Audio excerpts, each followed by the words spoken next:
squeak squeak, etc. etc. Hello Ultra. Who are you? How are you doing? Hello MP, hello Jamie, if you're back. How are we doing? Are we good? Morning, I'm a Canadian Huel and I'm a happy boy. Nice. Very good. Very good. I just noticed something in the game I want to show you. It's quite funny actually. Well, I'd say it's funny. It's not really.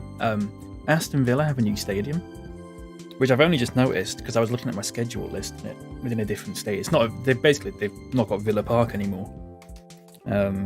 They have. Where's it gone? Ron Saunders Park, which was only built at the start of this season. So, yeah, it was quite good there. 57,000 capacity. It's pretty good. Aston Villa are quite good now, you see. So I'm not surprised that they've got a new stadium. I think they're still in the Champions League. Yeah, they got Bayern. Crazy world. Crazy world. But we're not playing Aston Villa just yet, although we are going to play them in a few games. Like 5 games. We have Tottenham first at the Tottenham Hotspur Leisure Centre. Right on cue, there's that Porsche I was talking about yesterday that parks right in front of my house. Fantastic. Great. I'm not getting into that again. Okay, yeah, we have Tottenham. Nothing's happened, I don't think. Anything happened in the last... since the last stream? I don't think so. If anything comes up, I'll let you know. I don't think anything's happened, though. Paz wants to leave. I don't know if that happened off stream or not. But he's unhappy because I broke too many promises, despite the fact I've played him in basically every game. So I'm a bit annoyed by that, but it is what it is.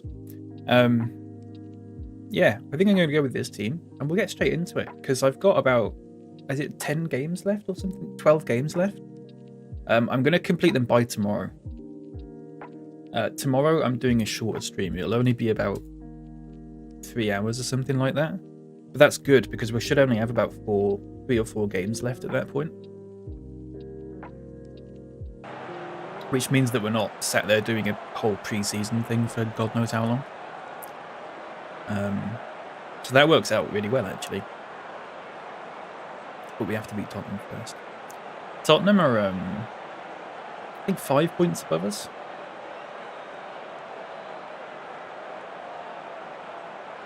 Five points above us, I believe. We'll see in a second.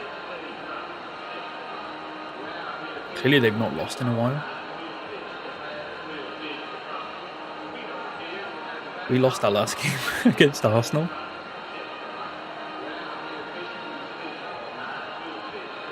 Yeah, so they're 5 points ahead of us. Man United are 1 point ahead of us. So a win here would go a long way. Tottenham Spurs. At the Tottenham Leisure Centre.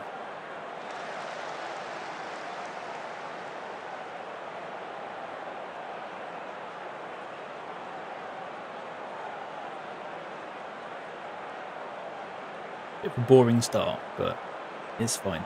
We are playing defensive. I might change it after a while, go a bit more cautious maybe. But normally playing defensive actually works really well against Tottenham. And just break on the counter.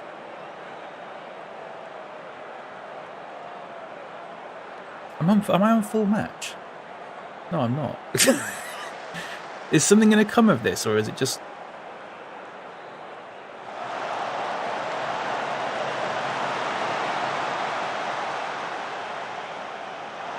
Oh my god!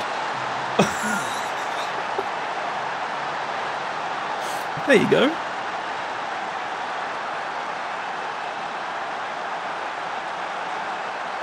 That's a good start. Own goal, but I'll take it. Moatri's been really good for us. He is really good. Magno is back from injury now, though. I'm not sure who I'm going to play first. Oh, that's really cool.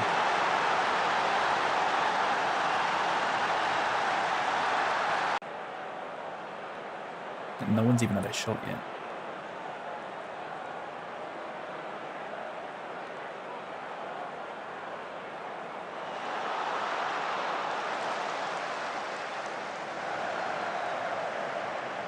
'Tis the history of the Tottenham. And just play into Geordie. We'll keep going. God, look at this run. Look at this. Shoot. Oh. I think I was going wide anyway, to be honest with you.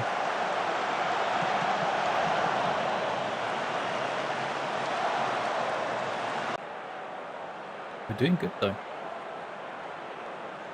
Badiashile is the guy Chelsea have just signed. Yeah, I saw that Chelsea was signing people on, like, crazy long contracts. Is there a reason for that? Someone was saying it's something to do with FFP. Yeah, is it because it's split over the course of the contract? That's such a stupid loophole. That's such a ridiculous loophole. And completely defeats the objective of FFP.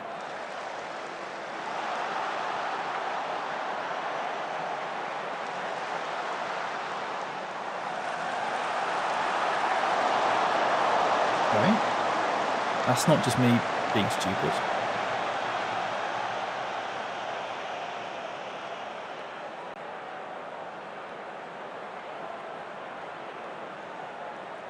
It's ridiculous, yeah. Because I don't get why they have these rules and then just make it so easy to circumvent them. It's just pointless. And then when teams don't even circumvent them, the punishments they get are like basically nothing.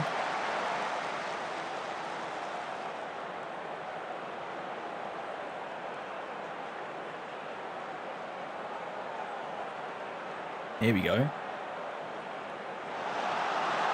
Oh, there you go. Is that offside? I don't think that's offside. Maxime is Steve. Right, everyone, there's a defender that I'm looking into getting. Oh, shit. And his name is Maxime Steve. And when I initially read it, I thought his name was Maximum Steve. And that's just, oh shit, he is offside. That's just what I'm going to call him from now on. It's an incredible name. Hello, Joel. Welcome in.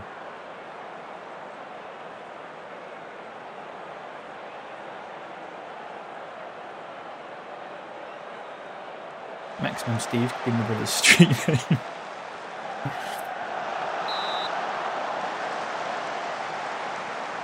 He's actually quite a good defender. He plays for Montpellier.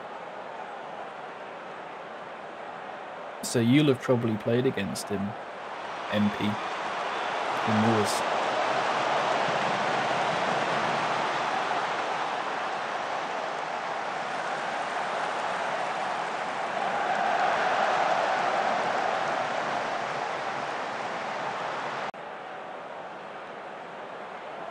Hates being called Steve.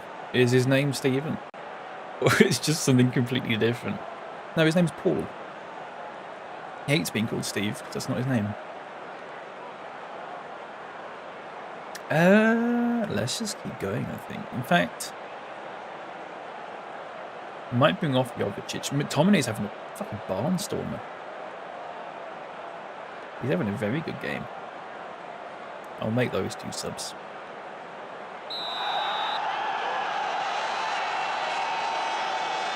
La Croix.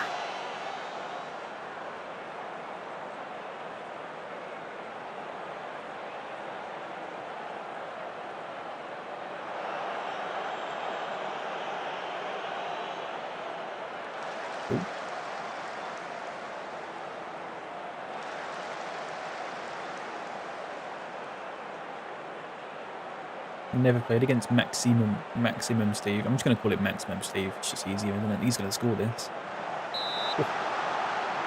Season went up, Montpellier got relegated. He's still with them. Oh, did he leave? He must have left, surely. He joined Bournemouth. There you go.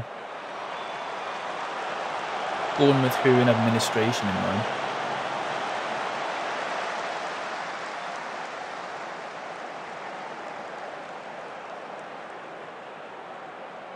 Like maybe I should be playing cautious rather than offensive. Then Real Madrid, then Bayern Munich. Bloody hell. What a step up. Let's bring off Maharamov.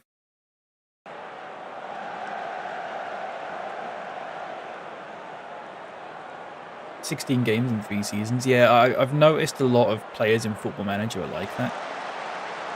Someone will get bought by Real Madrid for like 60 million, and he'll play 3 games in the season. Oh shit!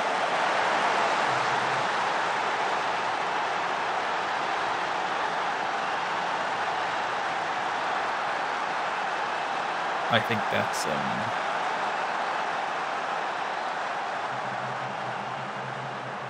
Is that loud?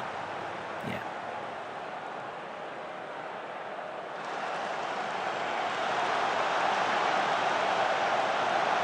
Oh yeah, he's well onside. He's well onside.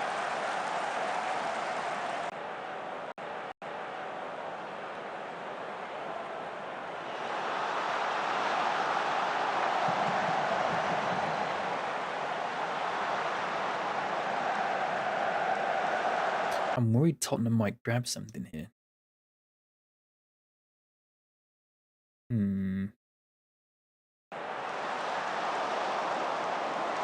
See, I don't like that.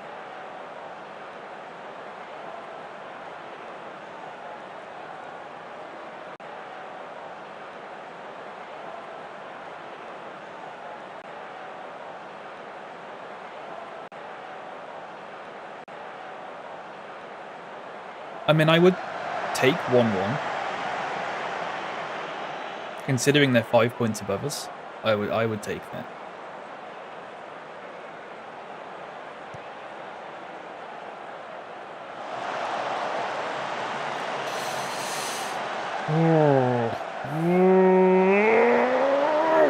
Good save. Bloody hell. Might go a little bit lower.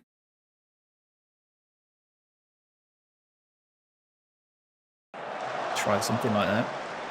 We've not had a single shot on target.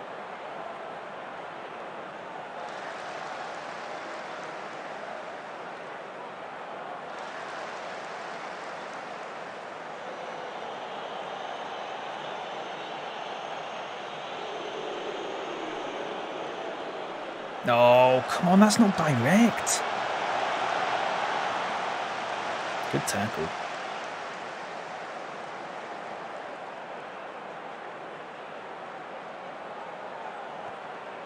That's what I want. Then you get the second ball.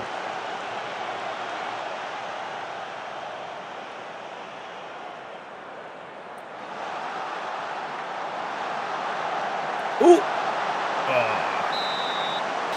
After Mbappe scored 61 goals in 33 games, PSG decided to shunt him and buy Marcus Leonardo. Oh, I remember you saying. And then we checked where he was in mine, and he's like nowhere to be found. He's playing for like, I don't know, some crap team or something. I can't remember now. Good tackle. There's somebody bought Mattis Tell for 105 million. Oh, he's at Arsenal in mine. Mattis Tell.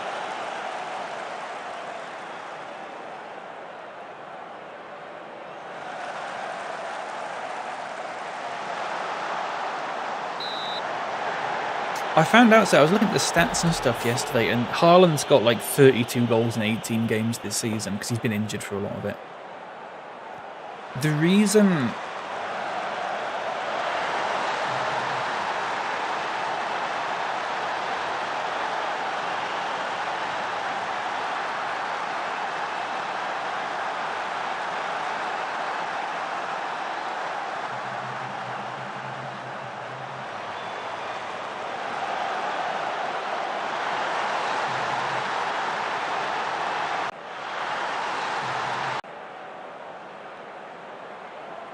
What the fuck?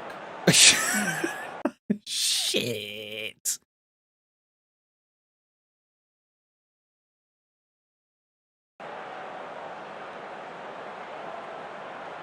The reason he gets so many goals is literally just because he gets so many shots. Like, his shots per 90 is double what second places is. So I think it's literally just a case that he scores a lot because he shoots a lot. rather than him actually being... I mean, obviously he's a good finisher, but do you know what I mean? What a terrible pass.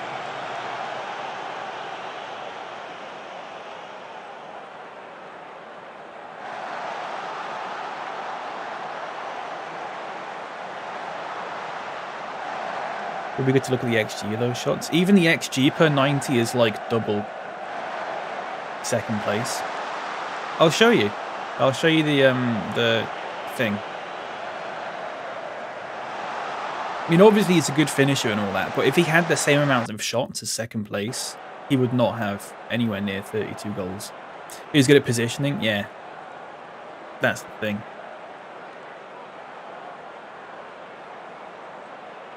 Either that or he's just got really good service. Or both. I can't fucking believe this.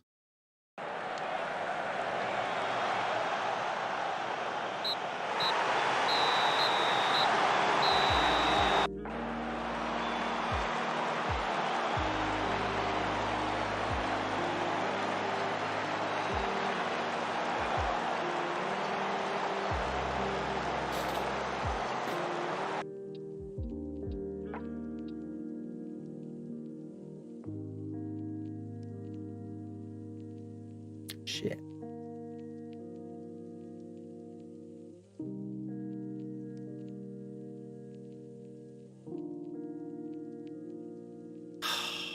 Fuck.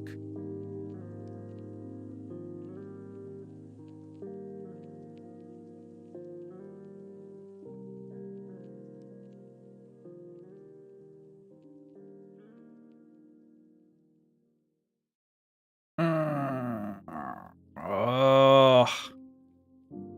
It's too close. 6th, 7th, 8th. Vidovic. Oh, I made an offer for this guy. Look at this guy. 20 years old. He's a centre-back. Look at his passing and vision, though. I think he'd be a perfect DLP.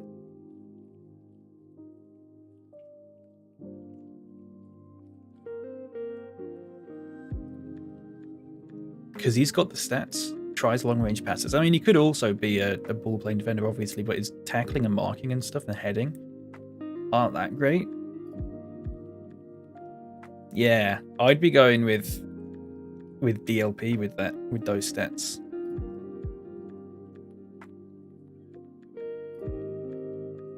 Perfect DHL. Yeah, perfect DFS. 26k a week. Christ. Get rid of the minimum fee release clause. Lock that in at 30k a week.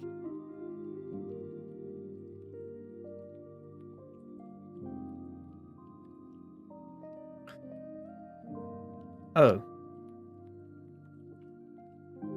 Really? Oh. Fair enough.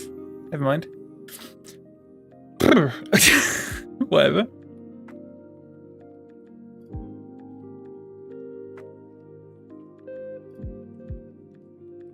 How frustrating is it to lose in a match where VAR provided help? By the way, provided help, they disallowed one of our goals and allowed one of Tottenham's goals, and that's helping us.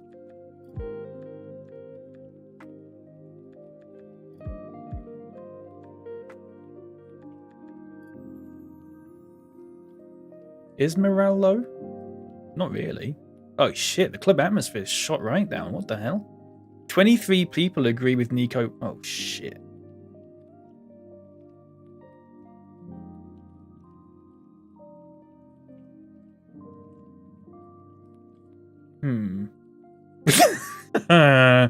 How do I fix that?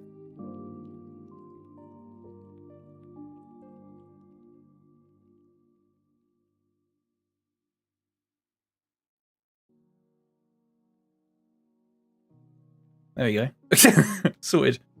Very good. Well, I say very good. It's not... Well... That's not good. That's... I don't understand why he's so unhappy that I've not played him that much, though, because...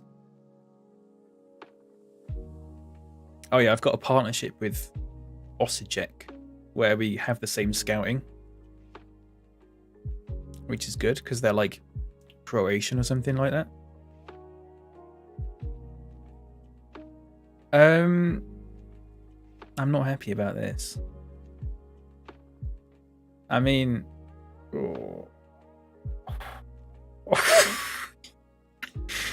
one person, Maharamov, is on my side. God bless him. Everyone else, he wants more playing time. He just wants more playing time. But look, if I show you how much he's been playing,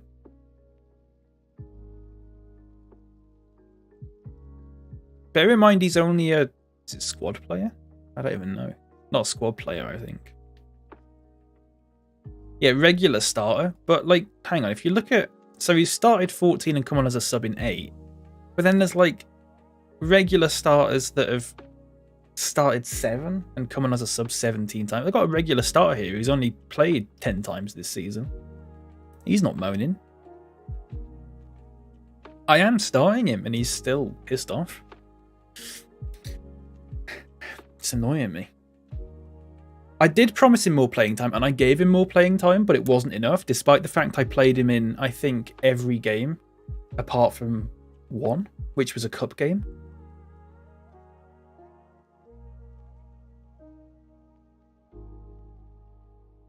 To be refilled with those little sugar tablets. Yeah. Yeah, well, and then I was like, oh, I'm sorry, I didn't play you enough, even though I couldn't, physically couldn't. And then he was like, no, I'm unhappy. So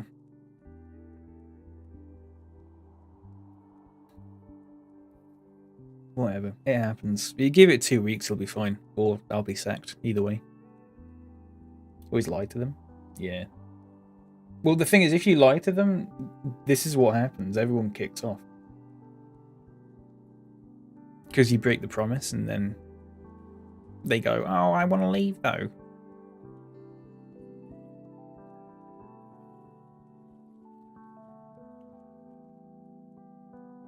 But then I lie to everyone else. Well, that's what I just did.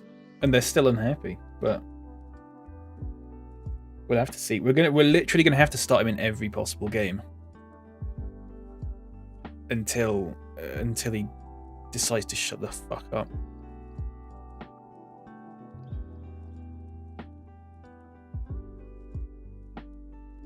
Oh, I might just sell him. I could get a lot of money for him. To lies all the way down. I could get a decent amount of money for him.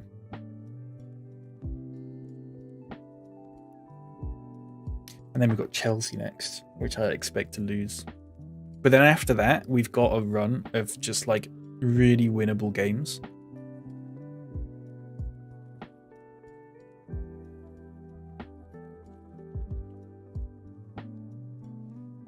But then if we're in a bad run of form like this, then I don't know what's going to happen. We've got Sunderland, we've got 19th, 16th, 13th, 11th, 14th, 20th, 12th. And so all teams in the bottom half. Then Man United and then Leicester. So, who knows?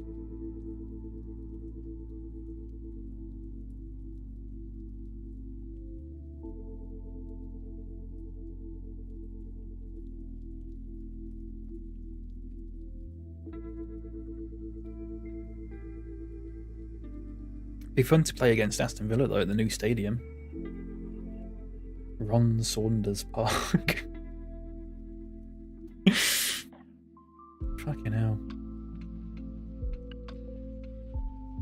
This is why I'm scared to ask my board to build a new stadium, because it's either going to...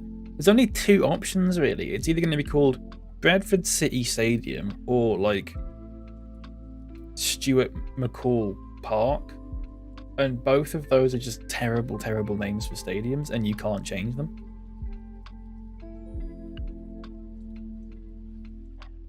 You can't even change them in the editor. I tried. Doesn't let you.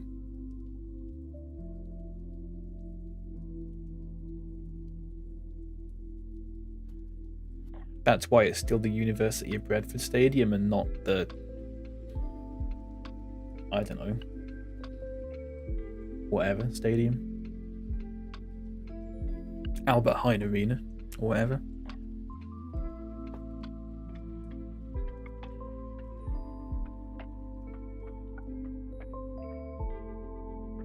The MLS Western Conference. The Seattle Sounders.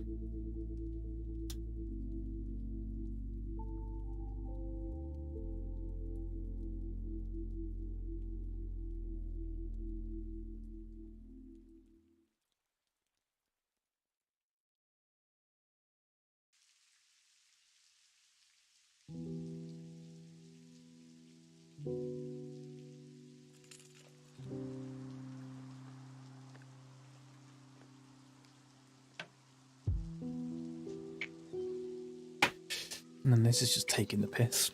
Yeah, I think I'm thinking my big signing this summer is going to be a centre back. I think I need a big centre back. I need a Van Dijk sort of centre back. Is Van Dijk still playing in this? He must have retired already, surely.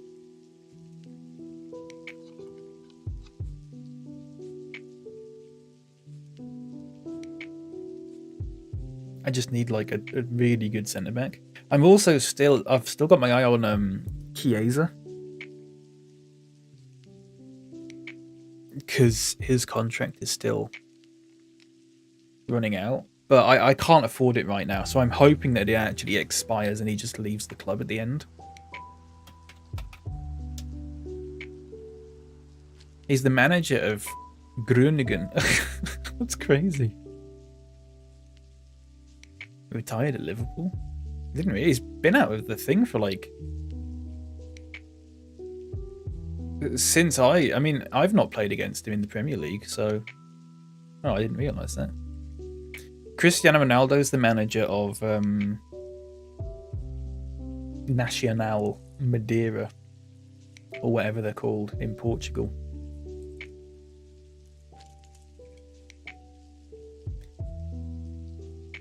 Oh, Christ almighty.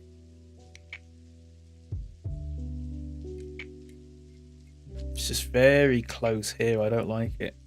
We need to get ahead of Newcastle and West Ham. Hoping their run-ins are quite...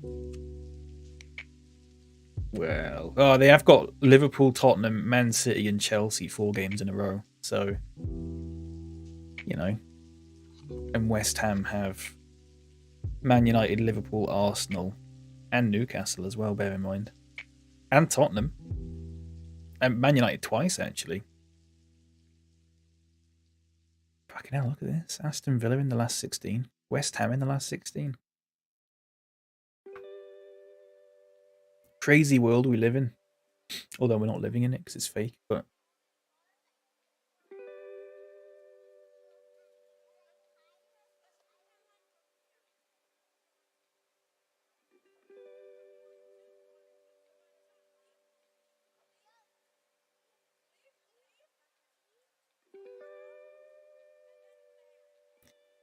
what's your opinion on who should be named Nux Jin? Any of my players? I've never heard of any of them. I'll just say Adrian White, because I don't know who that is.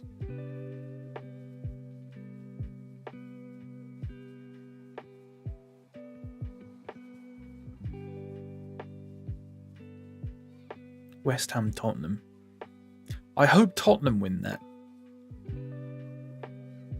So I want a win for Tottenham, Southampton, probably Aston Villa, and then I don't care about the other one.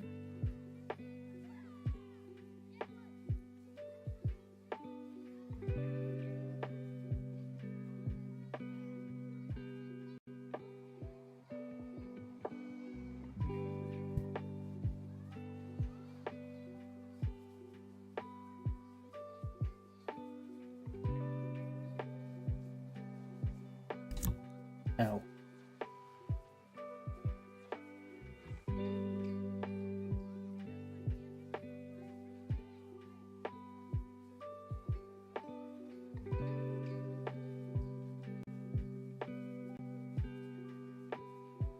God, it takes so long now.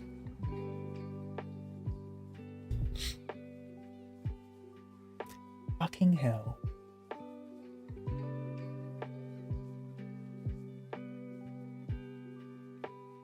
And we're going to get either on or around the Sunderland game.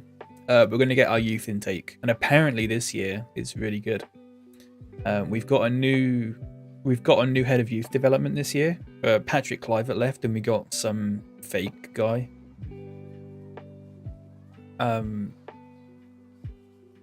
And he's got, I think it said a minimum of 2 like really promising centre backs.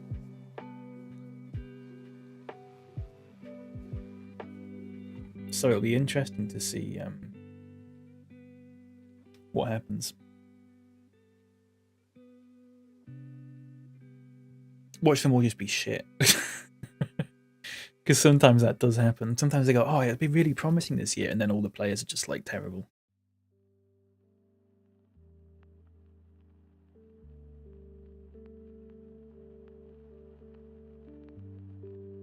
Fucking hell, this is taking a while.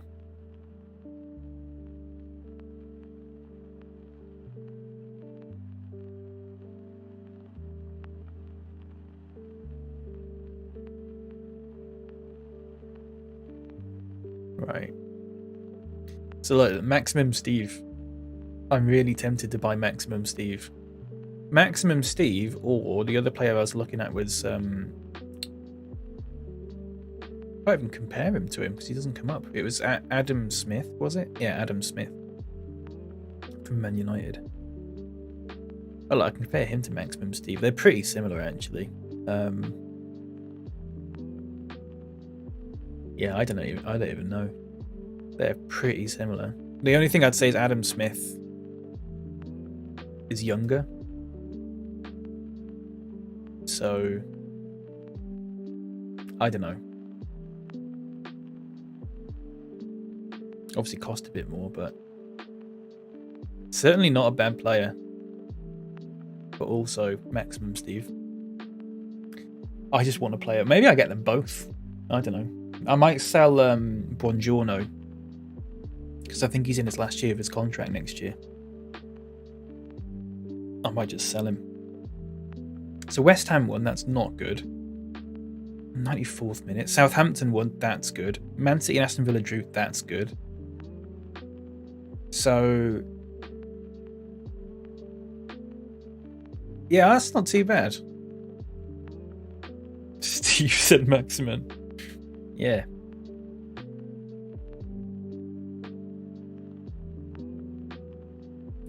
But we've got Chelsea now.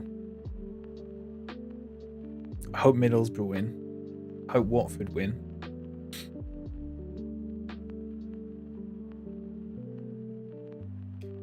Who knows?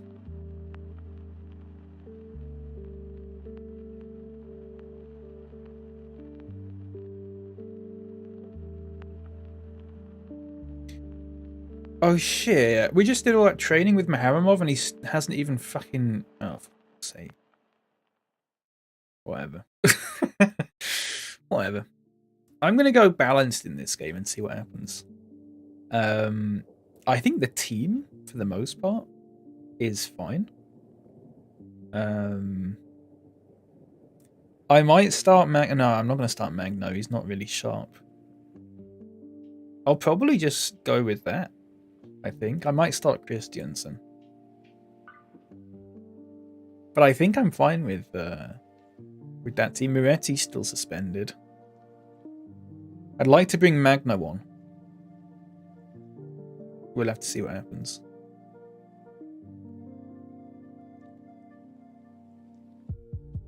Let's fucking go.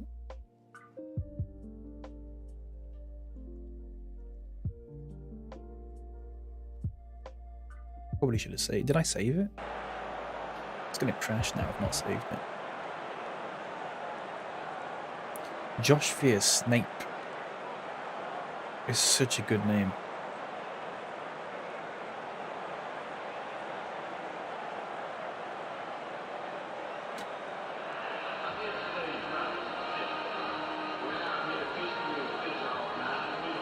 Seven defensive players is classic Thomas Tuchel.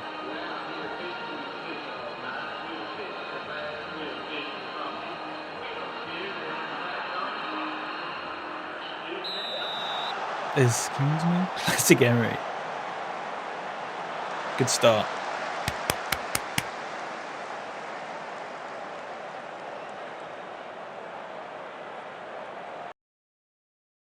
Okay, good start. Let's bring Magno on then.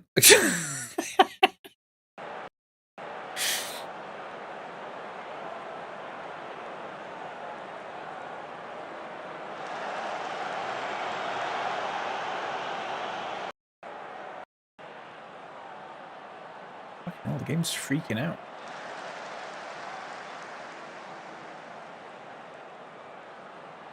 Here we go. Go on a mad run with it. Okay, don't bother. Oh, look at that! You idiot.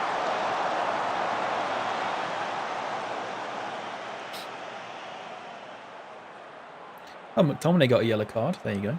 Weird that, innit?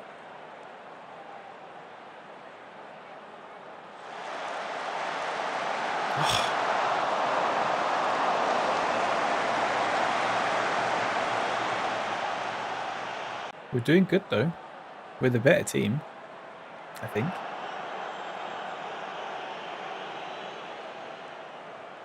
I mean, not literally, because they've got, like, Fofana and Valverde and stuff. But you know what I mean.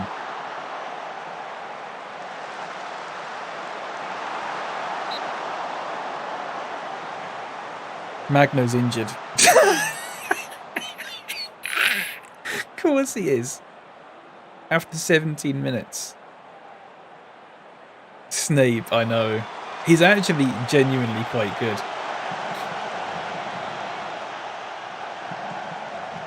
Am I going to have to bring off Magno after...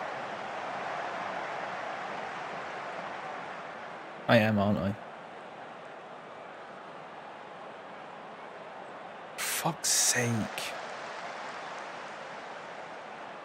Two of my right wingers have been injured in the first 17 minutes. Get Alan Rickman on this profile? Yeah, I need to do that. I think at the moment it's just a guy.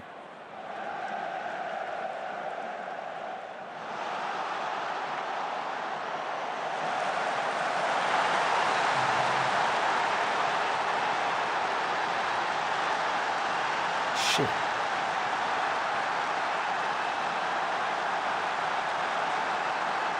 I feel like our defenders are way too... Our fullbacks are going way too forward. Let's go more defensive.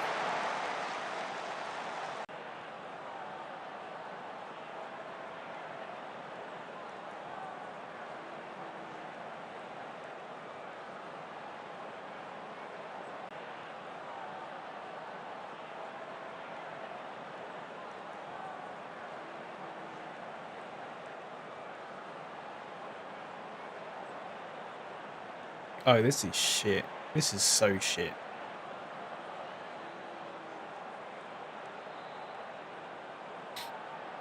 This is just crap. Oh god, it's bad. Right, he's gonna have to come off. He's gonna come off.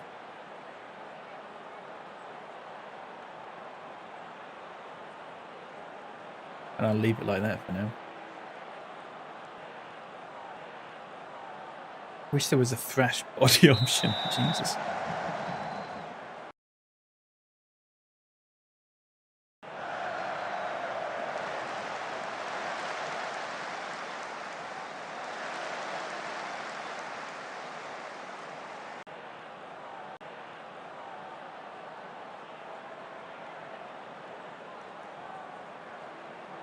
I just want to hit them over the head with a newspaper or something. That's what I want to do.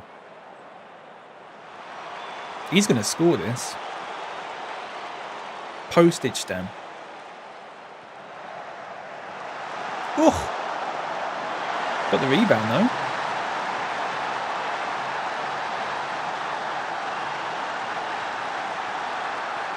Yeah, please. Oh, okay. I was going to say don't celebrate. We're losing, but we're not, are we? So it's fine, I suppose. Go for it. Do your little Fortnite dance.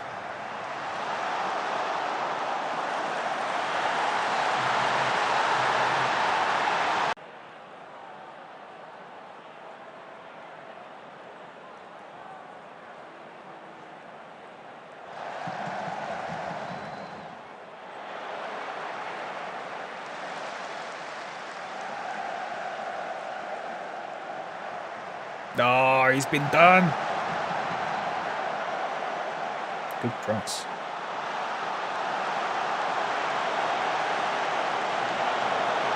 Get out. Get out. Get it out. There we go.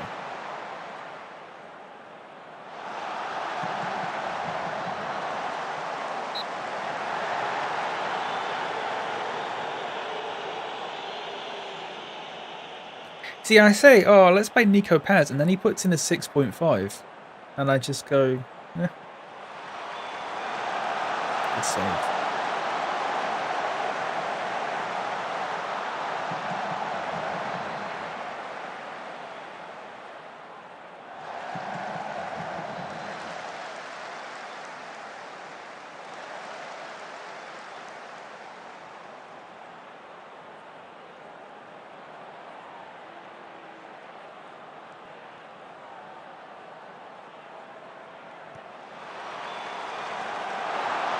The hell.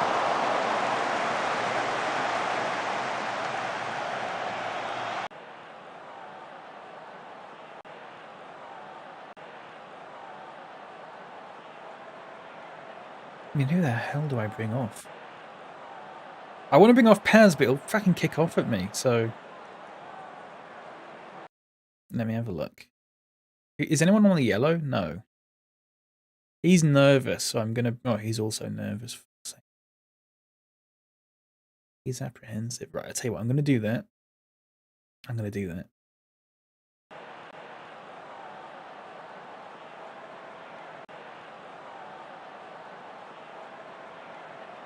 I think we've got like... Is this like 4 away games in a... Oh no, we've just had... I don't know. There is a bit in the season where we've got 4 away games in a row. I don't think it's this though. I think it's a bit later.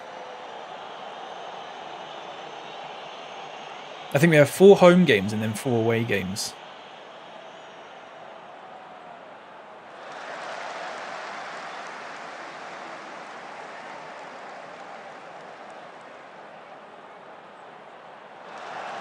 Here we go, Paz. Do something that's not a 6.4. There you go. Classic Paz.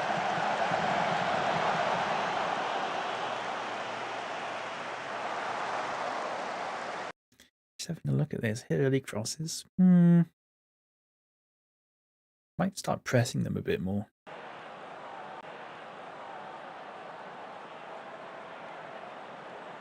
Doesn't look like we're going to win. I'll take a draw. I'll take it against Chelsea.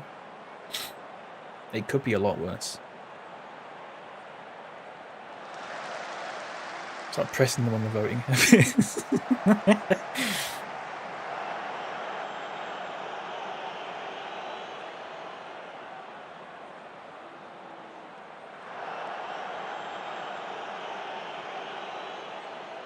Christ almighty, that was dangerous. Bloody hell, why would you do that?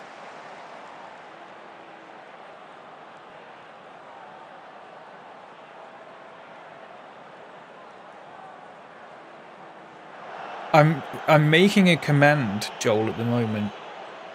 I've not made it yet. I'm in the process of making it. Where it will do a score. It'll do a random score from a list, and then it will do a random person taken from a list. If that makes sense. But I've not made it yet. But that'll be a good laugh if I can get that working.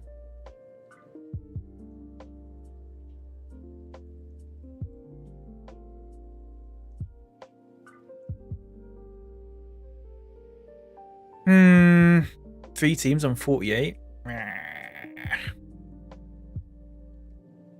Finish that book. Brilliant Orange. Was it good? I assume it was. Could you also get some match events in there? Yeah, I probably could do. It's not about tactics. Oh, is it not? But it's very good. That's still alright.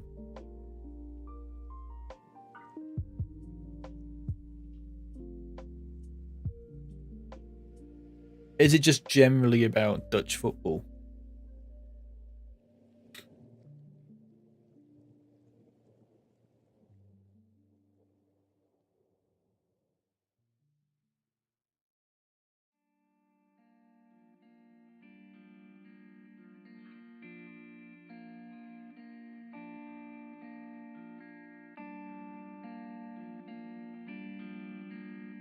It's about how it came to identify itself in the way it did. Oh, okay.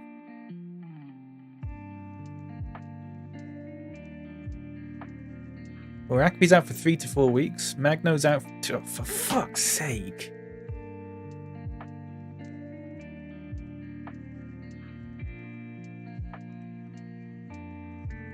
Whoa!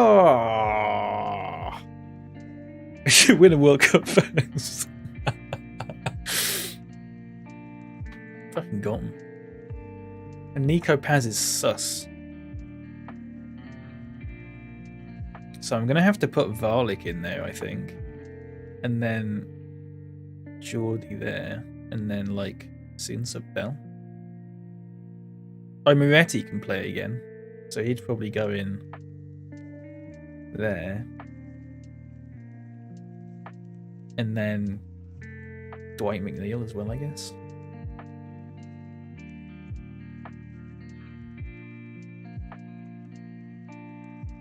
Leicester drew. That's good. 3 teams on 48, but Man United have a game in hand. Bear that in mind. Do you know about the whole thing with Cruyff in 78? I don't. I don't know shit.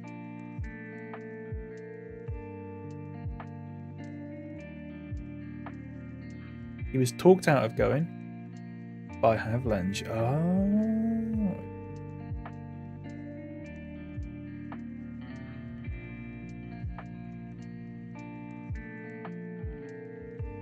Where was 78 held again? I'm not familiar with the 70s World Cups because England weren't in them, so they aren't really talked about here. As stupid as that sound, should have been Mexico.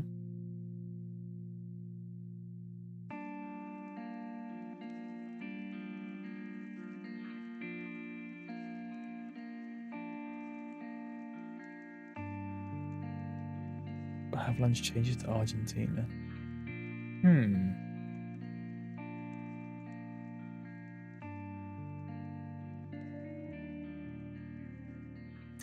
Why was he talked out of it? Quote unquote, talked out of it.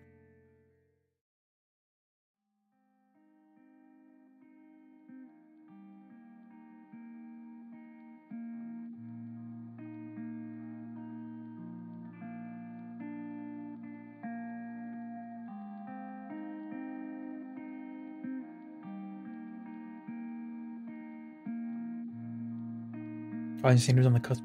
Oh yeah, of course. I remember you saying.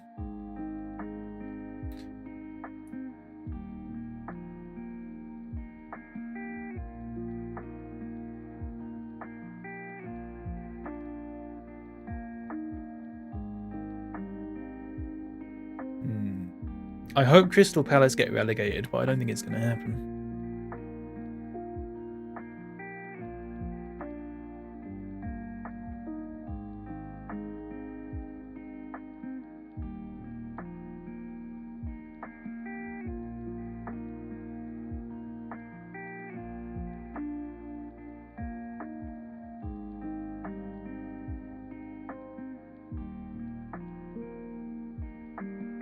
Netherlands should have won in 1974 and 2010. Bottled it though, didn't they? Yeah.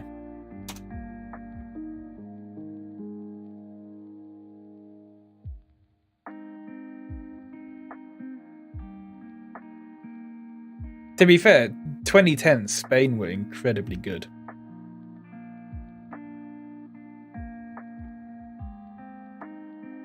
The ref bottled it in 2010, remember that? Is it Howard Webb?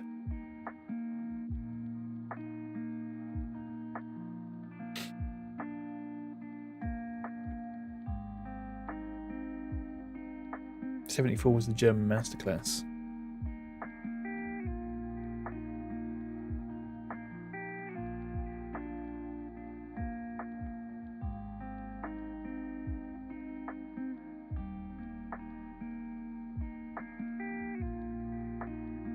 Maximum Steve. He might be alright. Andreas Hansen. Ludovic Patrak. Bright Eye is someone I've always had my eye on. That Pirlo book is pretty shit. She's talking about playing PlayStations.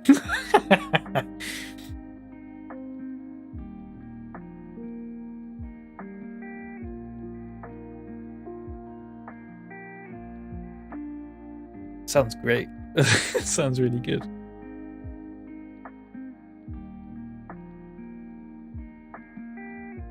Right, we've got an easy run now. We should be beating these teams coming up. Sunderland, Hull.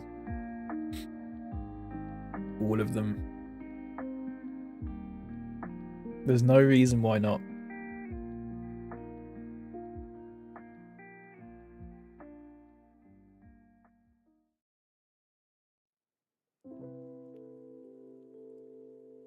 It was Webb. Fucking Howard Webb.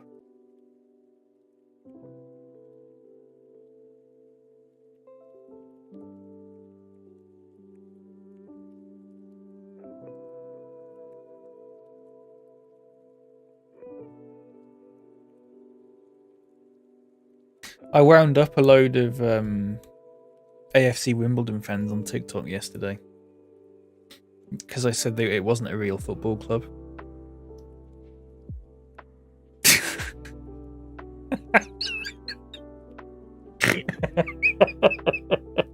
I love doing that shit. I know it's like very childish, but you know, I love sitting there and just going, you know, if I got my feelings hurt, I wouldn't create a football club about it.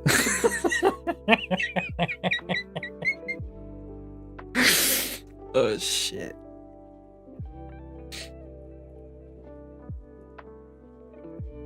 Wombles, welcome in, Bob. How are you doing? Oh, speaking of, Miroslav Klose takes charge at MK Dons. There you go.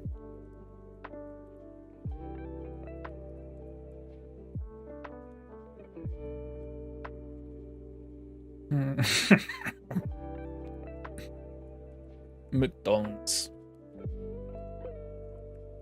I just got a note. Did you just? No, you can't have known. I didn't just say it, did I? I just got a notification from McDonald's when you said that. That was really weird. That was really weird.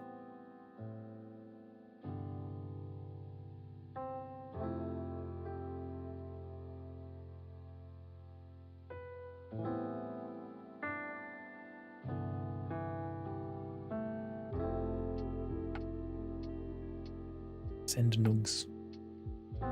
Oh, chicken nuggets in ages.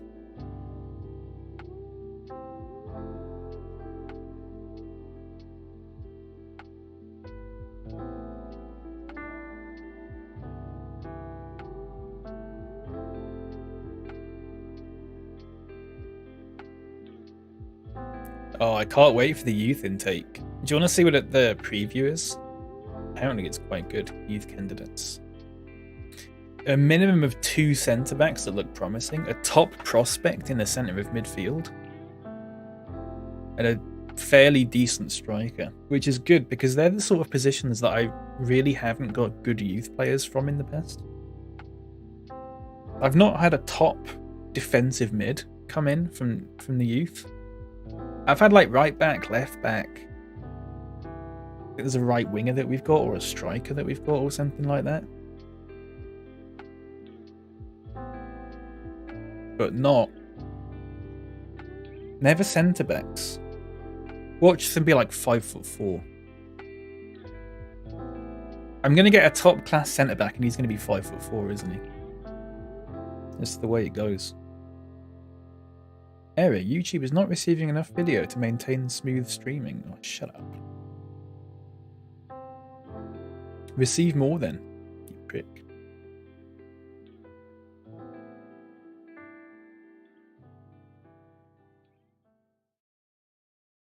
Oh shit, I forgot to buy that fucking classic board game collection on Fanatical. Oh, right.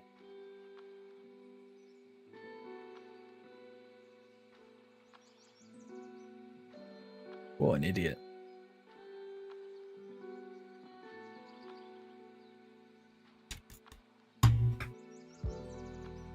Oh.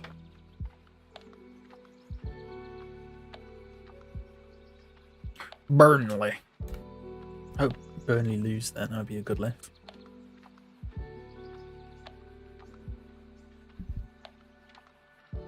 No one's training badly. I'm very happy about that. 3-2.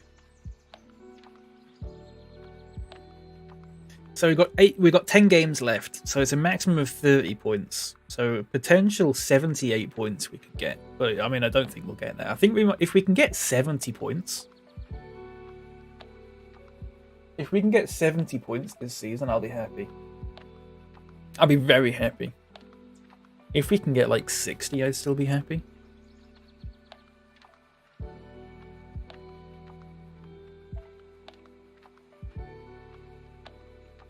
But I think 70 is a good goal.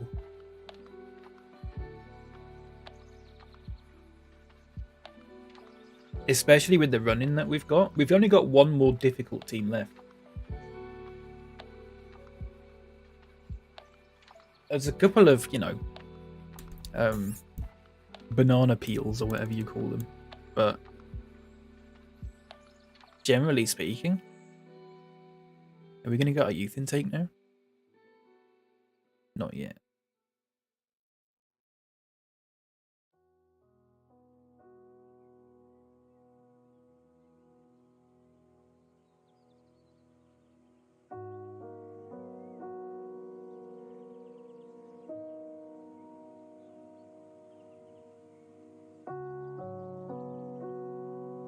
Senegal under 23s. What is that for the Olympics? It must be. Oh look, Demba Sign's there as well.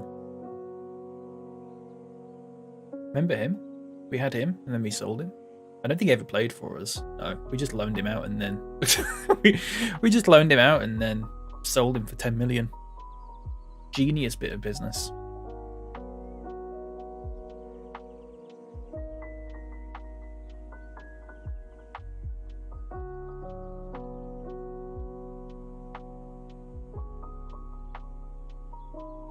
Oh god, I hope we get a good youth intake name. We've not really had one since Robert Roberts.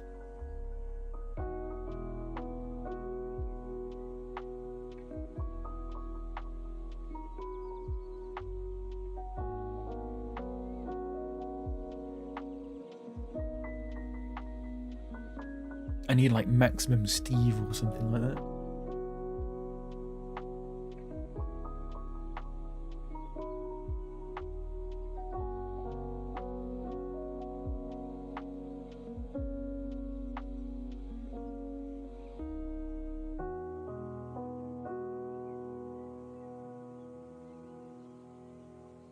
I think after this whole game, there's a long break as well, which is a bit annoying. So it might be a good time for me at that point to get something to eat and just skip through it, because I think there's like a 2-week break. It's internationals, I think.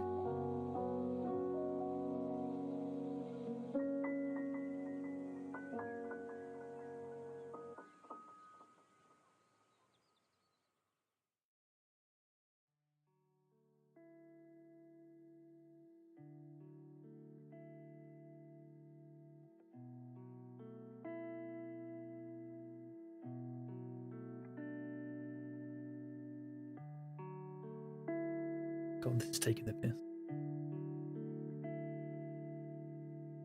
Oh, here we go. Man City won. Oh shit, Man United won. Oh, that's not good. Ferdy scored a hat trick. God, he's like seriously good now. Oh shit. That's really annoying.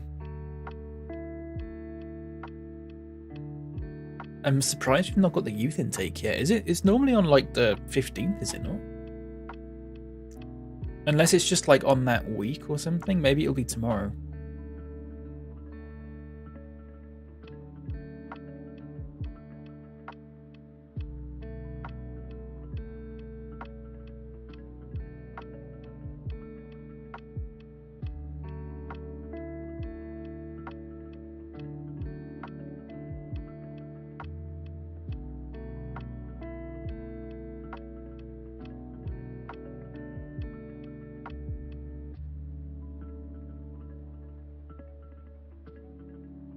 I want Chelsea winning that. I want Leicester winning that. And I want... Oh, Southampton doesn't matter, does it? Sorry, I thought it did. Hello, Matt. Welcome in. How's it going? Gonna do that. No, you know what? I'm gonna do that. That's fine. Surely I won't regret that. Other than that...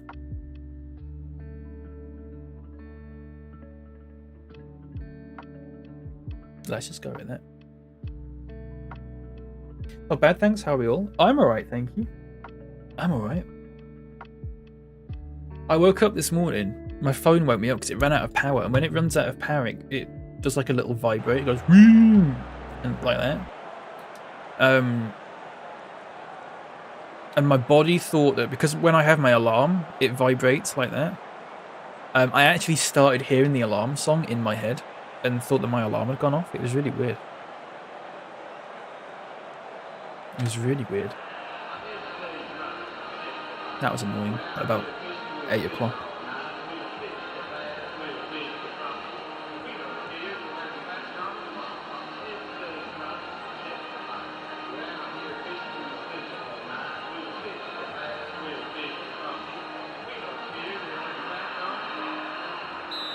Excuse me?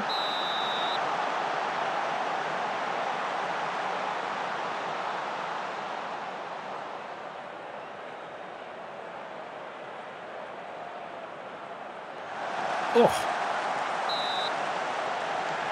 Here's that football jam we know and love.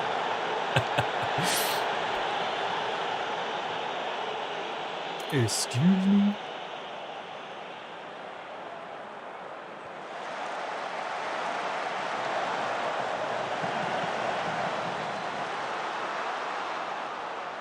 Ugh.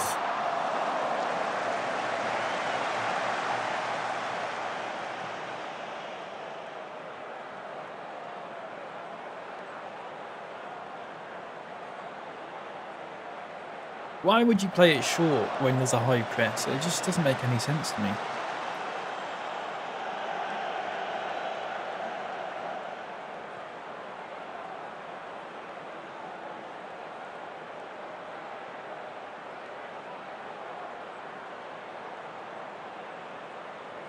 Here we go.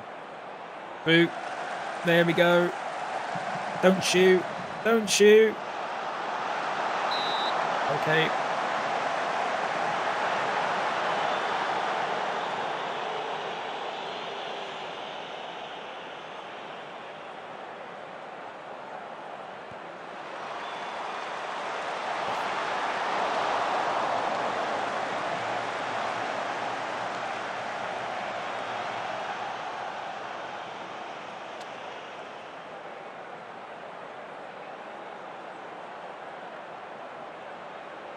Get it off him.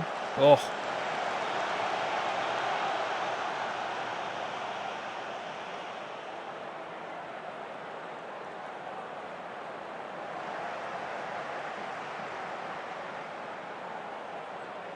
Look at Moretti coming forward here. You've got to score. No.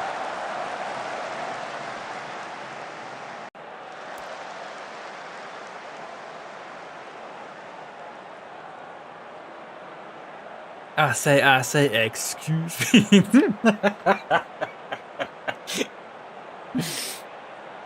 Fuck's sake. What a ball that is.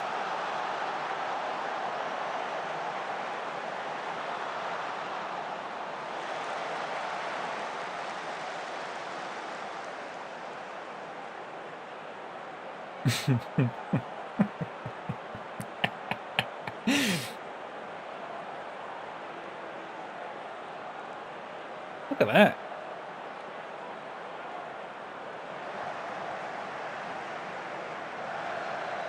Pinging it for fun. Go on, whip it in. Maharamov's there. That's 1-0.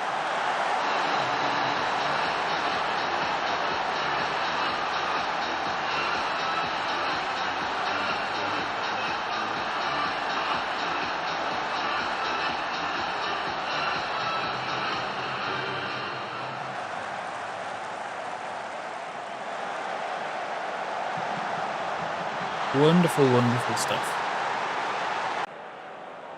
Hopefully the floodgates open now and we can grab a few.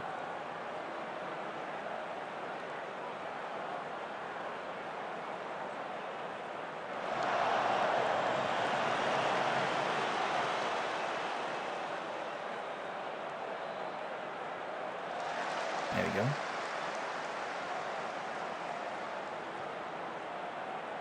Look at that.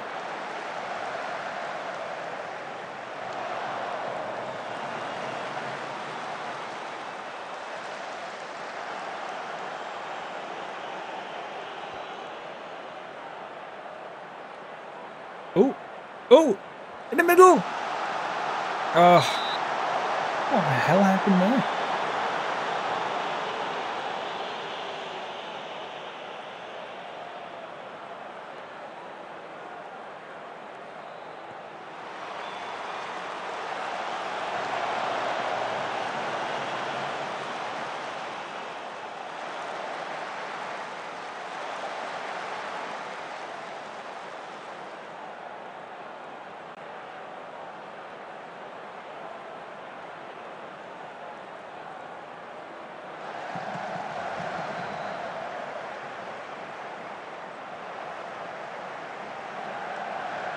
There you go. Oh, you got to score. Got to score. There you go.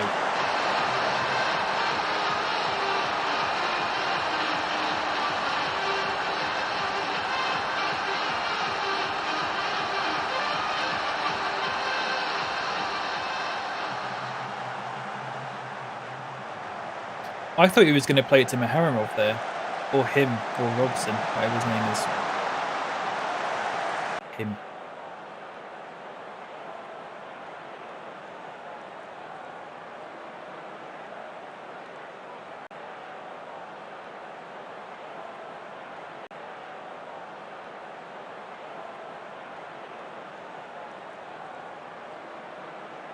Yeah, I'm happy with that. Keep going. P-roller. Yeah, P-roller. We'll do that. I kind of want to bring on Josh Haynes, but I haven't really got anyone that I can... Do I want to bring on as a ballman mid? Probably not, but I'm going to have to. What some was the Sea Shanties meme? No, it's from it is from Sea of Thieves though. It is from Sea of Thieves. Daisy Cutter. Isn't a Daisy Cutter a little bit faster?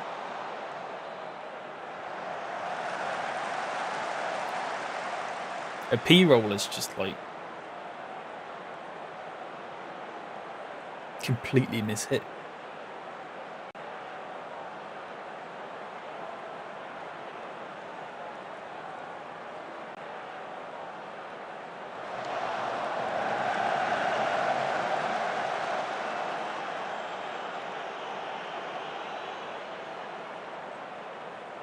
Wonderful stuff.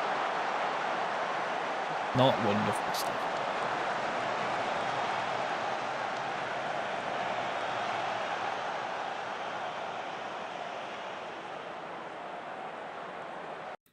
Who is not sharp? Soonsup Bell is not sharp. Let's bring him on. McNeil is not sharp. Let's bring him on.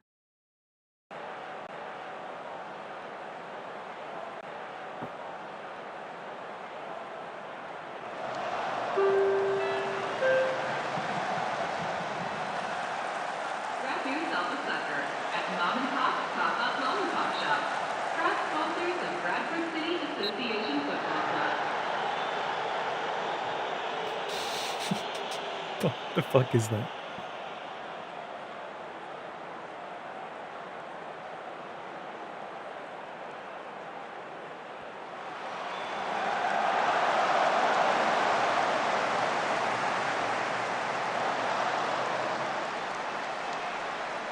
What are you talking about?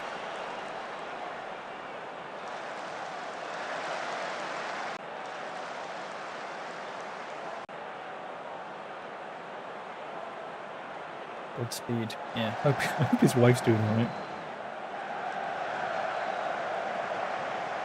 As alright as you can be, being married to him, you know.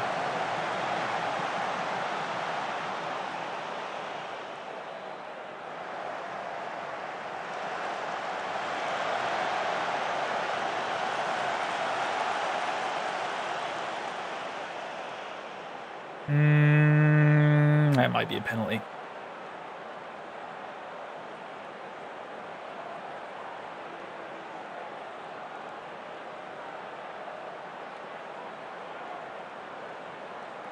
You prick.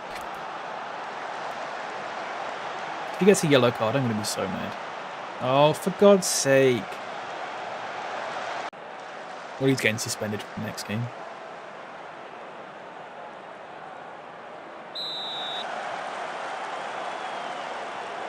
Good save.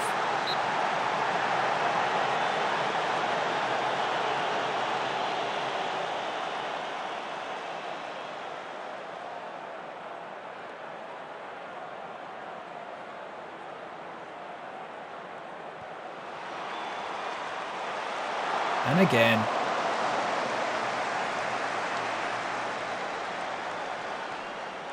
Oh.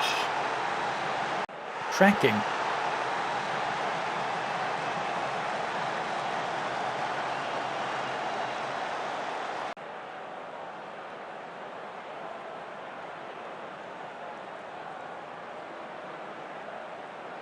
Tracking, Jesus, damn it. Bertug.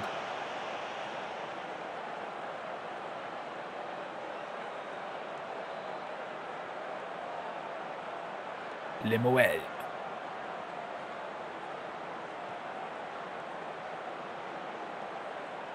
Oh, mix up. Mix up. Pull it back. Shoot.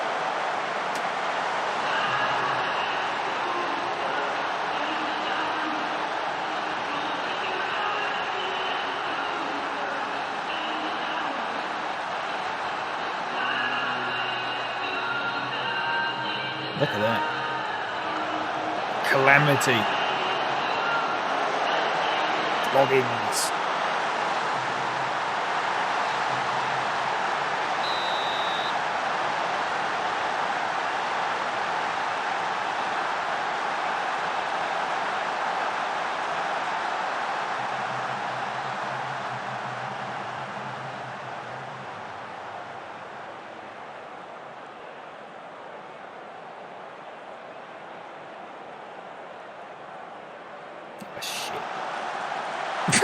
Oh, they probably deserve that in all fairness.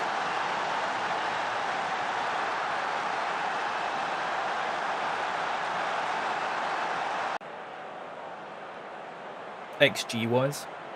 Comeback zone, yeah. Not quite. But I'll take that. I'll take that to the bank. Pull away next.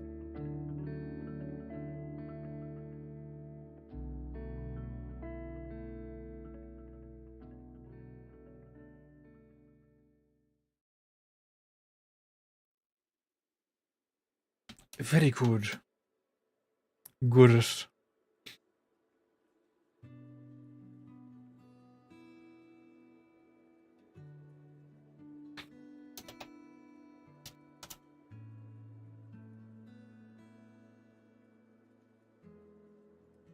But then there's like a huge break. I'm tempted to play a friendly in that time.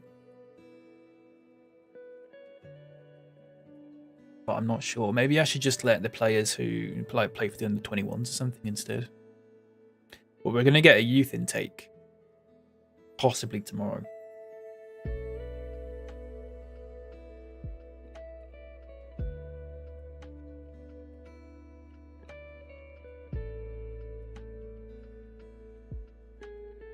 Which will be good. Arsenal won. Tottenham won. Leicester and Newcastle drew. That's good. That's very good. We're now 4 points ahead of Newcastle. It's West Ham and Man United that we need to keep an eye on now. And Newcastle to an extent, but...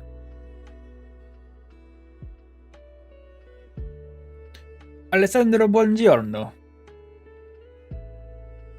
Oh, we beat Frank Lampard. That's great. Fantastic.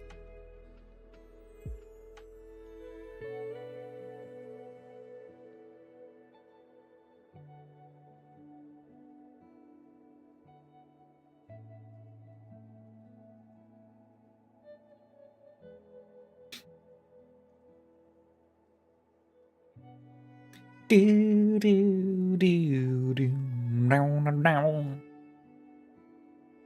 Roberto De Zerbi. I don't know why I keep doing it.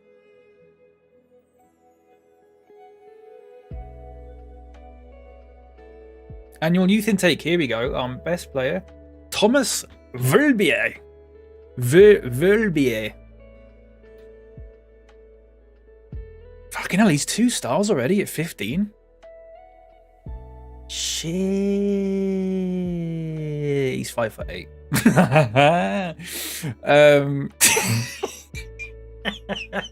Called it. Called it.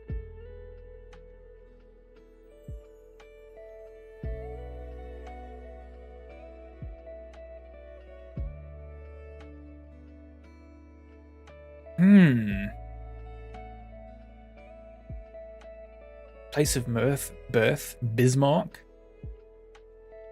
Light-hearted. He's a libero. Yeah, I know. Crazy, isn't it?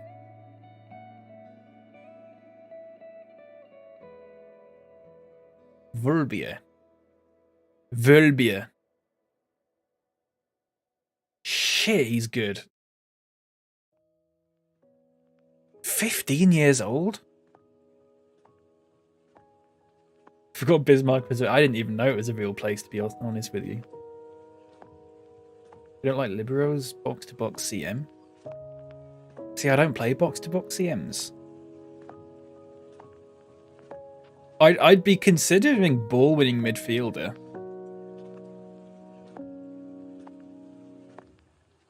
If we could trade him there, he would be a very good ball winning midfielder, I think.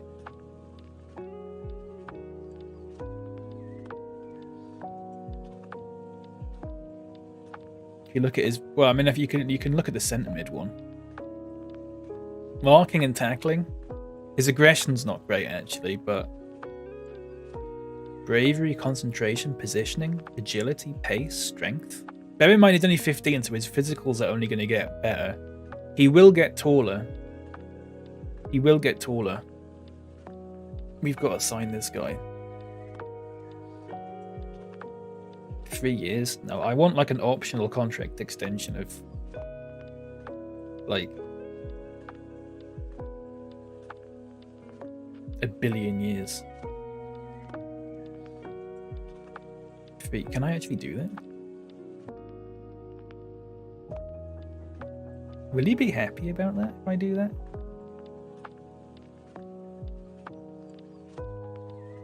Okay, he wants a lot more. Yearly wage rise, 10%. I mean, that's fair enough if he wants a lot more than that. He doesn't have an agent.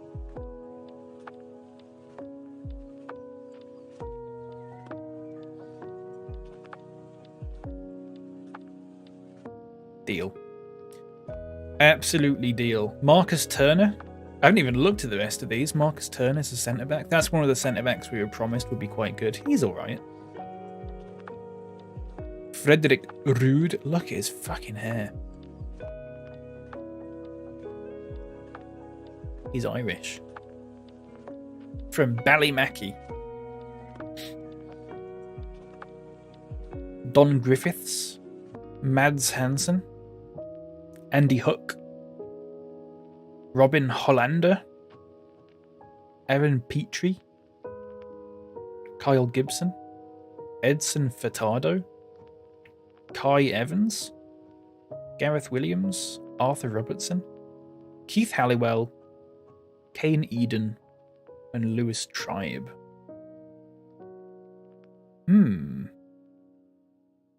So some of them actually, there's only really one really standout talent there, and it's this guy. But fuck me, he is good.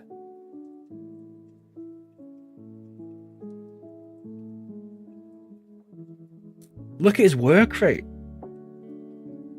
Look at his work rate. 17. Edson Nelly Furtado. Yeah.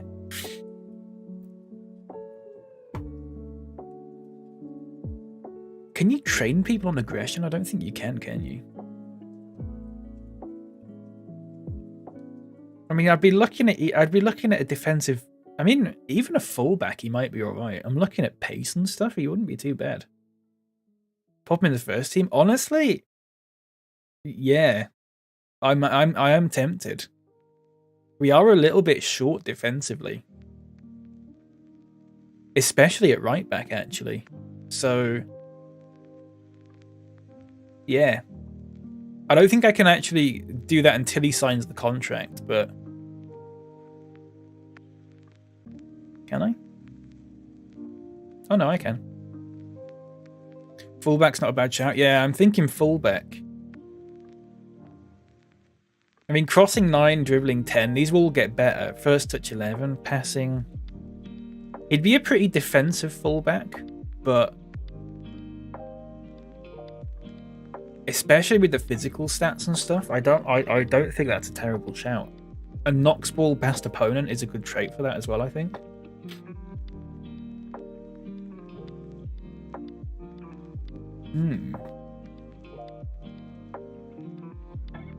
Jesus Christ, he's good. Volbia. Volbia.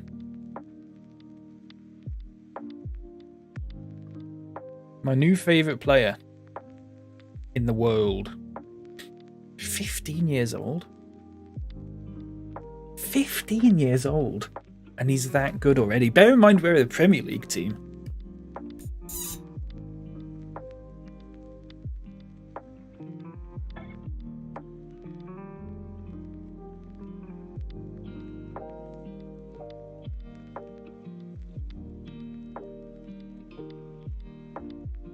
If we've got some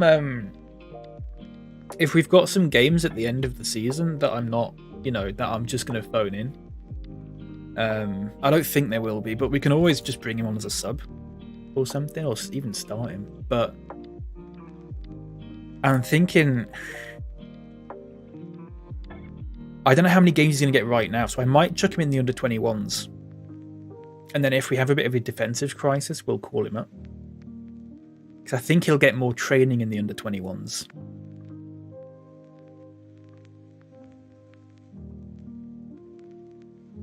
I think he'll get more training there.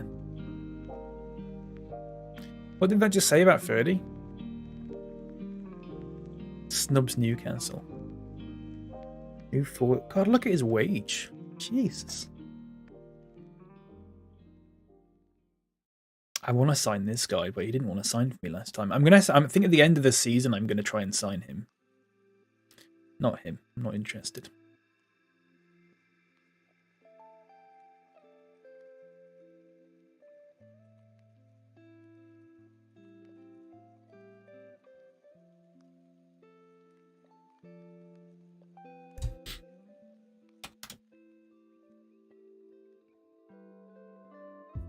Team secure playoff spots. Oh, nice. See, Soonsup Bell and McNeil and stuff are all... I'm just putting them in the under-21s until they're fit. Which I think is a good shout.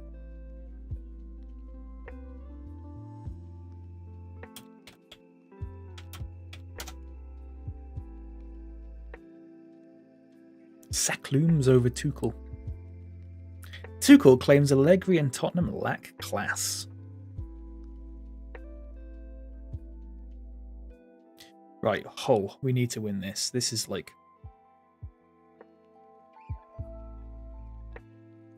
a must win.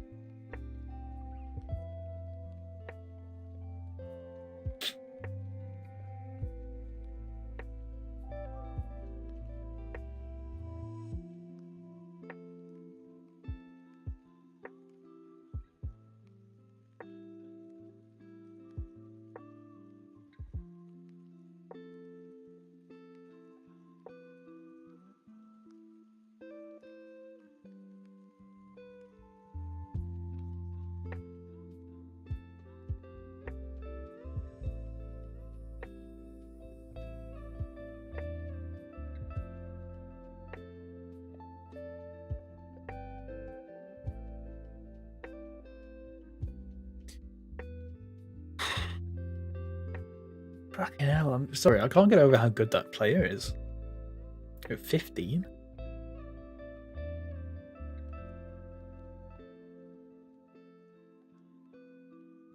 And he's German. I don't know. I don't know what that means, but I mean, he could play for England. I imagine.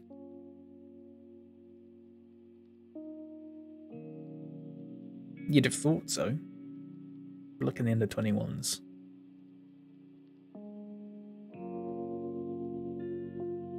Yeah, other nationalities English. He was born in Germany, but came to the UK at a young age. Well, I say that actually. Less than a year ago, but whatever.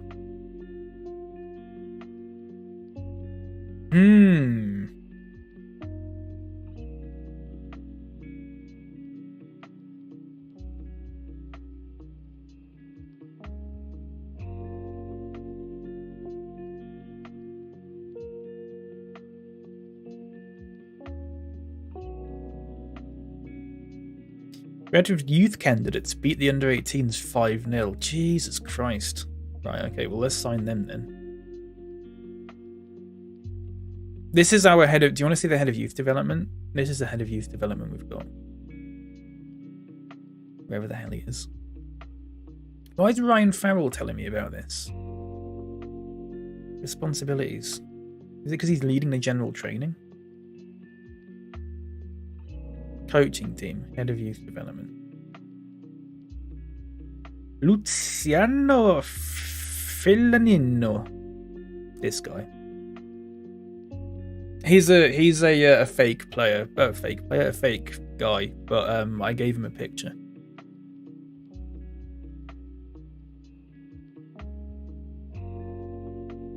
He's genuinely quite good. One thing I would say is that his preferred formations aren't quite what we go for. So we might not get many good wingers coming in, but it is possible. What it might mean is that he might say, oh, here's a striker that's really good. And then it turns out he plays better as a winger, because that does happen. Right. Vulbia, 31 million already. Jesus. Jeezy peeps. Jeezy peeps.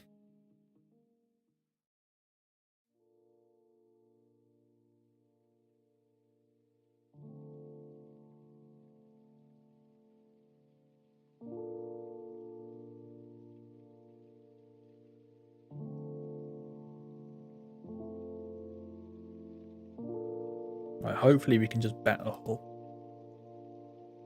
Shame we haven't got the wingers that we want, but it happens. It happens. I tell you who's doing good on loan that I saw the other day. Beanie. Nicky Beanie.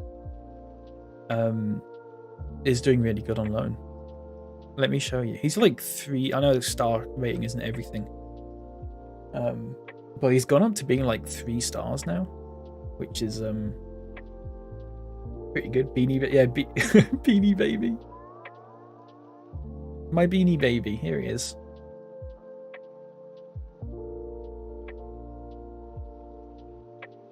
I still haven't figured out whether he's better as a forward or a winger. He is pretty good at both. I'd probably say... I haven't got a clue, actually. He's probably about as good at... I mean, his composure and stuff makes me think that he's probably better as a winger. Especially than being a poacher and heading as well. But he's at Tel Aviv and he's got 14 in 22.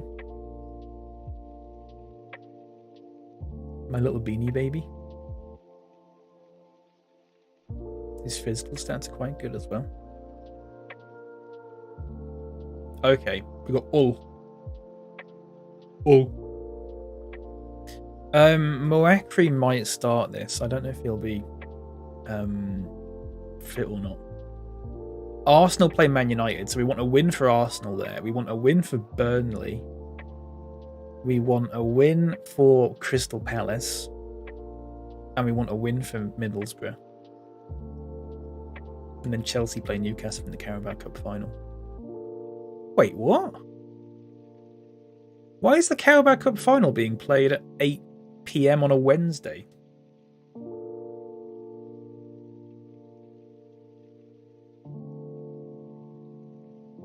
Don't they normally just play that on a Saturday or a Sunday at like 4 PM? So Paz can come back in. I guess I'll start Paz because otherwise he'll get annoyed at me because he's a prick. But whatever. And then Magno is still injured, as is Moakri. So we'll go for that. Though I am tempted to bring in Vulbier. Should we do it? Where is he?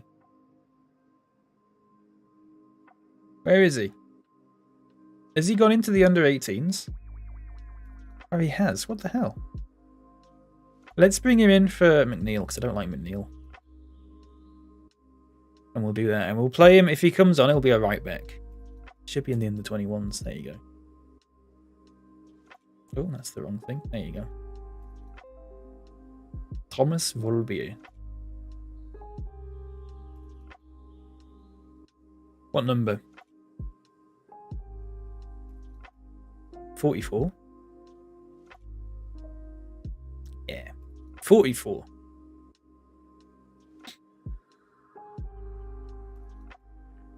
Then when he gets better, we can give him a better number. And he can grow up.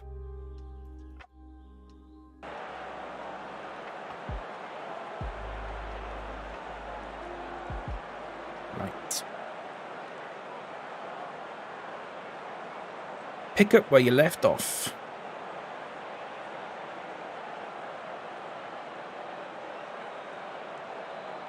$44 for life.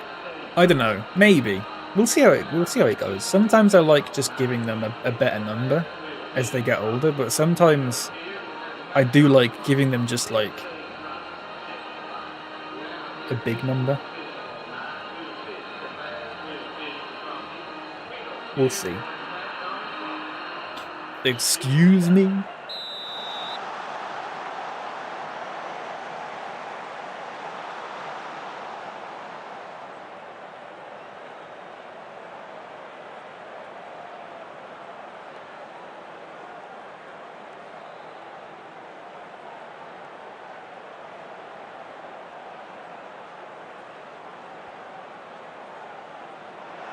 Ooh, get that.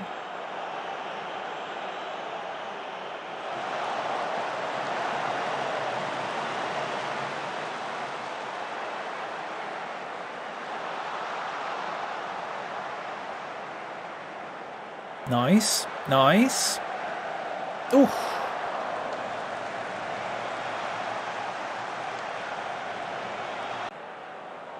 Yulmaz has already scored for Man United in the first minute. For fuck's sake.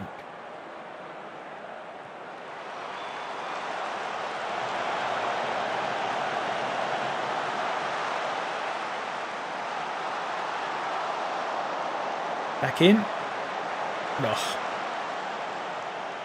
Saved by Albert Hein. Please tell me that's his name. No, it's Carl Jacob Hein.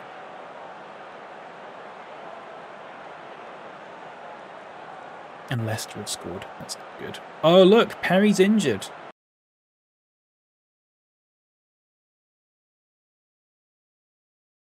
Yeah? No? Straight in? After 17 minutes? Or do we play it safe and put El Asri in there?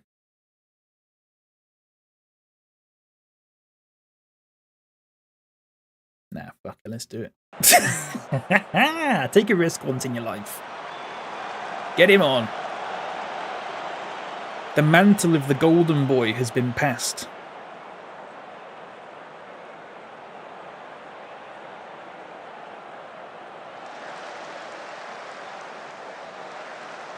If we lose this now, I'm going to look like such a tosser. But that's a risk I'm willing to take, because I usually look like a tosser anyway, so... The Dokemeister General there, look. That struggling Hull.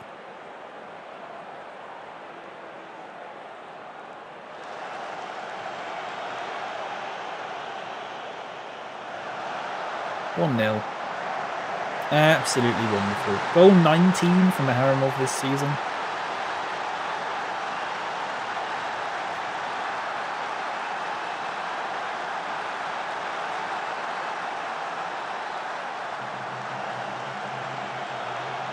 And then the biggest substitution I've ever made, Thomas Vulbier. Remember the name.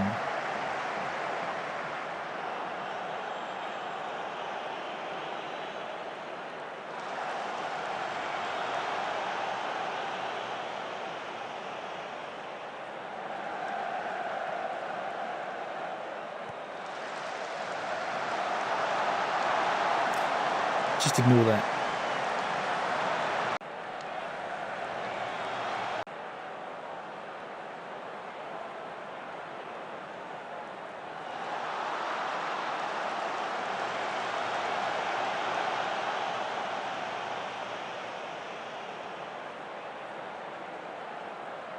Oh, come on. Is that Daniel Maldini?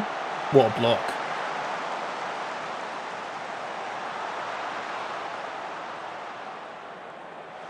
Focus. Hocus pocus, there's pizza on. Have you seen that video? That Scottish guy. Throws a pizza on the car. Goes, hocus pocus, there's pizza on your Focus.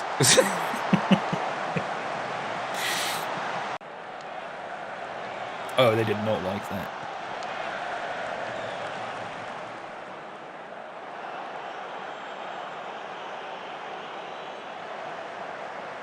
They did not enjoy that.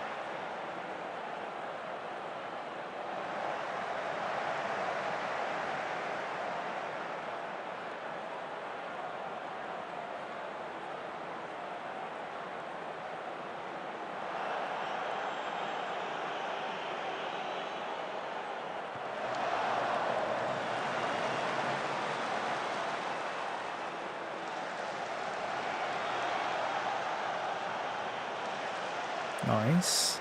Not nice.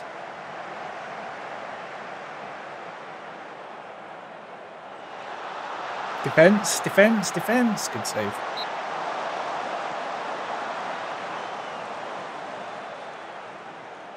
I'm going to let the fullbacks just sit a bit further back now because they're stressing me out a bit.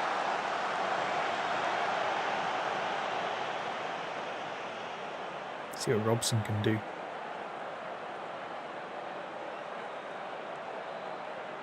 Look at that. Oh.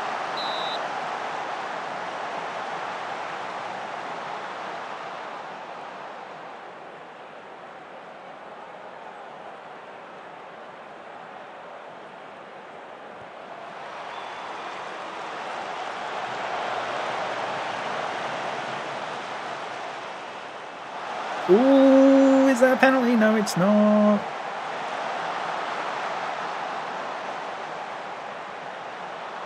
We're struggling. Christ.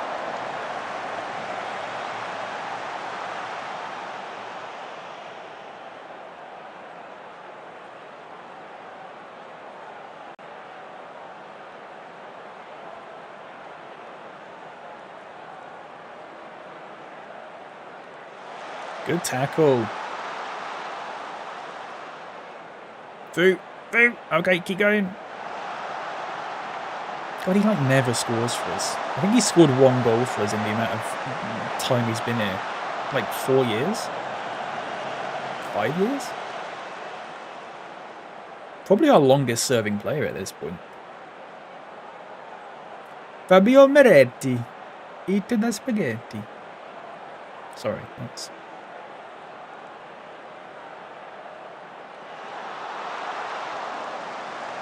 Oh.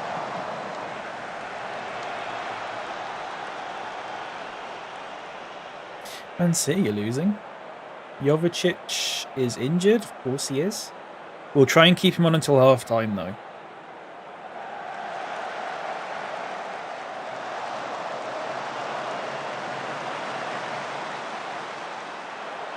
And then we'll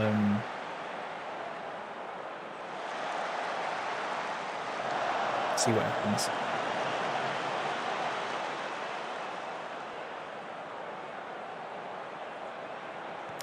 Arsenal have equalised, that's good.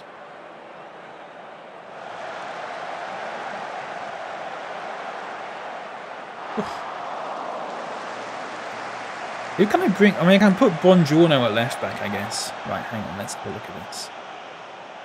Talk about the media because they love that, and then... Right. Do that. So I would have had to bring on Vilbia anyway, to be honest with you.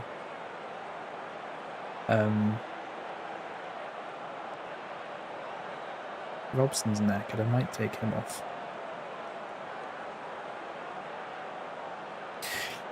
Jack, good afternoon, how you doing?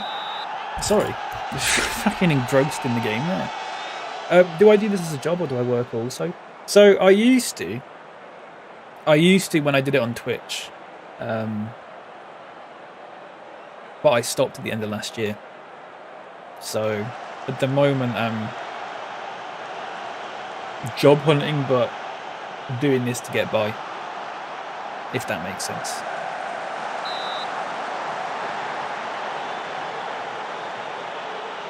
But yeah, I did it on Twitch for a couple of years, which was a good laugh, but I got too stressed out.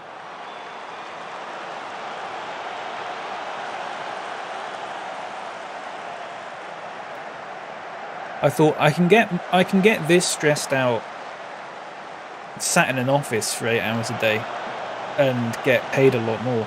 So I might as well. So I might as well do that. Not going into details, but you make enough to get by.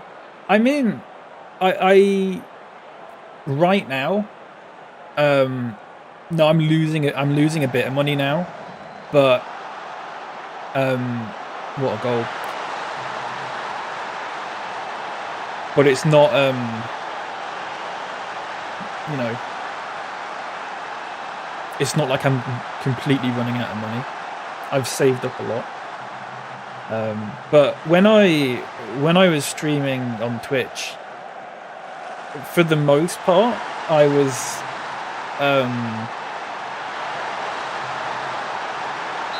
at the very least breaking even.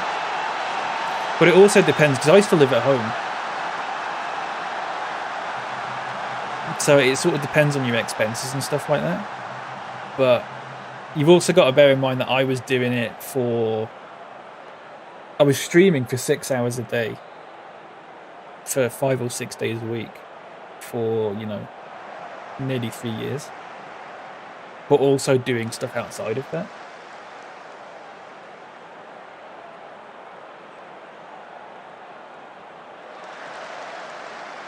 Like all the video editing and that kind of shit. That'd be a dream. Play FM and quit my job. Yeah. I mean, I didn't play FM on Twitch, unfortunately. I did a bit, but that unfortunately was something that people weren't terribly interested in for the most part. So I was playing stuff like I did stuff like Skyrim and Stardew Valley, Fallout, and that kind of thing. But it got to a point where, like, I was basing what I was playing on who I thought would be watching it, if that makes sense. Like, I'd go, oh, I don't want to play this game. Even though I want to play it, I'm not going to play it on stream because no one will watch it or whatever. Which is kind of crap, but that's how it be. I'm a graphic designer and make getting this off the screen. Make okay money, but I could start streaming in the evenings. Yeah, do it for sure. It's really fun. It's really fun when you start out. If you've got like the passion for it, it's very fun. I got too stressed out with it.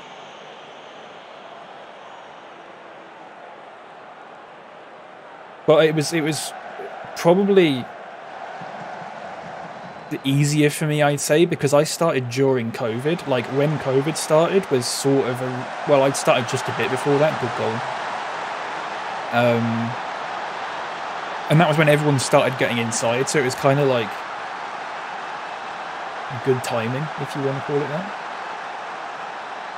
But I moved to YouTube just because. Oh shit, nice. I tried streaming on YouTube a couple of times. Twitch is a funny old thing.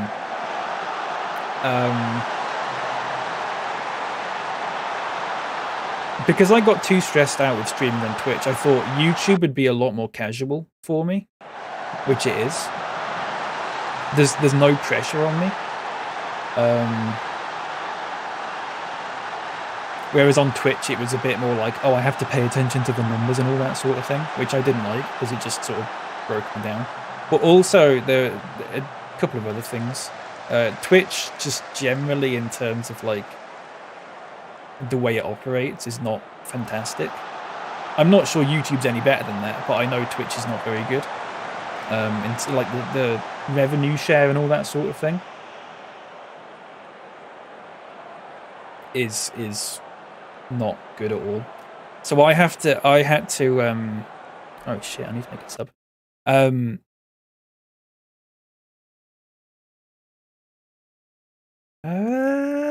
Should we be on Harrison? Why not?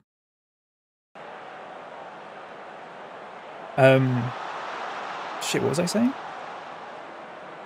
I had to, yeah, sorry. So basically, if someone subs to you on Twitch, they pay £4 a month. And with taxes and conversion fees and all that sort of thing, I only got about £1.50 of that. So I was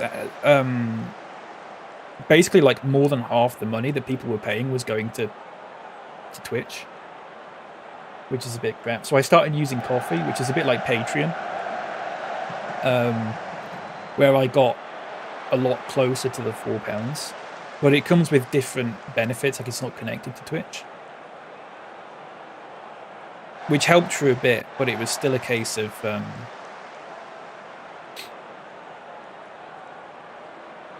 you know, it ended up not being enough towards the end of last year, but don't matter. I had a good few years. It's very fun finding community through it all. Yeah, if they're good people, then it's very, very rewarding.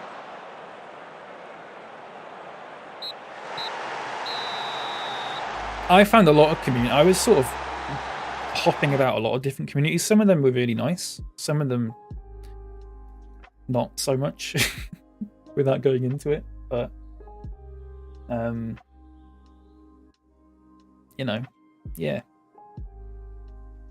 How do you get to the stage where you can possibly make an income on YouTube? I honestly don't know.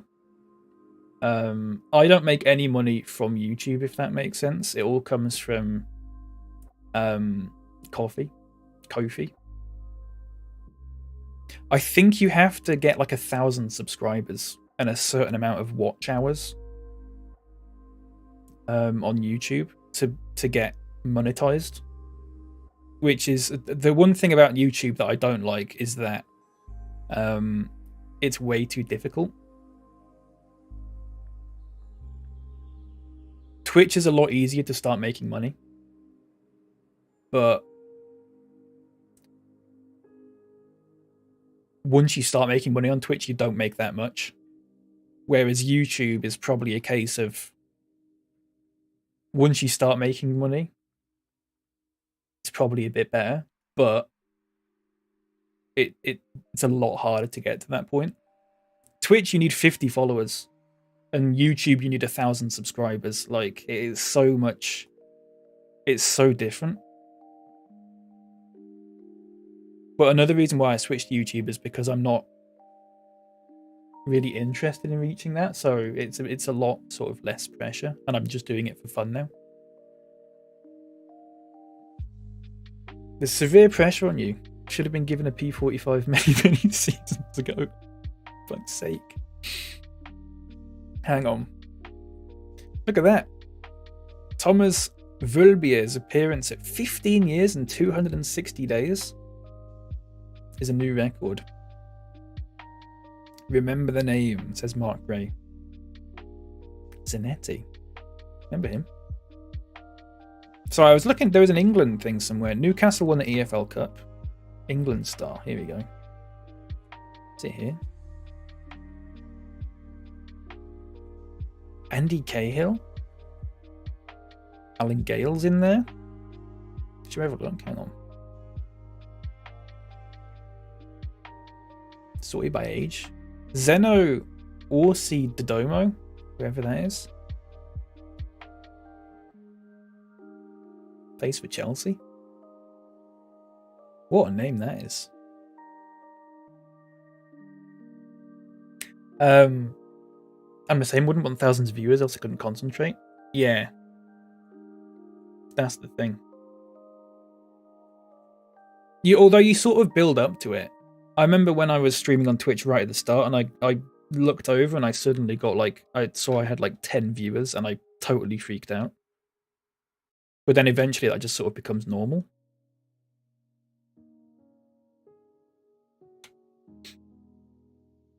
My YouTube, my keyboard, my keyboard needs cleaning. Have you and your community to thank. Lovely bunch of people, made some good friends. Yeah, Bob. It's been lovely having you about. It's been really nice. That's the rewarding thing about streaming that I probably sort of overlook now that I'm like thinking back about it, is I don't tend to focus on the positive stuff too much, which is a shame because I definitely should do, because it was incredibly positive, like it was a net positive. But I think some of the experiences I had over the past like last year, it's a case of like, I don't know what you want to call it, recency bias or whatever.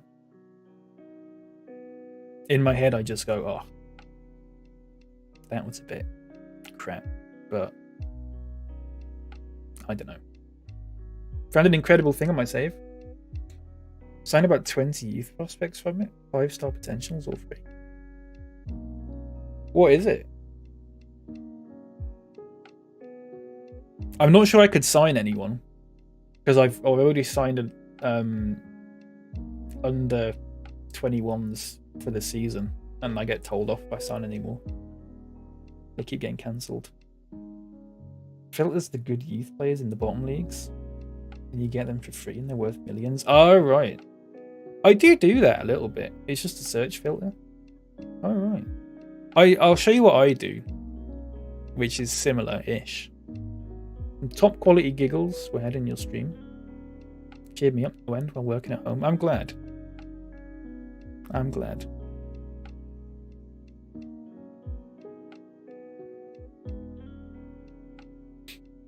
Yeah, it was nice. It was a good laugh. My chair building stream. I know you loved that. That's the VOD for that's still on YouTube. Somewhere. This is what I have, which is similar-ish. Is literally just under 21s. And I find like these players. 600k. And then I just buy them, and then they're instantly, he'll be worth 10 times that.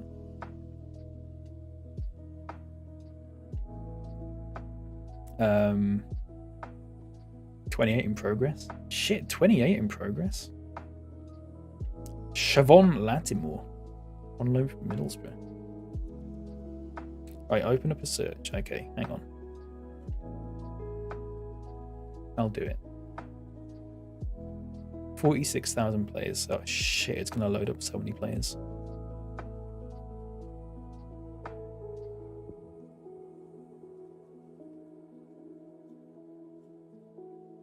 Nothing will top the chair building and food arguments. Yeah, it was it was really something, wasn't it? It was really something. It was a good laugh.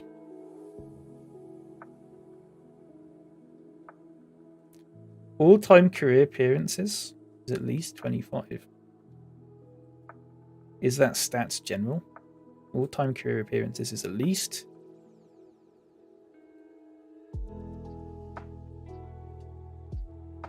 Oh shit. 5.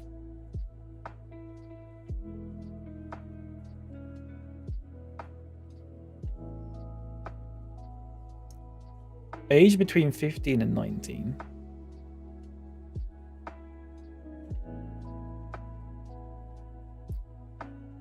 Contract status is non-contract.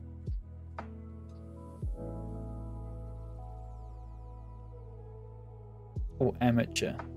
Where's contract status? Is that?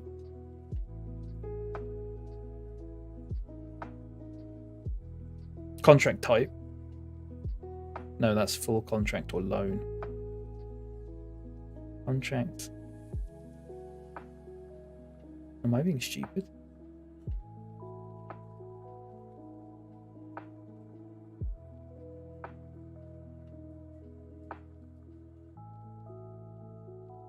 Transfer, no, it's not there. Both contract statuses. Where is that though?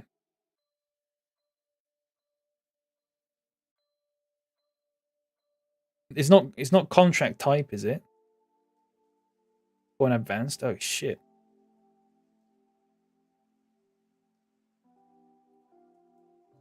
Most. None. Based in. Is that general? Based in, yeah. Belgium.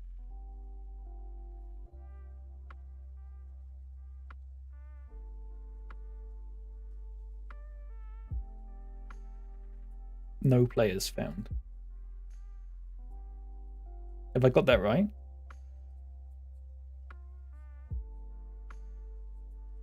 Do I need to take this off?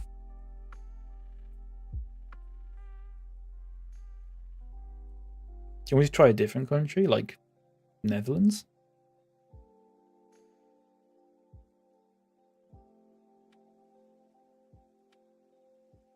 Untick that. Okay.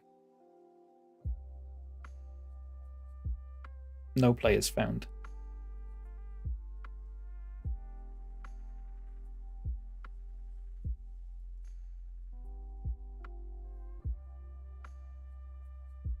Right, hang on. All-time career appearances is at least 25. Age between 15 and 19. Contract status is non-contract or amateur. Knowledge is... You have like 10k. Maybe it's to do with the database I've got loaded or something. I'm not sure.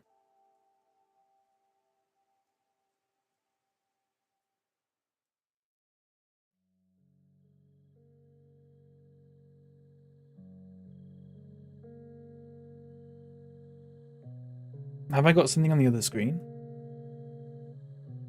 What do you mean?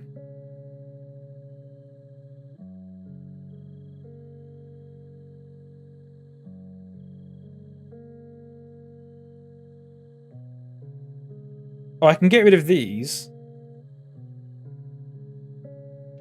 And then go to advanced. Oh, wait, no, it's got rid of them now. Hang on.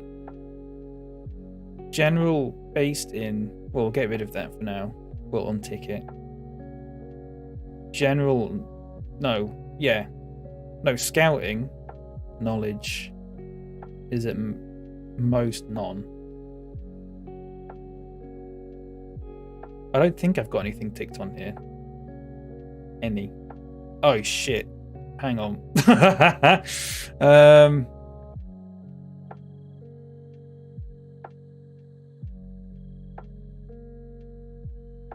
I had that on amateur.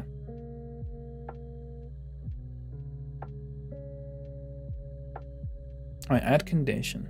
Contract status. Okay, let's just... Okay. It's the 0 players found in new gen search. Oh, that's just because it does is new gen search filter. That's not... That doesn't... That's just something I've got to replace the faces. It'll still show everyone. Right, so contract status is Non-contract or amateur?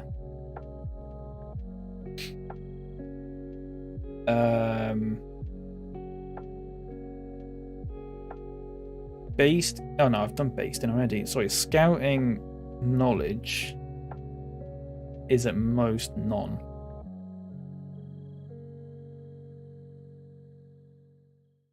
I mean, I can untick that and see if it. So that comes up with all the. Oh, it's that needs to be or. That's why, because it's looking for someone who's on a non-contract and amateur.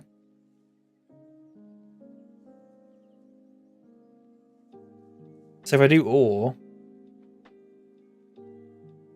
is that everything then? So knowledge is non, contract status is an amateur, age between 15 and 19, all-time career appearances, that's the one, general. Stats, all-time career appearances is at most. Why can't I just...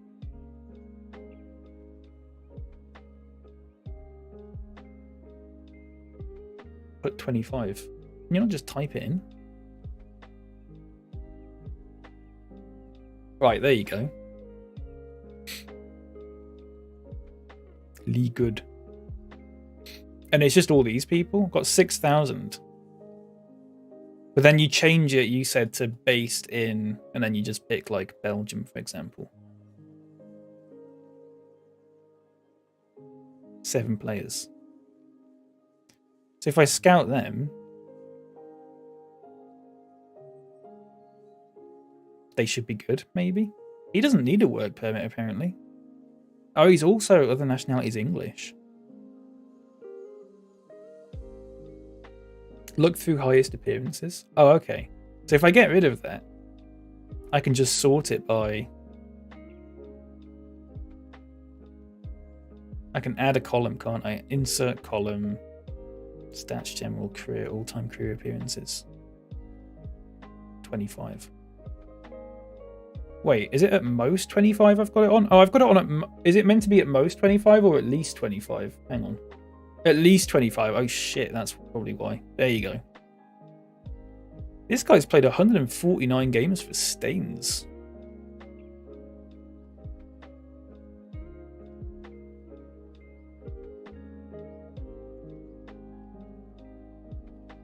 Wait, well, because these rubbish clubs get gems and throw them straight in the first team? Yeah. The problem is, though... I mean, well, it's not really a problem because you can filter it out, but... St. Kitts and Nevis players are probably going to be a bit crap, regardless. But then you say you do that, and then I'll scout them. Okay. Good to add goals too. Yeah, that might be a good shout if I'm looking for a striker. See, this guy's 18. Problem is, though, they'll all fail to gain a work permit. That's the thing. Unless I could filter that in, I suppose. Hang on, let me have a look. I can filter that in.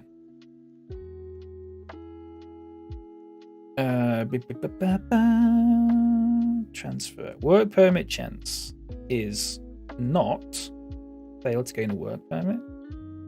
Untick that. 161 players. There you go. They're mostly going to be English, though.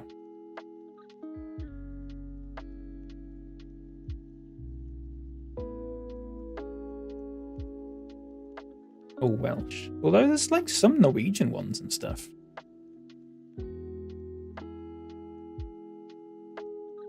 I'll just grab all the ones over 60 for now. Scout them.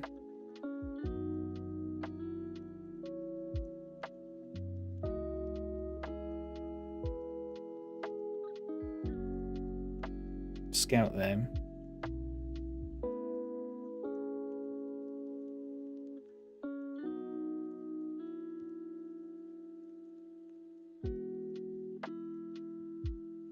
There you go.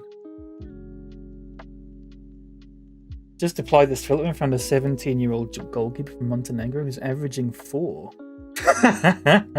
4. Fucking hell. It's worth having a look at this. It's an interesting thing. The thing is, I don't normally like getting players who need a work permit. I just find it a pain in the arse, which is annoying, especially because so many people need work permits now because of all the Brexit rules and stuff. But I'd be willing to sign them if like their potential's, 2.5 or 3 stars, and then just bring them in as a youth player. It's a decent shout.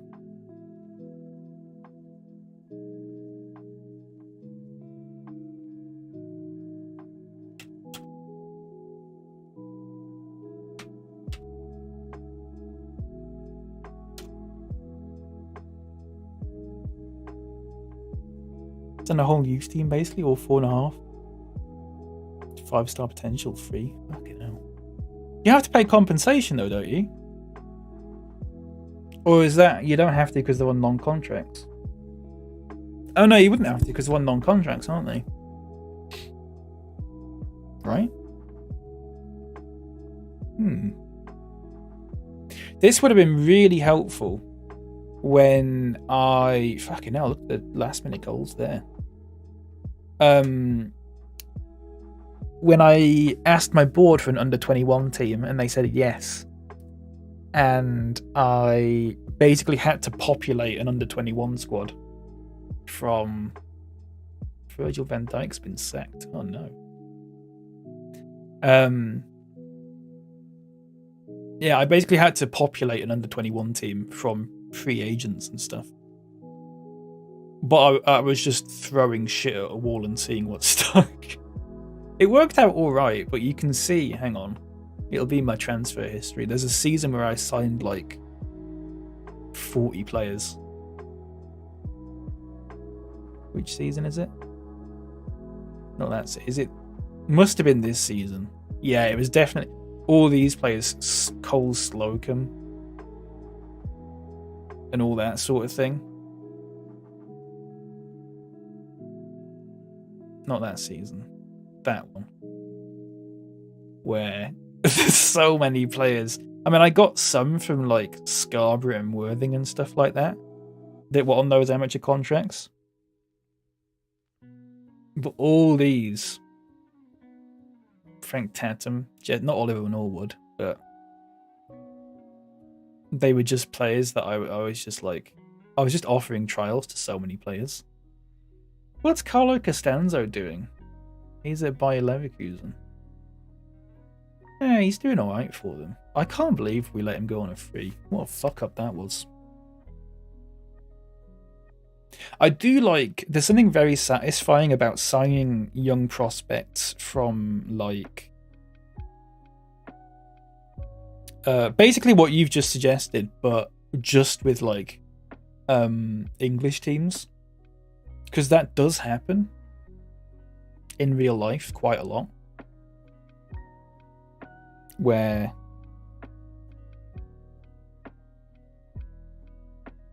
You know, if you go to like... I got like 3 players from... Was it Woking or Dorking or something like that? It was crazy.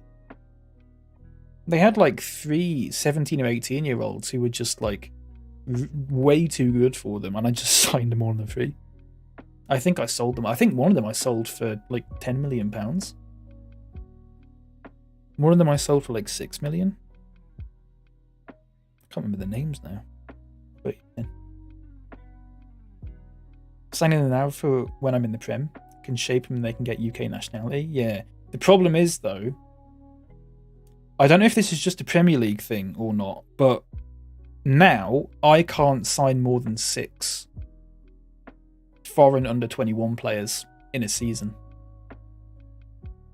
I don't know if that's a Premier League rule or not.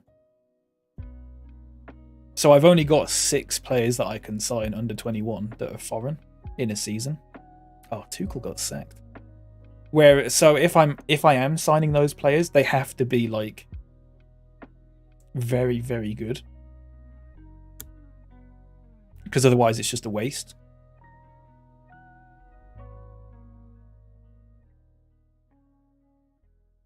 But if that's a Premier League rule, then yeah, do it all in the Championship while you can. When I was in League One, signed a Brazilian on a free, had him for half a season.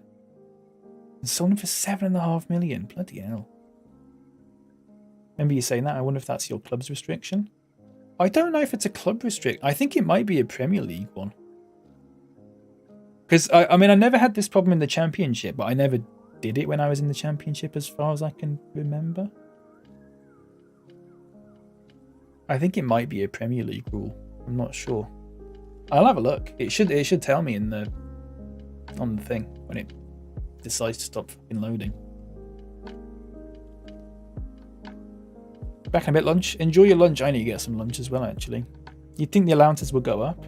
Maybe, but also maybe it's a case of they don't want the Premier League teams to be poaching all the youngsters. Maybe? I don't know.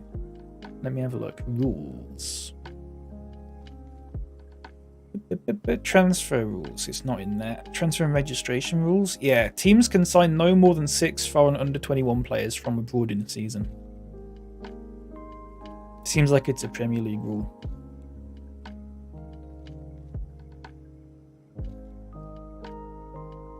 Which means I still could do it, but I'd only get 6 of them.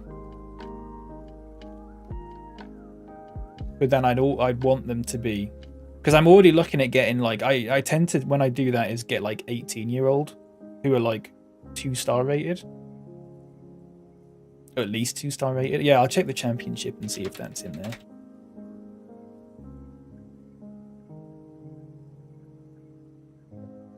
Skybet Championship.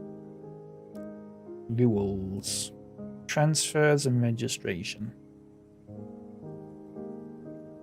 Yeah, it's not in there. It's definitely a Premier League rule.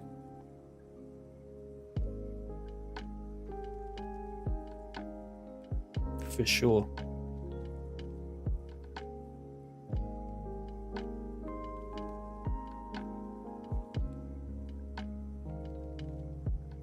Yeah. Must be a Premier League thing. Get them while you can. Hoard them while you can. Do your mass signings before the Premier League? Yeah. But the thing is, especially when you get promoted to the Premier League, is that your players' value will just increase the second you enter the Premier League. It's really weird.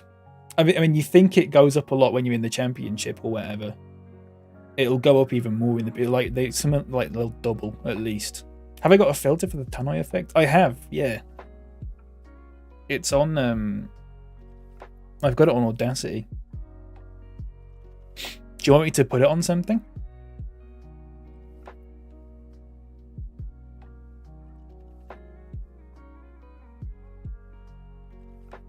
I can do that. I'm in the Championship. Over half those young players are worth over 10 million. Yeah. I think if you did that in the Premier League, they'd probably be worth... I mean, it's hard to say, but from what I experienced, they'd probably be like 20 million. Have a candidate for goal celebration. Oh yeah, go on then. Send it over. I'll check a filter on it.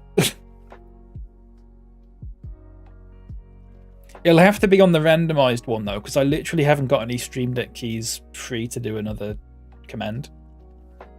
Unfortunately, because I've only got 6.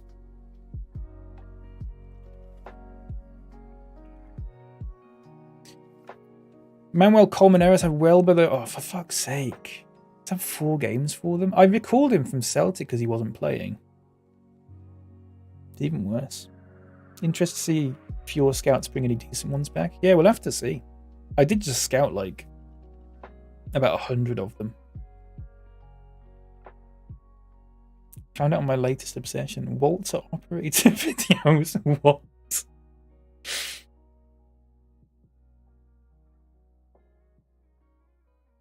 You mean like roller coaster waltzers?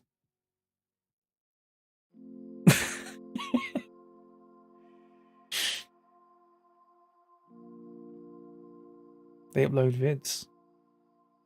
If you send me the video,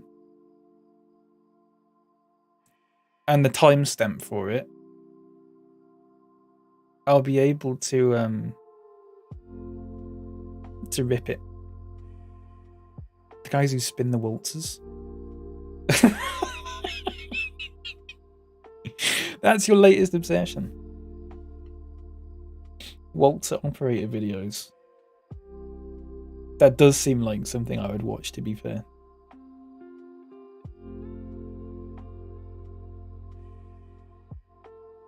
Ultimate Waltzer operator view. Jonathan Danta's Waltzer operator view. Chop it up into a 10-second MP3. Okay, you don't have to. You can just send me the video if you want, but I you know, it's up to you. Either way, I can just put it into Audacity and then put the filter on it, and then it's good to go. YouTube Gold.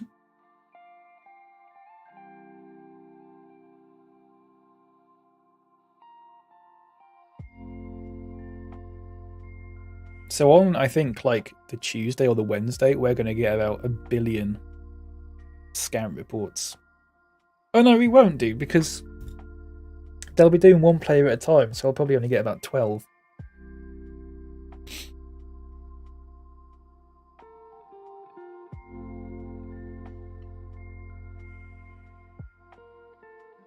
That's how it works, right? God almighty, this takes a while.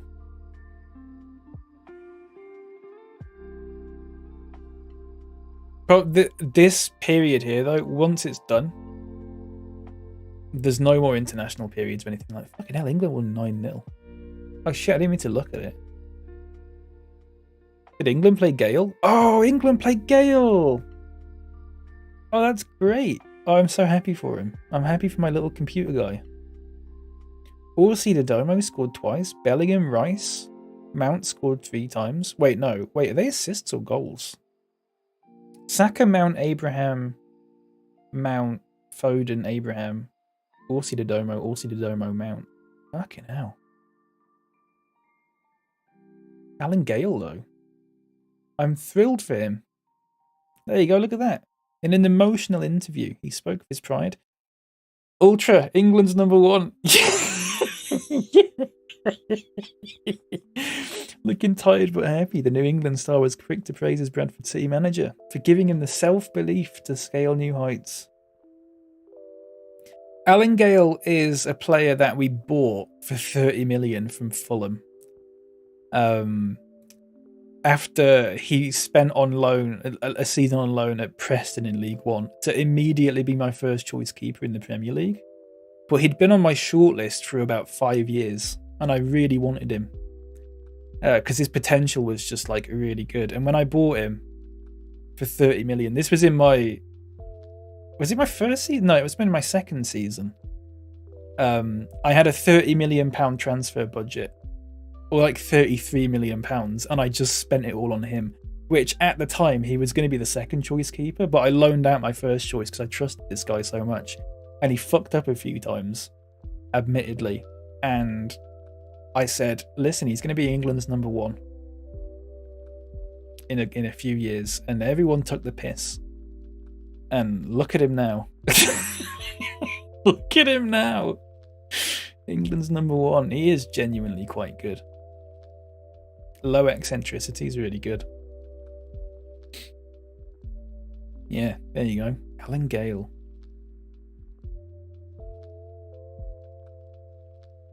Does it tell you the club's worth? I don't know. I don't think it does. I mean, it tells you how much money we've got, 7 million. But that isn't the same thing as the worth, I guess. Sold the heart and soul of the team for a prospect. I did, but I'll tell you something. As much as I loved Puig dollars, and I still do with all my heart, I got 37 million for him. And I got him for free. So, you know, I don't care. He's wanted by Man United. Could you imagine? he was throwing them in. There was one game against Tottenham where someone had a shot from about 30 yards and he just punched it into his own net. It was ridiculous.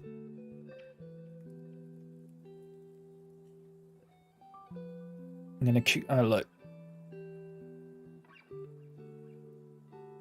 It's an honor, and I hope you get more chances. You did a great job. I'm very proud of you. Early Gale was rough, but I expected that because he was in League One the season before. And then, you know, you're throwing him immediately into the Premier League was a bit of a risky choice, but I believed in him. You've just got to get through that, you know? It's always funny with a new goalkeeper. But it was worth it. While I loaned out Prig dollars to some random Portuguese team. Who's the worst goalkeeper we've had?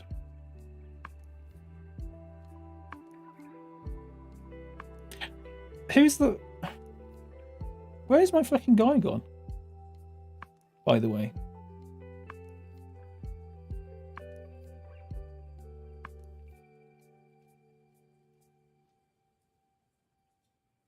There he is. What the hell? The guy. I'm thinking the guy who played once. I know who you're talking about. I don't think he played. I think he actually played a few times. If we're talking about the same person, this guy, Alexei Rojas Fedorushenko. Is this the guy you're talking about? He did play a few times for us. But it was in the cup game against, was it Aston Villa? Where we lost 3-0 or 3-1. But literally every goal they scored was completely preventable, but he was just like punching him into his own, whistling a man down. It was really bad, wasn't it? He was really bad. But you know what? I had him for a season and I made a £4 million profit on him. So he did get us knocked out the FA Cup though, so you know. Whatever. Yeah, he was pretty bad. I wonder what the worst play we've ever had. The worst play we've ever had. Oh look, he made his debut for Serbia. I'm thinking of two players off the top of my head for the worst play we've had. I know what Ultra's gonna say, and it's not right.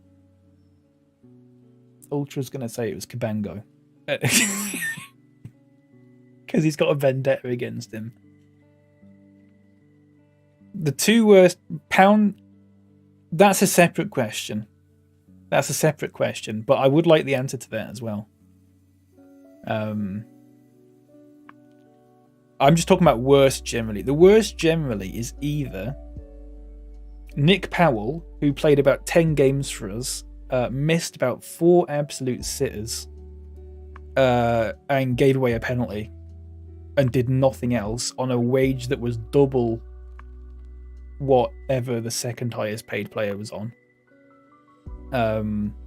He was god awful, and also Ampadu was also just complete garbage, and I don't understand how he's wound up at PSG, but there you go.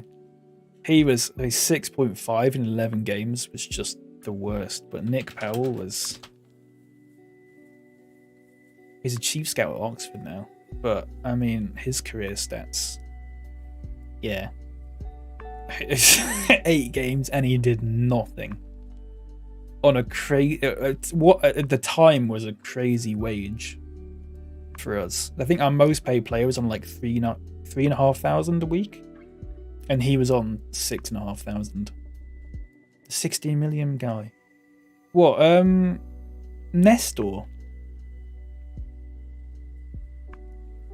The centre mid I got, the Brazilian, to replace Gilmore.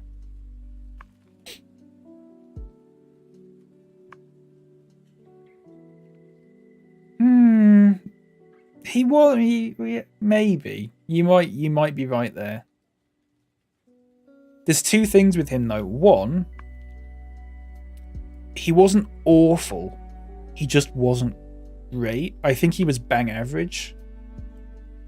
which for 16 million isn't good enough. But I think we then sold him at a profit as well.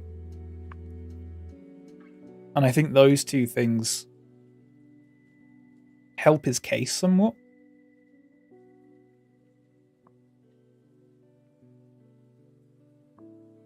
He was 1.6 million. I'll show you. Nestor. This was a couple of seasons ago. Oh, did the game crash? What was that? Diddle-doo. Don't tell me the game's crashed. Because I haven't saved it in God knows how long. Oh shit, the game's crashed.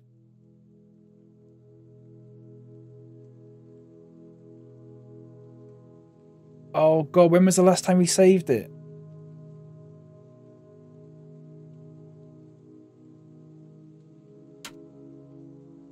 When was the last time we saved it?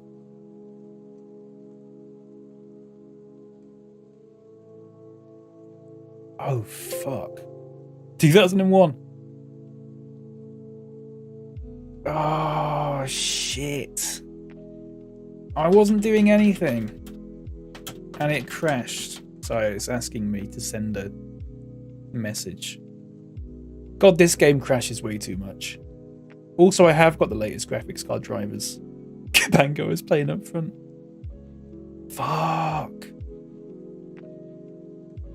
Oh, we're going to have to sit through about a week of nothing again.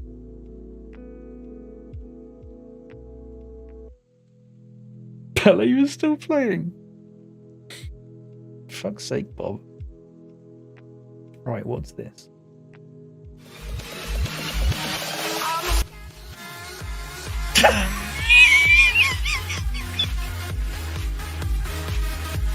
Right, yeah, I'll do that.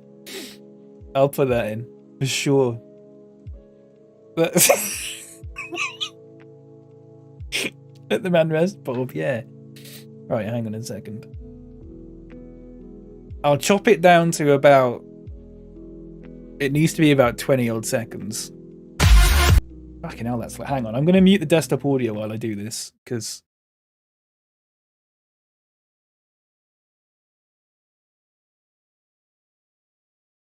That's fantastic. That is so good. Right, hang on. Let me. I'll show you what I'm doing. This is what I do. Just generate about 5 seconds of silence at the end of it. I've just clipped it there. Oh shit, I probably shouldn't have done that. Hang on. Let me. So I'll fade it out for about 2 seconds or something like that. Right. Go generate silence. And then it's literally the filter is just one that I downloaded called public address, and it's you just muck about the settings, and then it'll do this.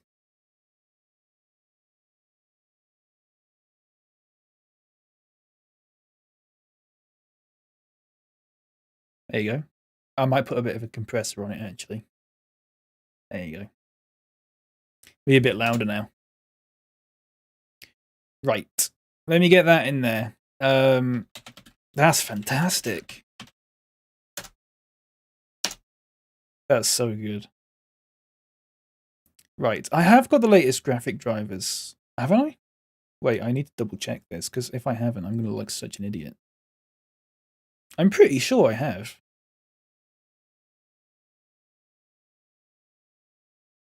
Have I? Yeah, I have. Check for what? Check for updates. Hang on. You have the latest? Yeah, I have got the latest. This game is fucking stupid, honestly.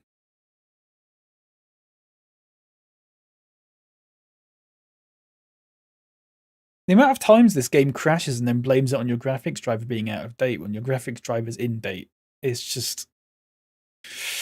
Miles!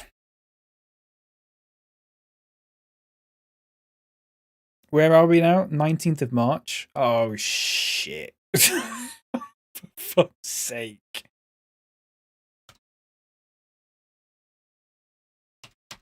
Right, we're going to have to sit through... Fuck me. Oh, God, 17 days.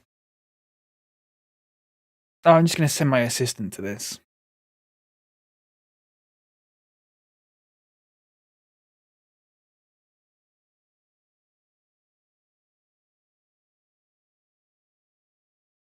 Why is the manager so sweaty? Wouldn't you be if you were in the European positions?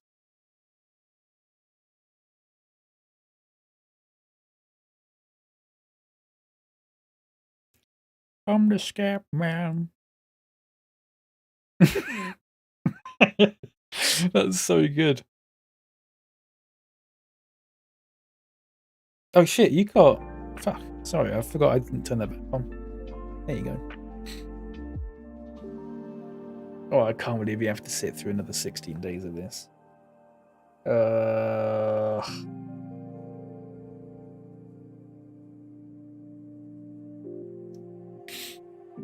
European position, not sure I've tried that. I'm not sure you've tried any of them, Bob. Yeah, that doesn't work. You've got a kid. Never mind. Forget it. Whatever.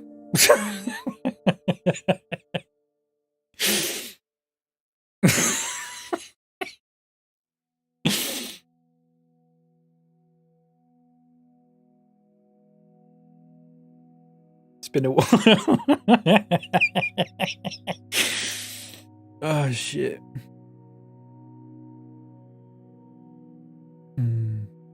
Oh, I wonder if Alan Gale will make his debut again then. Or if that was just a one-off. Thomas Velbier.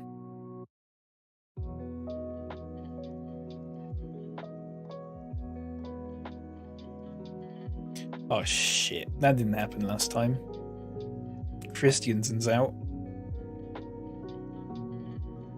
Christiansen's out. Who have I got that can play? I got Jovicic. I said Buongiorno can play there. I guess. It's not the end of the world.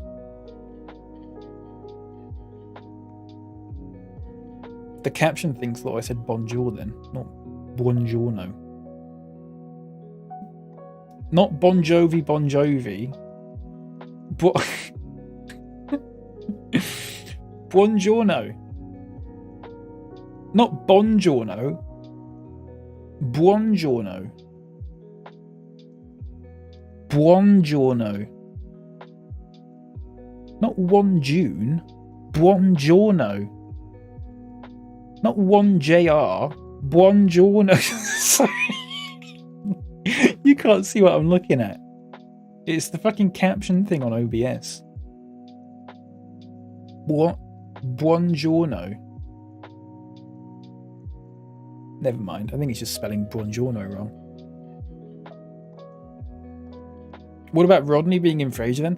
I don't know what to make of this. Has anyone else heard about this? So in the new Frasier reboot, which I'm already skeptical about to say the least, because they're gonna make one stupid episode about Frasier getting cancelled or something like that, and then it's just gonna be some stupid culture war shit that isn't funny and has been overplayed 1 billion times already.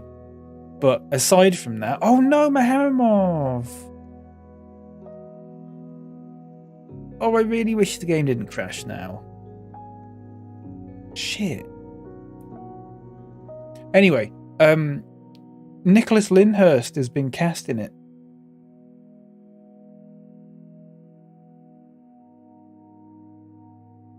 In the Frasier reboot. Which I don't know what to make of that.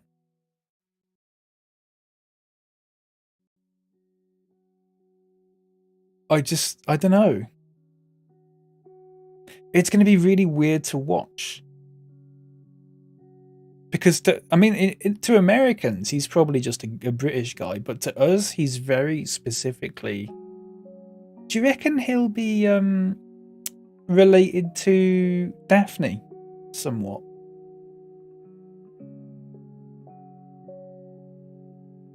Oh, a visiting British academic. Oh, right. It'll probably just be one episode then.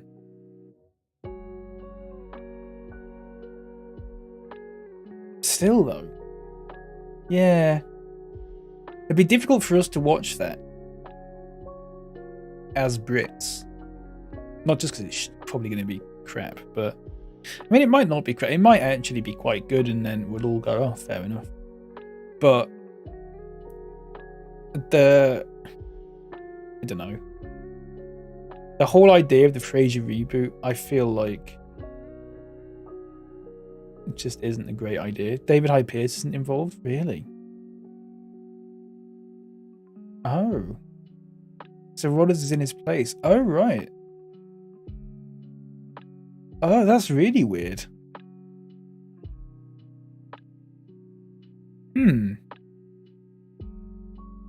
I don't know what to make of that at all.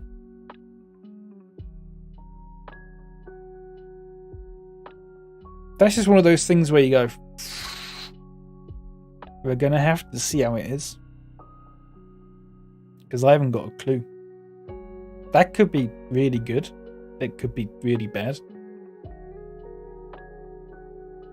If it is really bad, it won't be because, you know, it won't be because he's in it, but it'll just be because they acted together for months on some play. Well, hopefully there's a bit of chemistry then.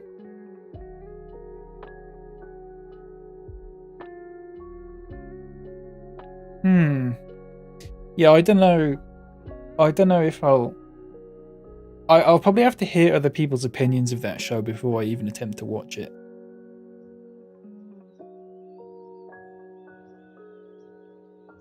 Because there's a big part of me that thinks it might just be painful, but I don't know. It could actually be quite good. It depends how it depends how they do it. It depends how they do it. Because there's not a lot in the original series that's very sort of its time, if that makes sense. A lot of it. The difference between that show and then shows like Friends and stuff is that a lot of Frasier would still sort of hold up today, if that makes sense. And I don't just mean like morally, but I also just mean like generally in terms of the themes of the show and all that sort of thing.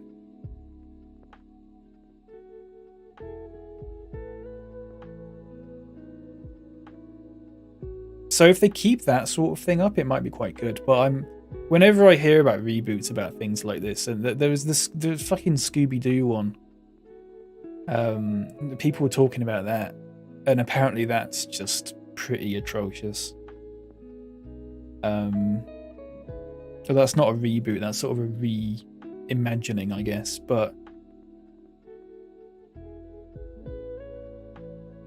there's going to be some weird. I'm worried there's going to be some weird sort of attempts at current humor, if that makes sense. Like current events humor or something that are either going to be they're going to age like milk, or they're already going to have aged like milk by the time the show even comes out. Oh, Realm 1 got penned. Yeah, let's not talk about that one. It sounds pretty atrocious. It sounds pretty. I've, in all honesty, I've not heard that much about it.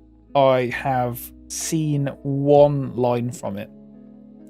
I've seen one line from that show and immediately went, no, there is no way in hell I'm watching that, because it already looks outdated.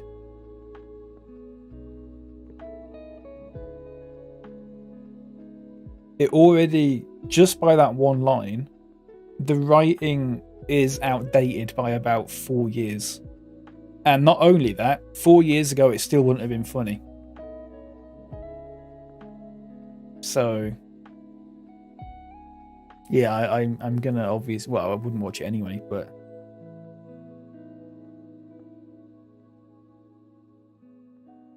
yeah, just, you know, not great.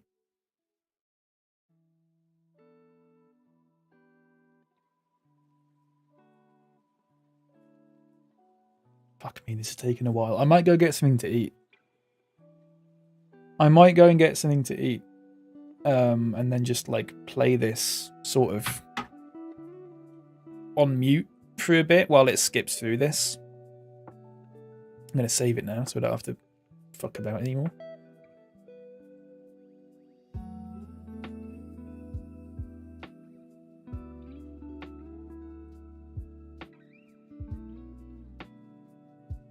Afternoon, Manikai. How are you doing? Welcome in.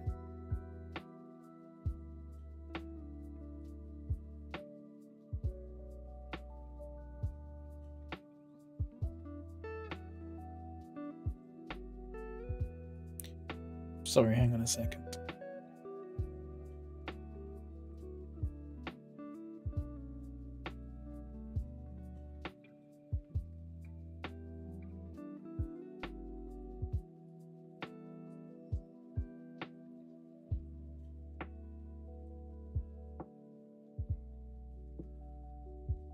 I see we've seen about Nicholas Lyndhurst. Yeah, that's what we were just talking about. Yeah. I was saying I wasn't entirely sure what I make of the whole thing generally. Because there's two ways they can go about it. They can try and update it, or they can keep it as it was. And I hope to God they keep it as it was.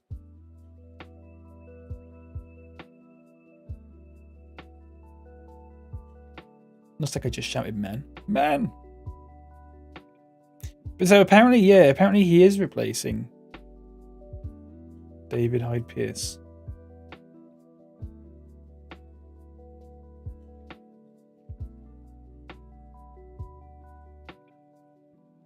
But remember when Nightlights? Sorry, every time we talk about David Hyde Pierce, we've got to talk about how Nightlights thought that he was a serial killer or something like that because he heard it in a podcast.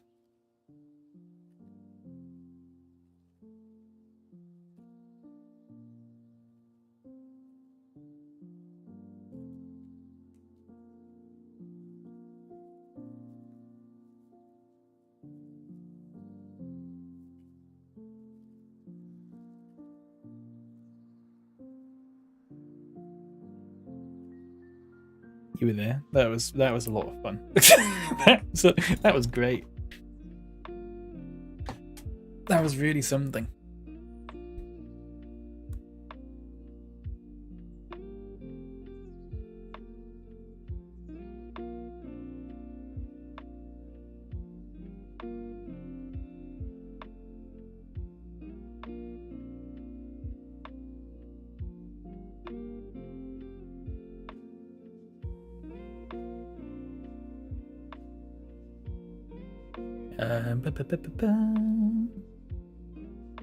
Renteria scored his first goal for Colombia. Nice.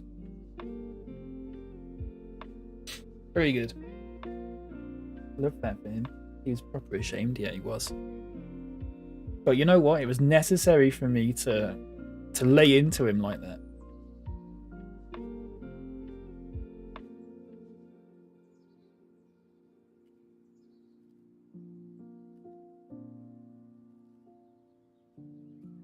I was like, you haven't been cancelled.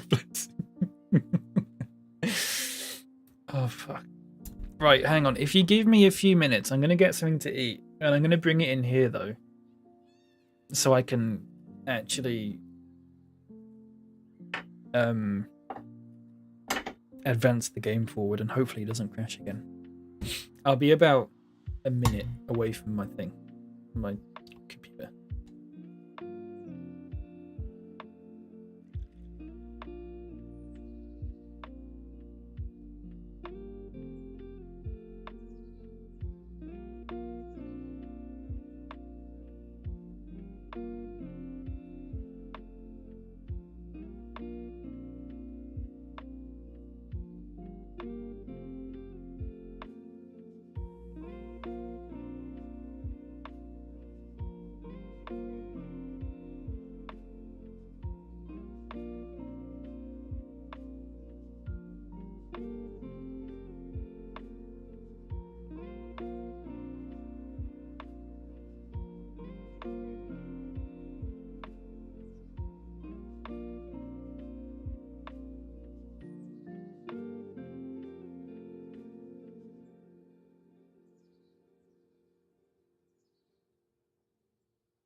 Oh, see, England only won 5-0.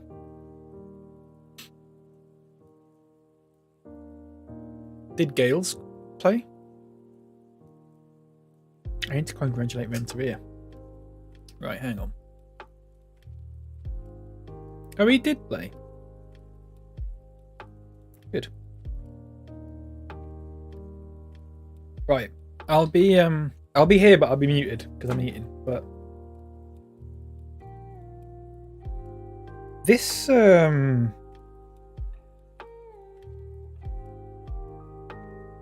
cheese and chive dip is looking very runny. I'm not I'm not entirely convinced I want to eat it. Is that going to be okay to eat?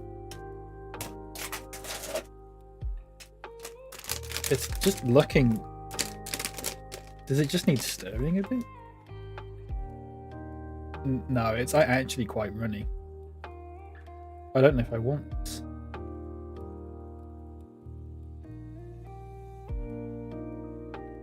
Is that because it's gone off, or...?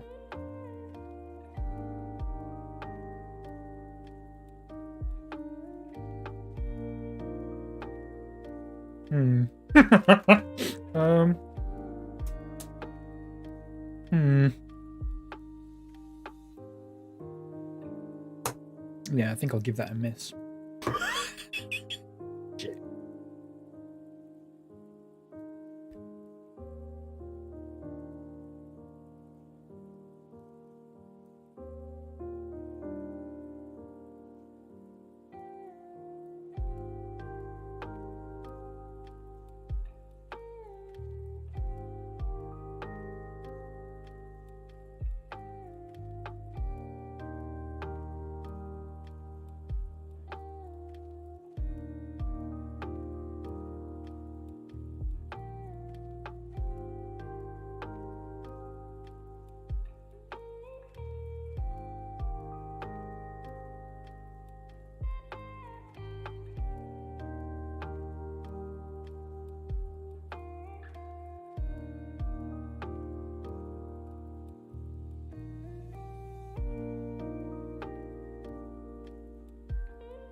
Sorry, hang on.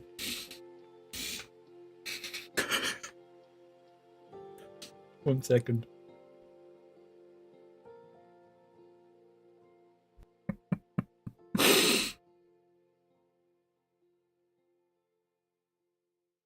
Sorry, I was putting the dip away because it was extremely runny, and that's not nice. But I don't know. I'll tell you in a second. My yeah,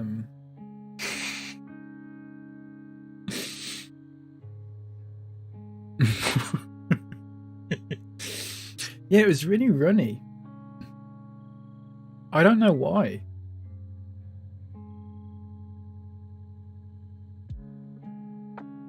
Oh, he's rude. Oi!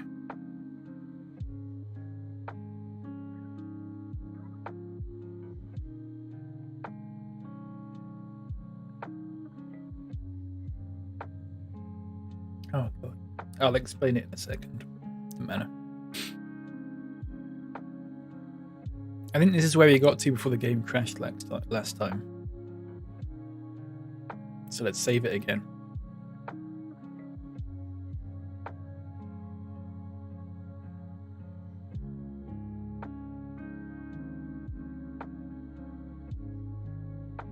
£68,000 a week? Jesus Christ.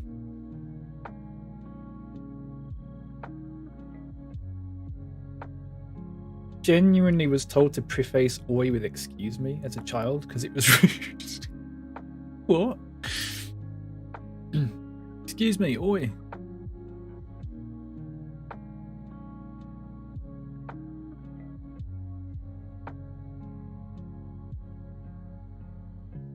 You very gullible. Oh my god, it says gullible on the ceiling.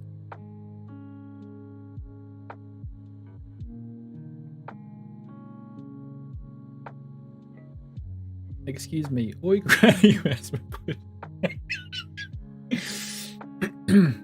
Jesus.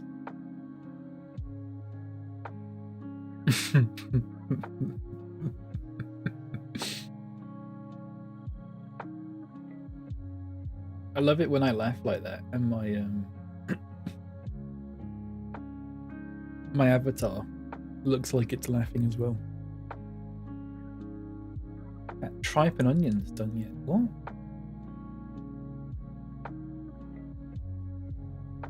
Tripe and onions.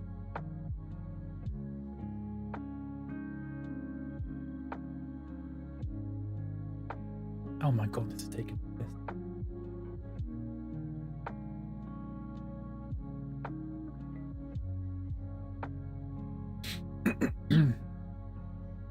Haven't had tripe in years? How old are you, MP? Why have you had tripe at all?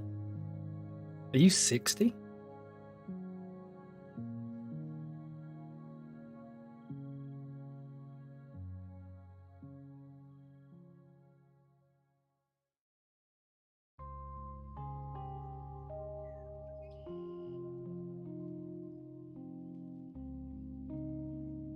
Right.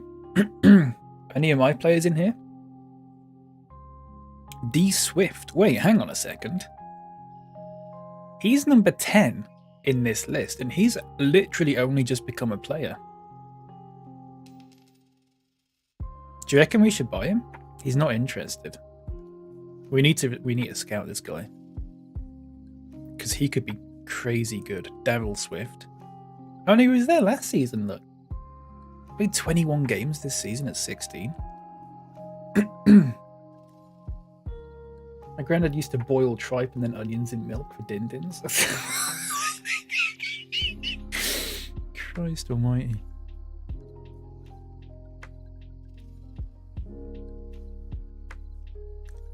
Right, who else in?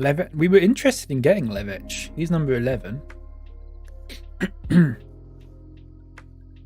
Davuli's there, Renteria's there. They both play for us. Kay Hamilton on loan from Leeds. Nunez, I believe, plays for us. He's on loan though. And I think that's it. Yeah. Interesting.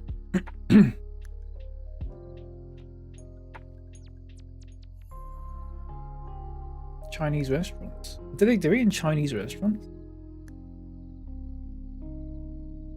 My grandfather used to boil tripe in milk. What is tripe? What actually is tripe? Is it fish? It's the edible lining from the stomachs of various farm animals.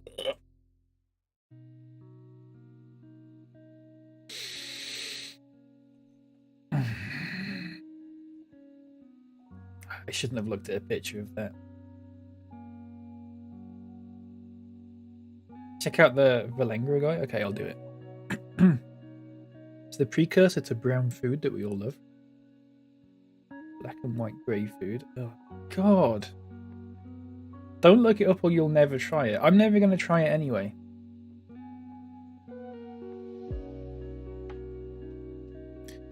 Who is the guy from Valengra? This guy. Saurus. Why specifically him?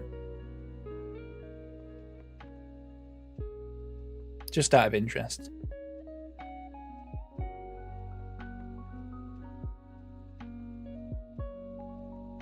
Alan Tripe up front.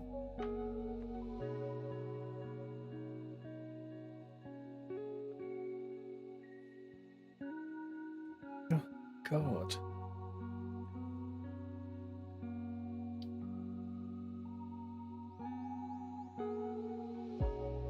The Tripe Marketing Board promotes World Tripe Day on the 24th of October. There you go. Norwegian players go cheap. Oh, I see. I've got a few Serbian players like that before. Introduces Ferreira links with... God, look at his face. Abel Ferreira, Portugal manager. I wonder who'll get a Chelsea job.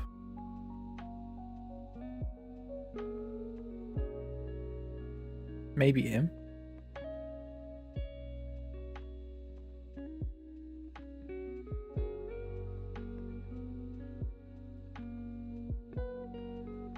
Maharamov. Oh, Maharamov's in. I can't believe Maharamov's injured for 3 weeks.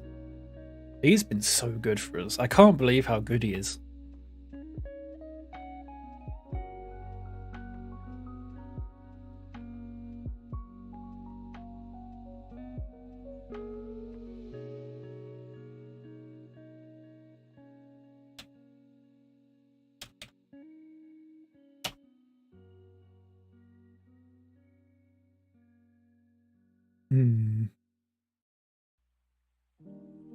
I think I'm at a point now in the game where I want to buy... I mean, obviously I want to buy some of them. I want to buy some, like, you know, youth prospects and stuff and loan them out and stuff. But I want to be a little bit more reliant on my youth intake. And when I'm buying players, I want to be buying like mostly first team players as opposed to spending like £5 or £10 million on Colombians that I then sell 2 or 3 years later. I was just doing that for the money for the most part. A+. But I know I'll still do it, but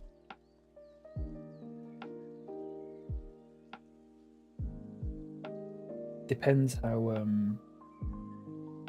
often I do it.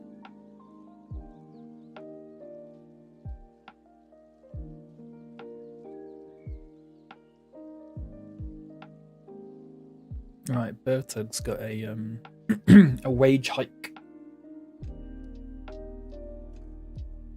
Jovicic is in. Oh shit! Both my left backs are injured. Ah, crap. Crap on a cracker. That's not good.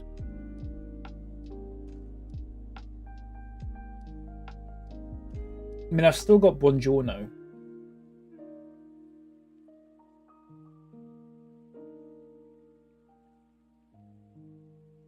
But he has a really good centre back partnership with Limoel. So I don't really want to play him at left back, but I'm gonna have to.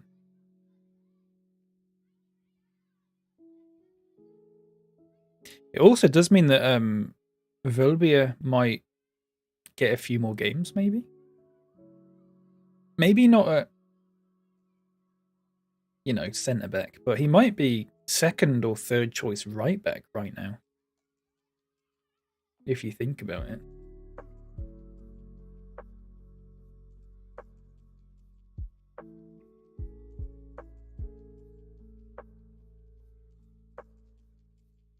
I'm still interested in Chiesa.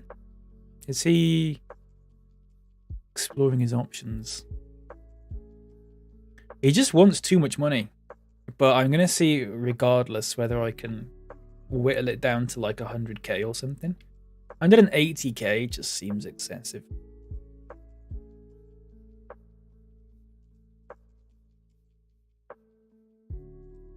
But if I can get like a signing on fee of 3.5 million or something, he might,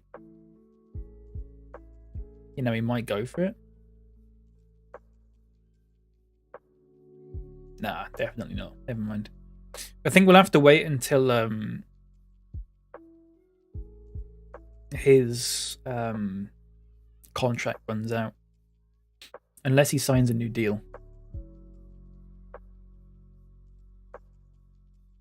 Because he'd be one hell of a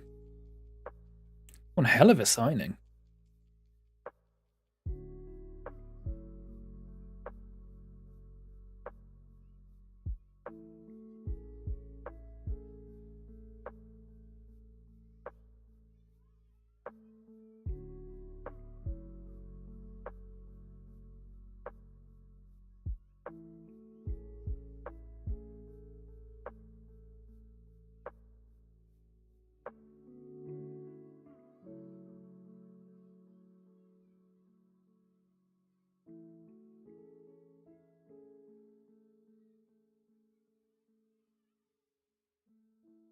So I'm still looking at tripe on Google. I don't know why. It doesn't even look edible. It just looks like, I don't know.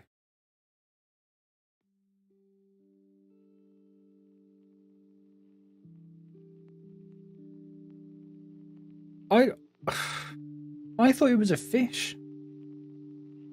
Why did I think it was a fish?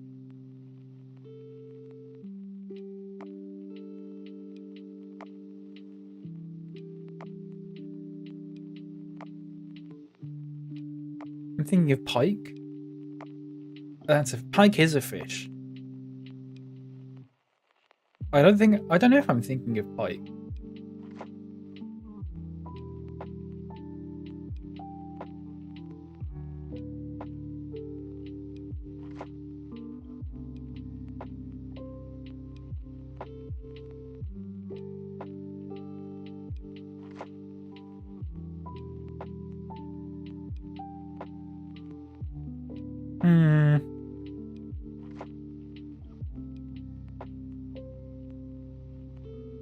Crazy to think that in the Middle Ages people used pike as a weapon, did they? That's got to be something else. It's got to be wordplay. It's MP saying that. It's got to be some wordplay.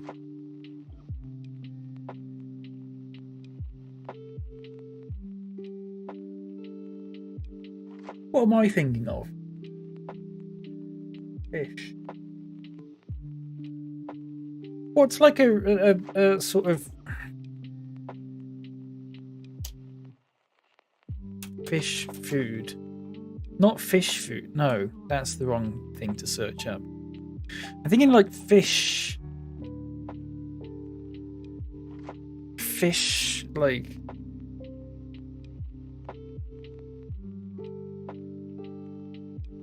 stinky fish. I swear there's like a fish that it's going to come up with a stupid Norwegian one or whatever it is.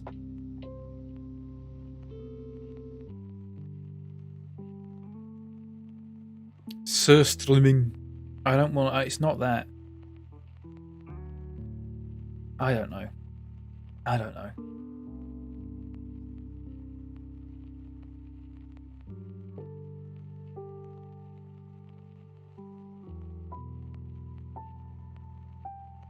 Finally, we're playing a football game. We've only played like 2 games today, or 3 games.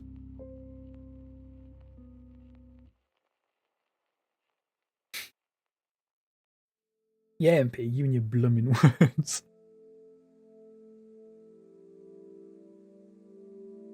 And Man United play Man City. Interesting.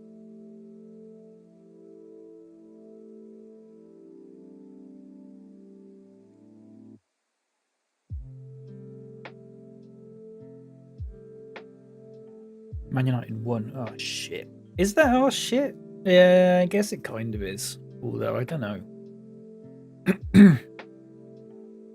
Right, Maharam. Oh, shit. Everyone's injured. This is the thing now. Look, it's all going to be fucked up. So we're going to have to do something like that. We're going to have to play...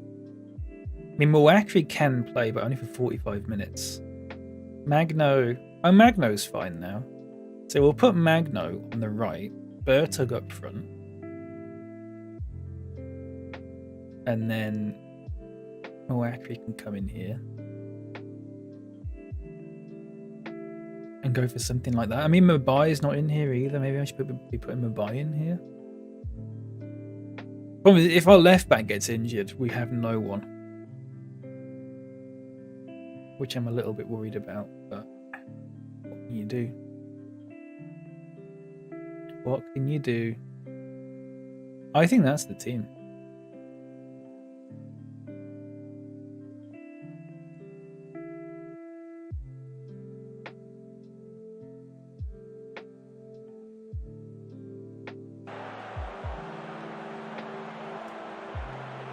Okay. Pause there. Pick up where you left off.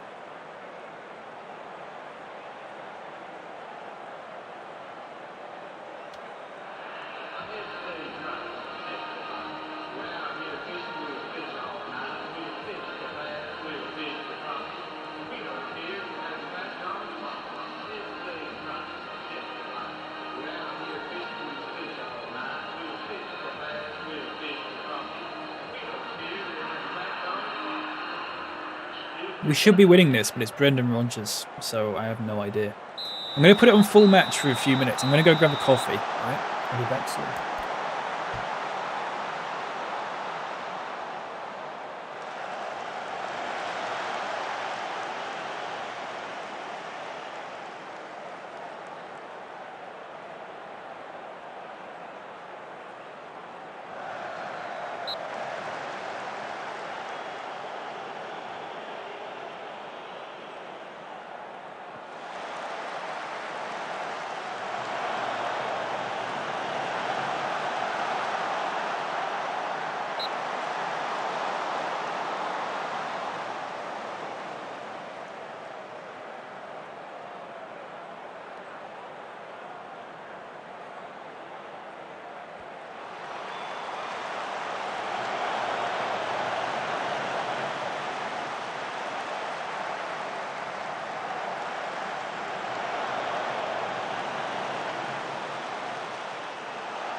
Oh, hello. Sorry about that. I'm back. Here we go. They're going to score now.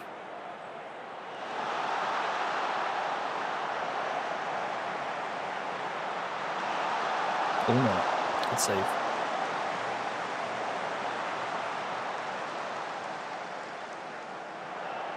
Why do that? Just let it go out.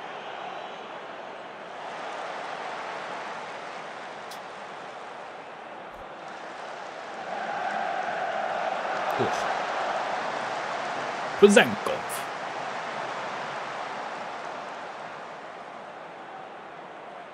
Well, we're doing all right. We're about even, actually, but...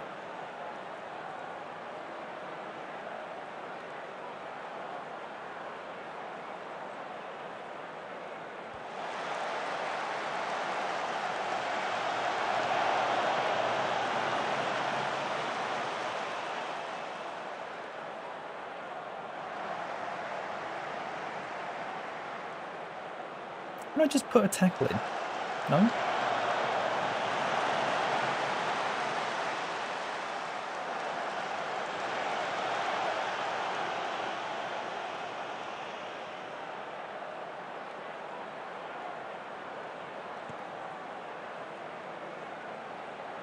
Oh, look at that. 1-0.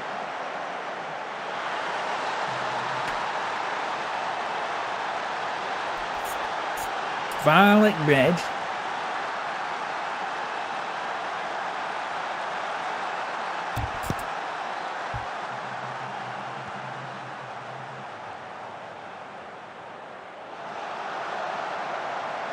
I think that's the most Bradford City goal we've ever scored.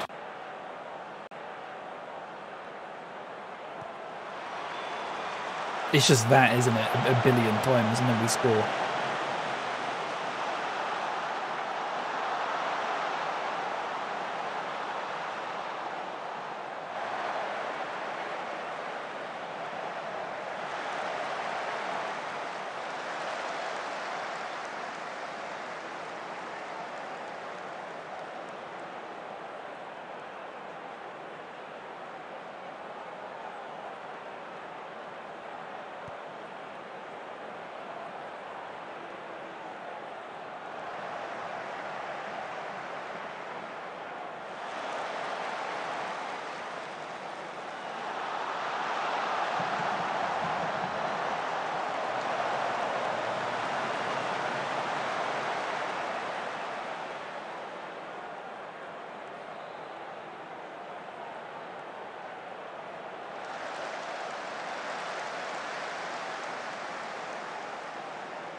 Oh, shit, the keeper.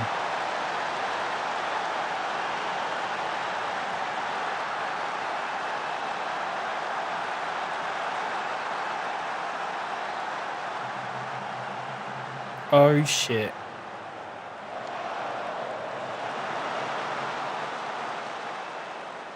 Oh. Oh. I'm going to sack him, are you? No. England's #1? Of course not.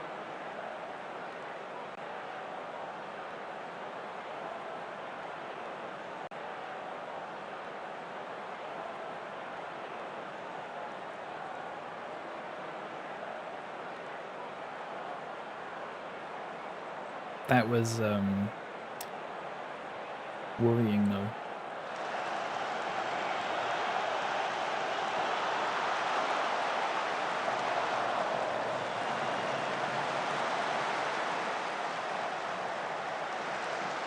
What a cross.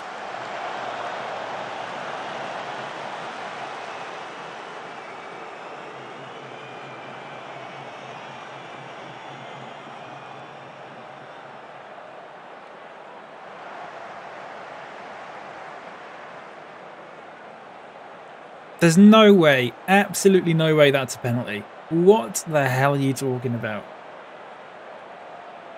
No way.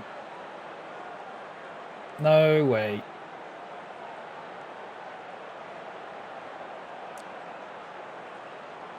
What?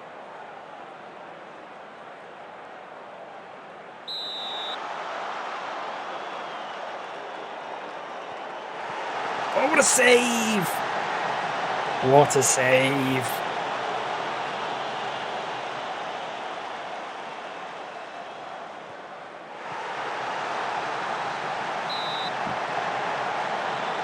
Called it. Very good, Bob.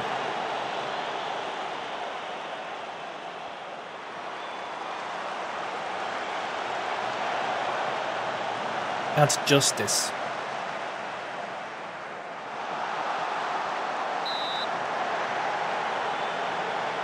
Because there's no way they deserve that.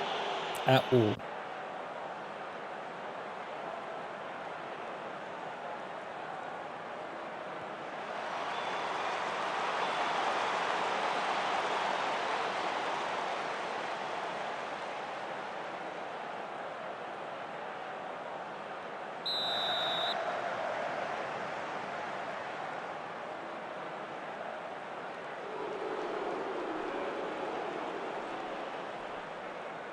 His coffee's nice.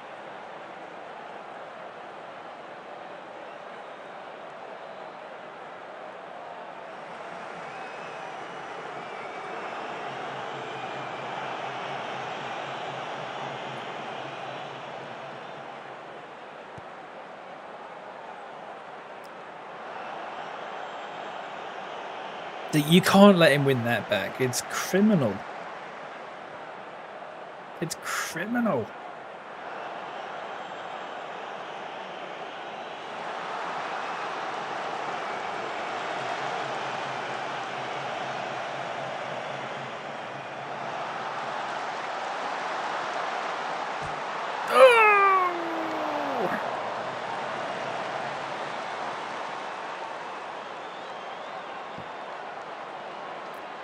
We're on the back foot. I'm a bit worried about this. Fucking Brendan Rodgers, of course. So I'm not surprised, but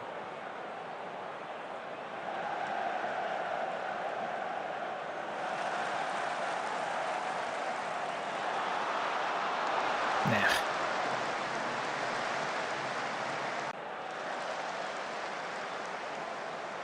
Time for some McSauce. Yeah.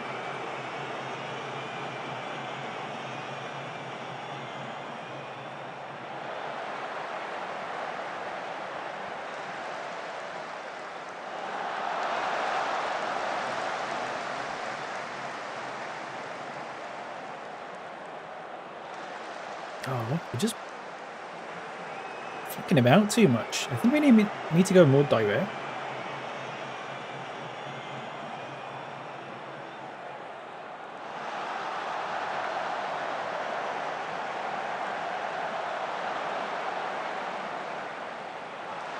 Why tip that one? Hang on. Phew! Bless me. Bloody hell.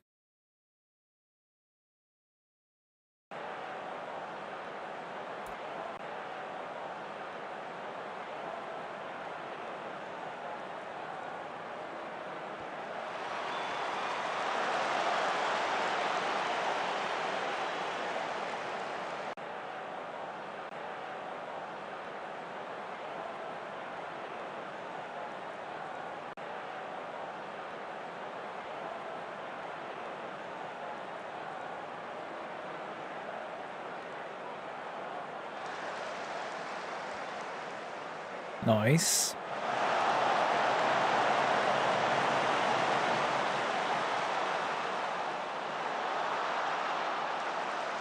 Nice. Oh, what a goal. Oh, what a goal.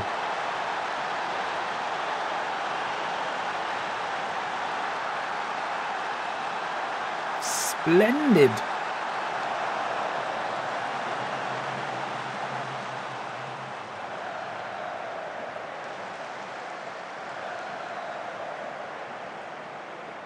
I'm going to bring on Volbia again.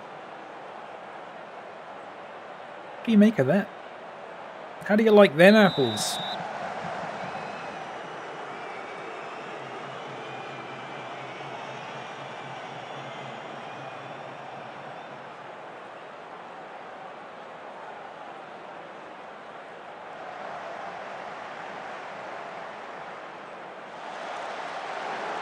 Oh, for fuck's sake.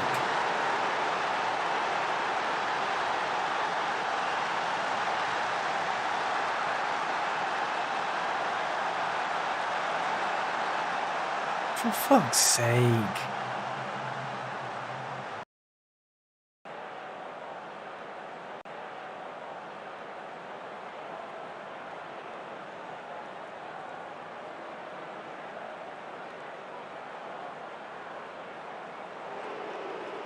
There you go. Nice.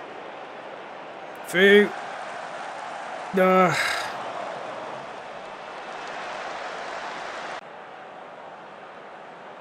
going to bring it off Moretti.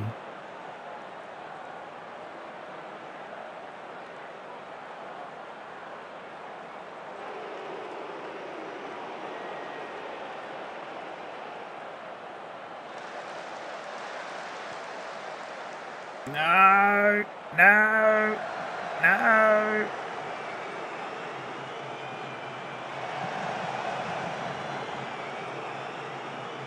No, no, no, no.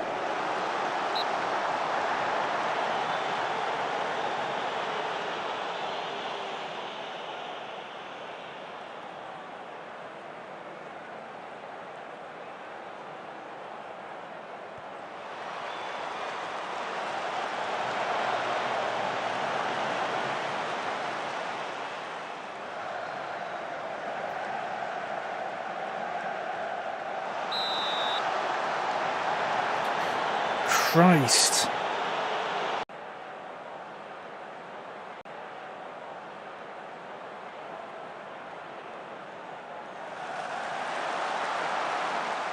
Oh, yeah.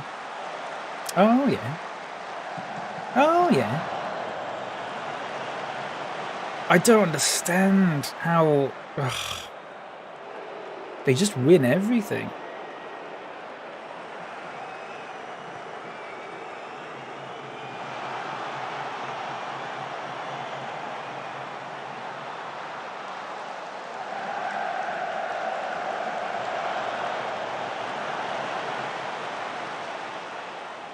Look, they'll win it back really easily now. Or not. Oh! Oh! You gotta score! You idiot. You idiot. What a prick.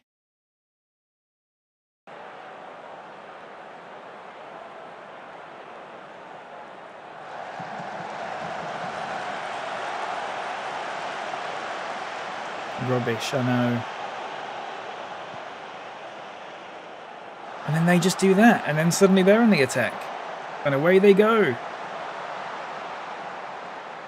We can't win it back off them because the defense is clueless, and thank God they missed that.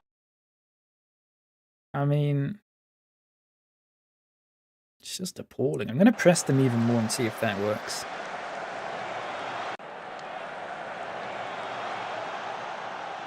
I might have to just scrape a draw here, unfortunately.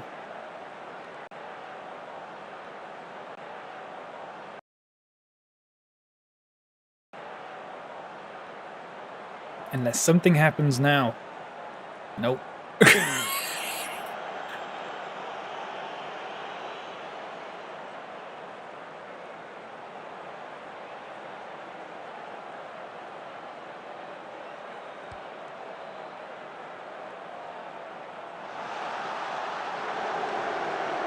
Oh my god. Oh my god, I thought they were going to score that then. No.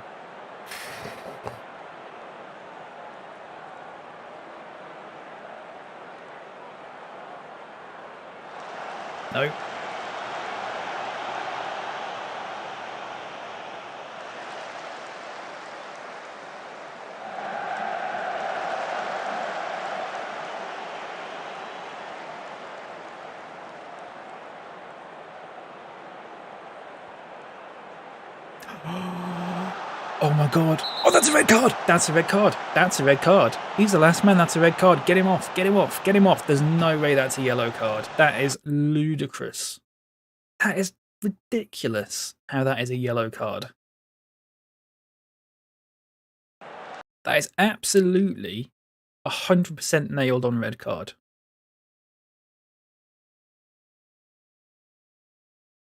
I'm going to put McTominay up front for this. Last man isn't the rule. It fucking should be.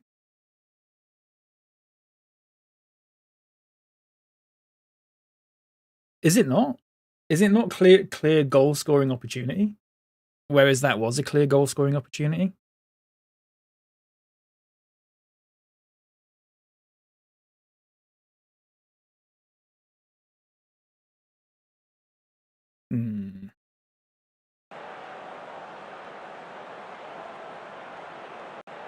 Doesn't mean last man. No, but that was a clear goal scoring opportunity. Oh god, I thought that was in then. Oh shit.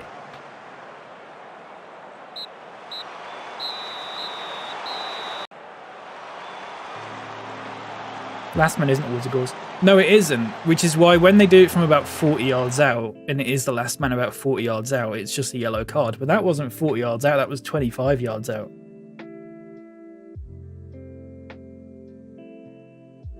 If it was on the halfway line, I'd go, nah, it's just a yellow. But that's close enough to the box, I think, for it to be a red.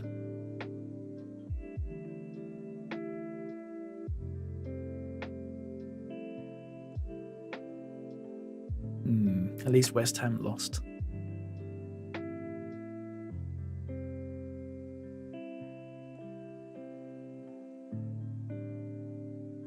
Depends on the context. Defender could be much faster. But he wasn't. Have a moment in the press. I fucking will. Thank you for the permission. Chicken permission. I'm also going to have a moan about that penalty they got, because that was ludicrous.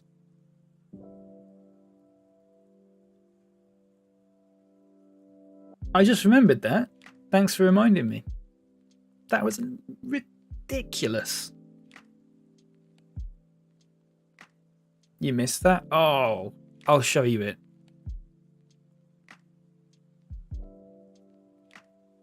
Was it Brendan again? Of course it was. Of course it was. Of course it was. Right, penalty. Nope, that's just showed me Mitrovic. View highlights. Match report. Makes you think. It does make you think, doesn't it? Look, I'll show you.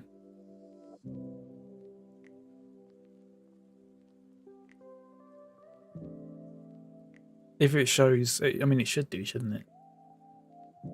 I mean, it was just...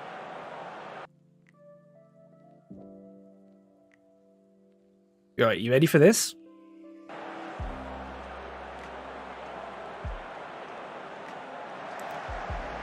Keep an eye on this guy. That's a penalty. That was a penalty.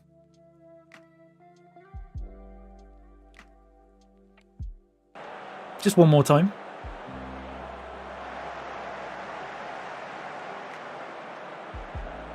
Penalty. What? What in the world is that?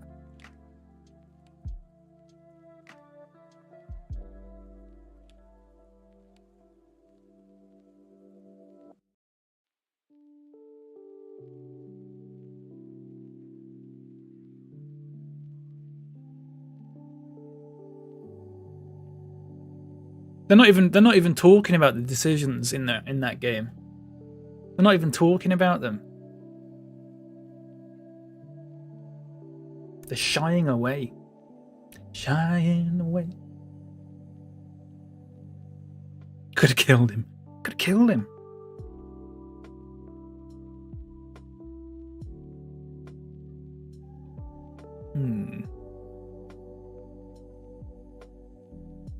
That wasn't too bad for us, though. Tottenham...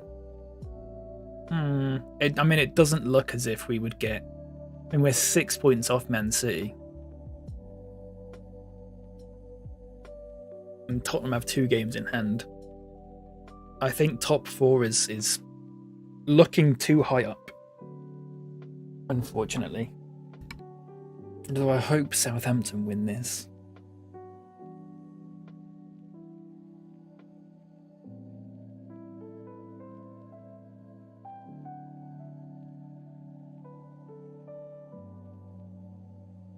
And we got Aston Villa next at the what is it? What's the stadium called? The Ron Saunders Park or something like that? Was it Ron Saunders? Is that his name?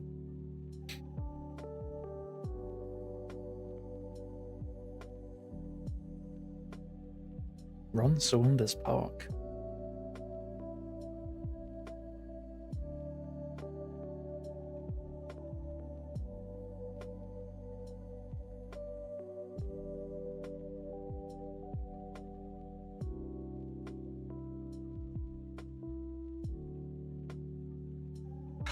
Just fucking Brendan Rodgers again.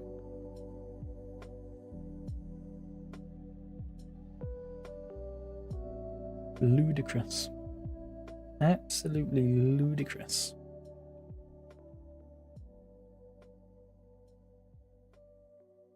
Two massive decisions go against us. Joel, have you seen my new youth player? Oh shit, Leicester won. Ron Saunders was the guy who managed Villa to the European Cup quarterfinals and fell up with the board. Some other bloke came in to win it. I wonder why they didn't call it Some Other Bloke Park.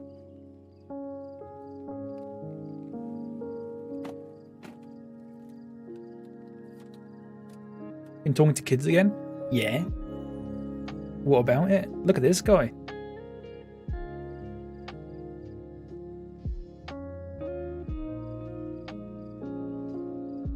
How do you like them apples?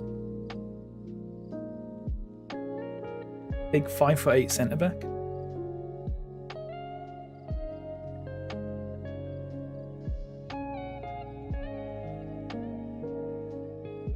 Goodness. Yeah. He's not bad, is he? Play him centre back. I mean, he's 5'8". I've played him twice already, but he's been right back because he has actually got really good stats for that. Whereas centre back, I'm not entirely sure. I think right back or ball winning mid would be the best choice. Yeah, he'll grow. He'll probably end up being about.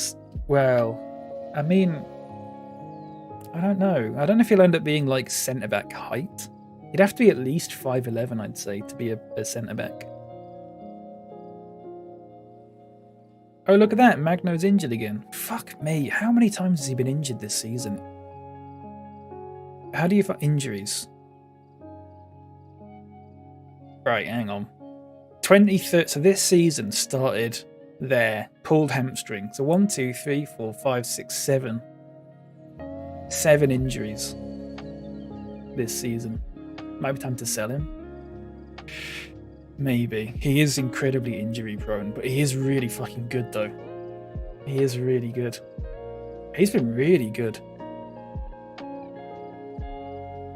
I don't know if I want to sell him. I think he's got another season in him. If he can, you know. I don't know if he'd be first choice, but I think Moakvi might end up being first choice at some point soon, you know.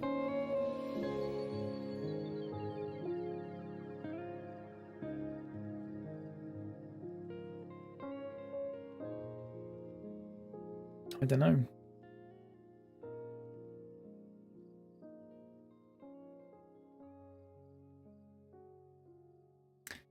Aston Villa next. We don't normally do that good against Aston Villa. They're a bit of a funny team. Although we did beat them 4-0 once. So, you know. Palace Tottenham. Let's hope Palace win that.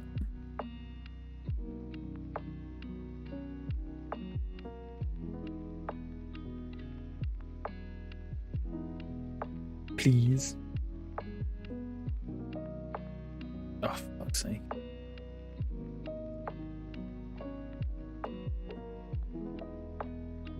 I can't believe Tottenham are good now. Are Tottenham still in a chance of winning a trophy? Because that would be hilarious, in all honesty, if they did.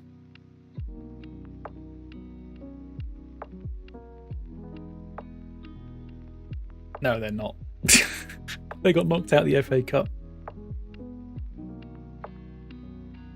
And I hope they do. Well, I thought that. I mean, there's still a chance for them to win the league. They've played 5 away games in a row. There's still, they can still win the league, but it'd be a tall order. They're 8 points behind Arsenal. Do I hate Kane more than Tottenham? I mean, I think you can let Tottenham have 1 trophy as a, you know, as a little treat without Kane. You know?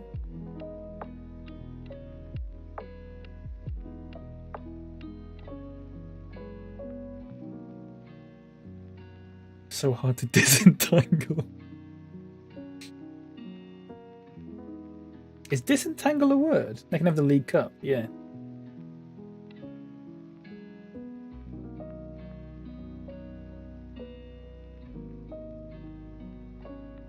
Yeah, give them the League Cup. Or the Community Shield if they finish second in the league and first place wins the league and FA Cup or something.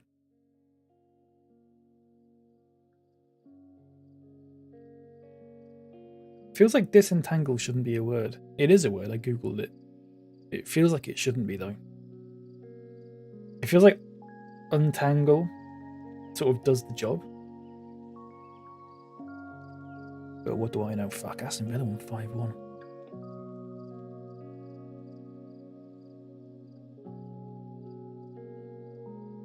I mean, even 6th would be... I mean, what does 6th get you? UEFA Europa League group stage, depending on the winner of the FA Cup. So...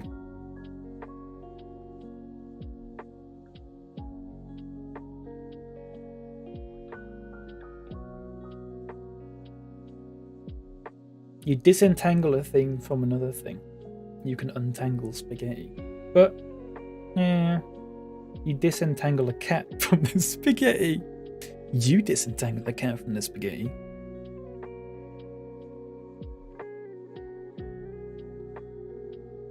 Whatever the hell that means.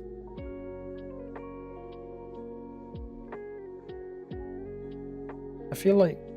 I don't know, I just feel like you can untangle a cat from spaghetti. Right? No? Had a dog walk from hell. Oh shit. Is it really icy where you are? Because it is here. It'd be a tricky dog walking weather.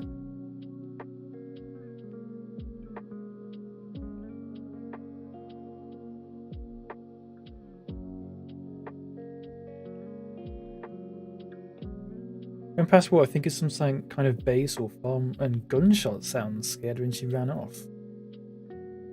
The fuck?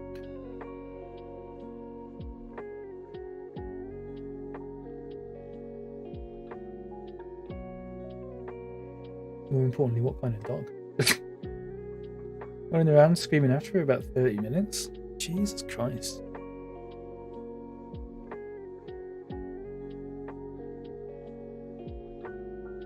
Ended up taking herself home across 2 main roads. Fucking hell. At least she's alright, but Jesus. Small rescue staffy. There's huge anxiety and she was just like, nope. Yeah. I'm glad she's alright, but yeah, fucking hell.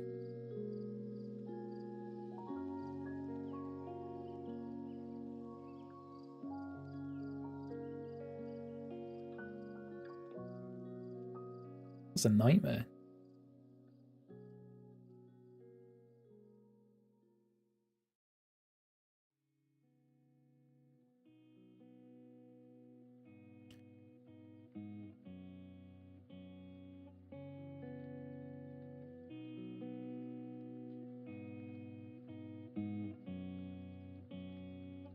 So, whizzing through that. Just rescued a Rottweiler. Had to manage her whilst running around too. Jesus.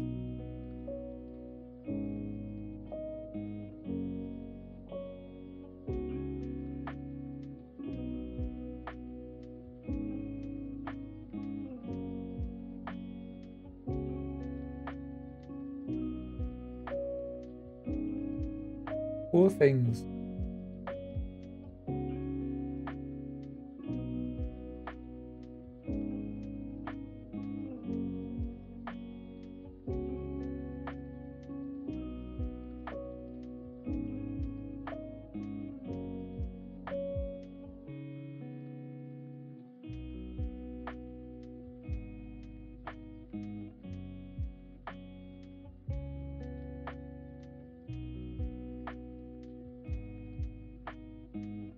Staffy's as good as gold. Has amazing recall, but if something spooks her, she hasn't run it off for me. She doesn't know the dangers of roads, though. Yeah. That's the thing, innit?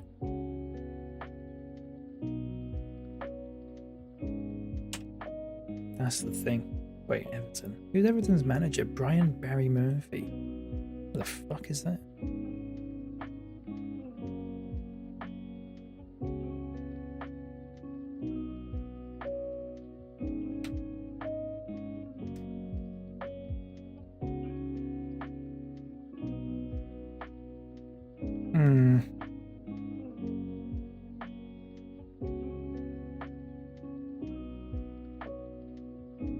Oh, we really need to win this.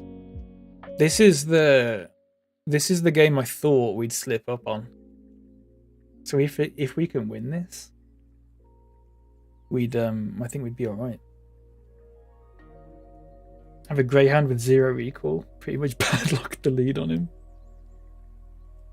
Roach is great though. Where'd you get your face pack from? I got it from. Let me get the link for it. So I'm using 2 face packs. I use. Oh shit! It needs updating. Oh no, it doesn't. I'm using one called. I think it's just cut out player faces, mate. I think it's just this one. It is big, like. It is big. I think you might need to make an account to download it as well. It's like 10 gig. But I'm also using, for new gens, I'm using something called, oh shit, what's it called? This. I'll put a link in the chat. This is a lot more complicated though. That's a lot more complicated. But basically, it's a thing full of AI faces. AI generated faces, and every year you've just got to run this little program. There's a video on that page that explains how to do it. You just run a little program. It takes like 2 minutes. In fact, I could probably do it now because I need to do it for this current year one. So, but I'll do it now really quickly. Won't take long. So if I get on this guy, well, not right now. So we'll do this. So I've got an alternate manager for this, because that's helpful. You download a little script, and you've got this little new gen search thing, and that basically gives you every new gen player in the game. Oh, this might take a while because it's 63,000 people. There's getting to be a lot of them now.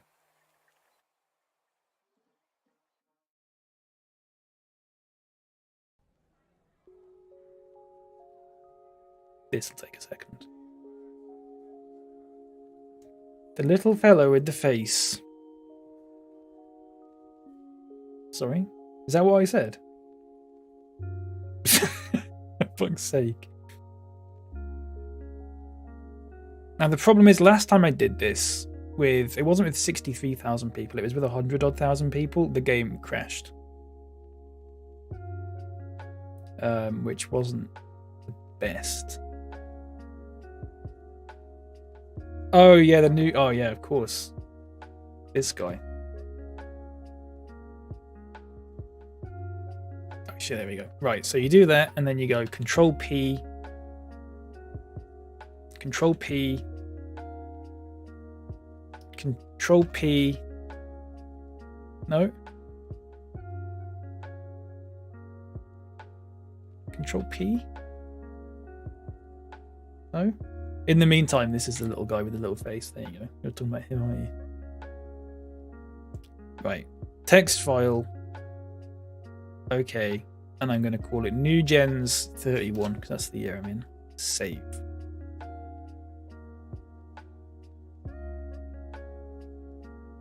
Right. So go back to this.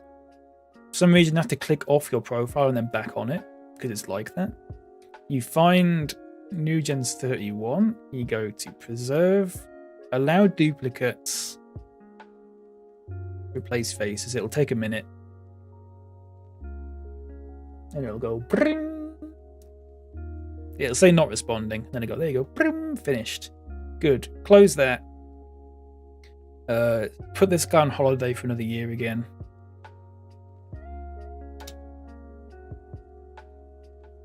And then go... Fuck, it won't let me go back now. It won't let me go back. Oh, for fuck's sake. I can do it now, though. Look, and then go reload skin. Again, it'll take a minute because I've got about 1 million. I've literally got, like... Is it like 1 point something million images? All the logos and the faces and stuff.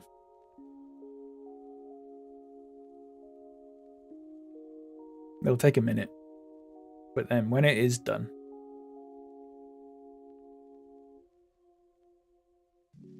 you should have a little face. But it doesn't seem to match up hair colours and stuff like that. Which is just something you've got to deal with, unfortunately. I use the real-time editor and just change the hair colours in that to match them up, roughly. The only other criticism I have is that they all look kind of similar, all the players. You don't get particularly unique-looking people. But now he should have... There you go. He should have a little face.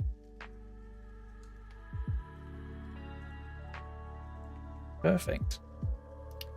Right, take him out. We'll put Moakvi back in. Put Mabai in there. I'm pretty sure that's it. I think that's it. I think that's the team we've got to go with. I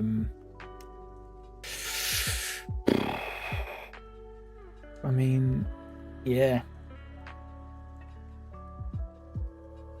I might put Geordie in instead of Paz, I'm not sure. Yeah, I might do that.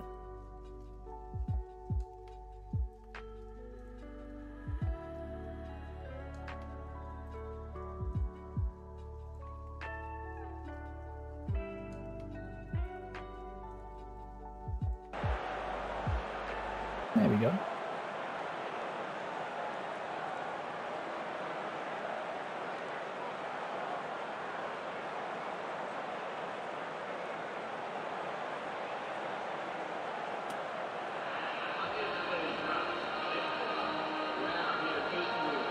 Beljo's absolutely going to score against us, I think.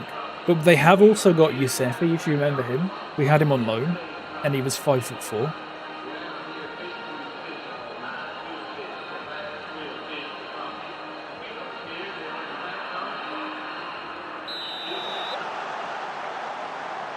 He might be a little taller now, to be fair, maybe. I don't know why, though. God, this guy's small as well. Barco.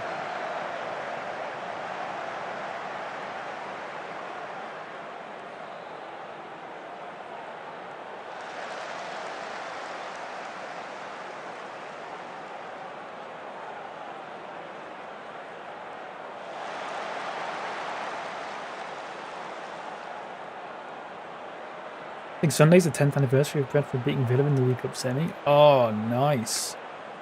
Time flies, doesn't it? Welcome in, Aiden.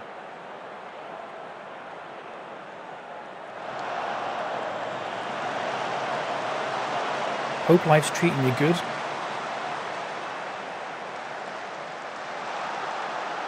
Oh.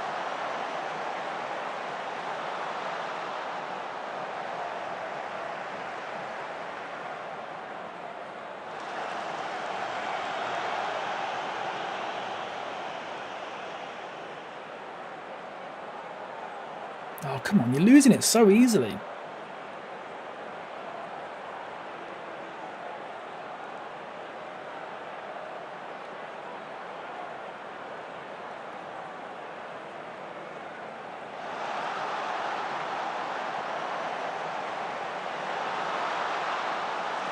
No! No! Hard to believe it's a decade ago. Yeah. I remember watching it. I remember watching the game against Arsenal.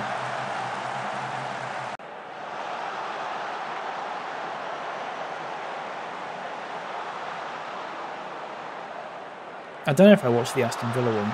There's... Oof, good hell.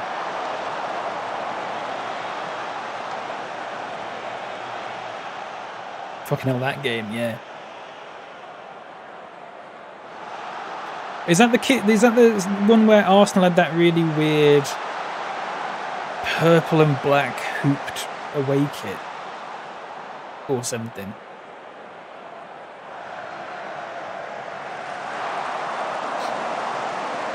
Thanks for going through that face pack. Appreciate that. No problem. It's really good. It's very. I just hate their little the ones that the game makes. I just think they look so bad. You have that shirt. Do you like that shirt? I'm not, having a go. It's just...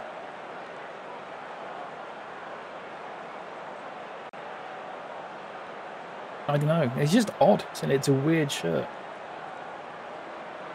Lost my voice for 2 days after that game. It's a bitterly cold night. Pitch was frozen by the time the penalties came about.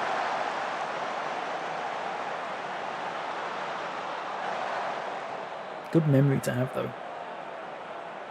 I was behind the net where that Jovino miss happened. Jovino.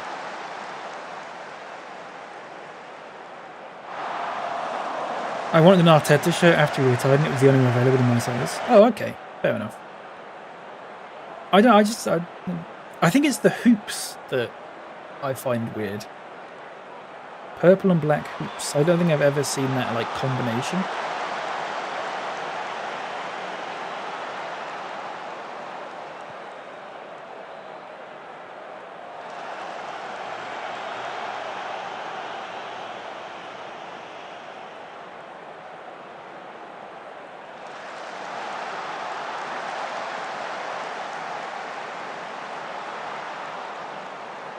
Mamadashvili.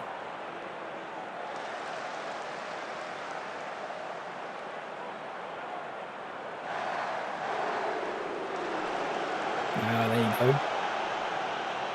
Put it back, ping one. There you go. In the middle. 1-1.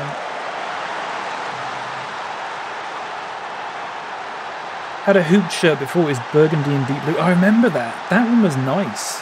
I like those. I like that colour combination. I really like that colour combination. Bradford have had kits like that. Where it's sort of like a dark reddishy, clarity burgundy sort of thing. And dark blue. Really nice.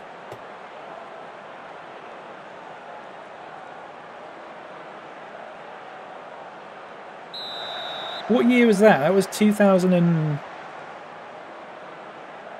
I don't know. I know the shirt you're talking about, though. With our white kits? Yeah. 2008, yeah, it must have been about then. Walcott in one of them.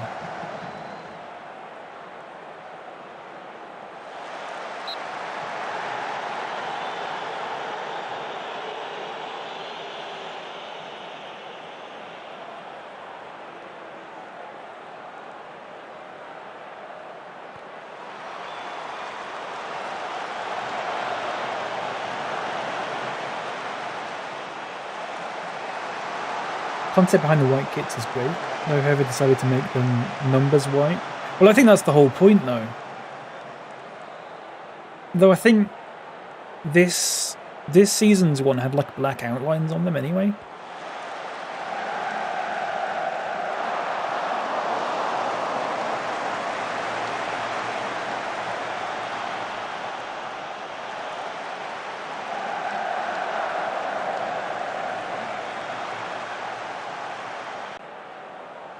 See, I quite like that sort of thing. It's like when you get blackout kits and the numbers black as well. For, you know, maybe not on the pitch, but like off the pitch, I think that looks really good. But I wouldn't get a shirt with a number on it off the pitch anyway, to be honest with you. Not now I'm, you know, 26. No, I don't really care.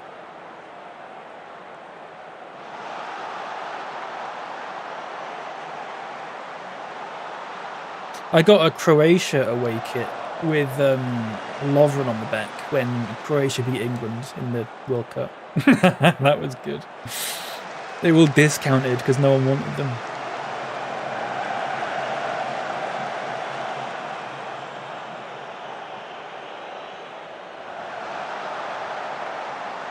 Any number over 30 you should be able to see anyway. Have you ever seen... I've got old match programs and stuff like that, and you look at the team and like... Good pass, mate. Jesus Christ. Like, the sort of, you know, 18, 19-year-old youth players who are somehow, like, on the bench or whatever have got, like, number 28, and you go, bloody hell. Nowadays, they'd have about number 70. Did you watch, Joel, the game... where Liverpool played Aston Villa when they had to play their under-18s team because the first team was at the Club World Cup. Fucking hell, look how many yellows we've got. Iwobi was 45 and then he grew up. Yeah.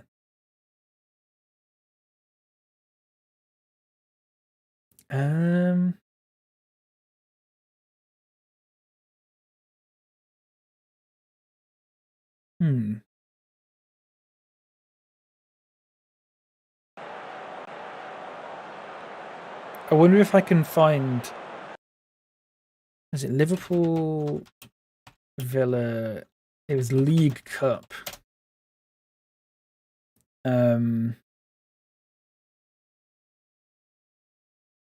This one. It was like 5-0, but... Shit. Hang on.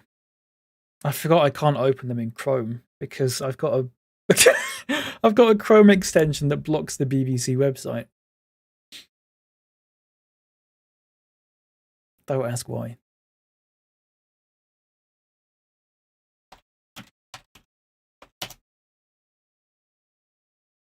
Right, hang on. The numbers at the Liverpool team were 62, 51, 72, 77, 54, 57, 68, 55, 67, 75, and 99. 99. I know you do get that in some places, but in England,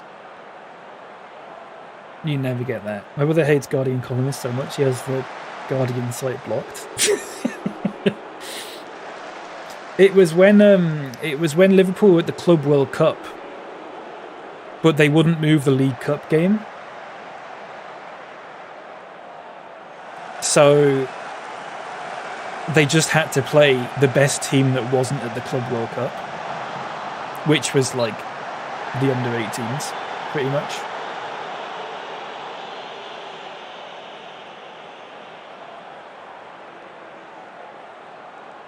And they lost 5-0.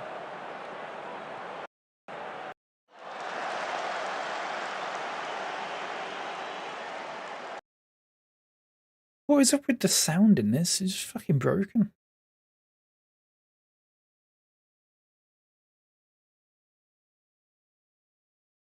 Yeah, they put the youth team out. Well, they couldn't not.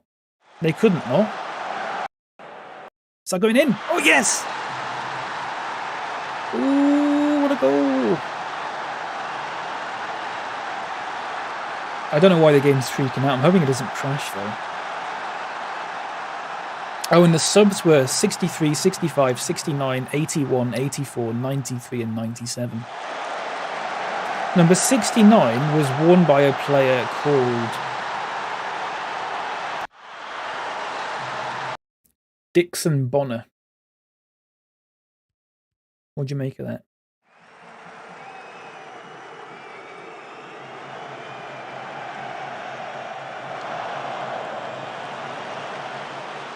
I called him Alex Goodday. What?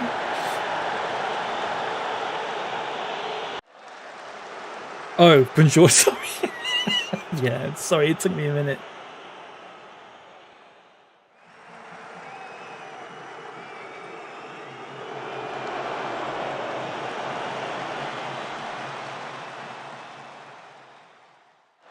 Yeah, sorry, I'm a silly man.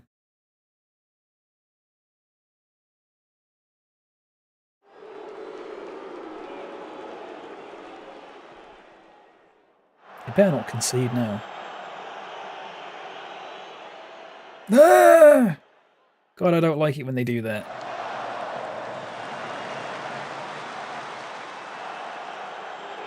I think that's his first goal for us as well. Buongiorno. What a name. I love the fact that the sound's just broken, but it just sounds like all the Villa fans have left. Oh. Let's bring these back.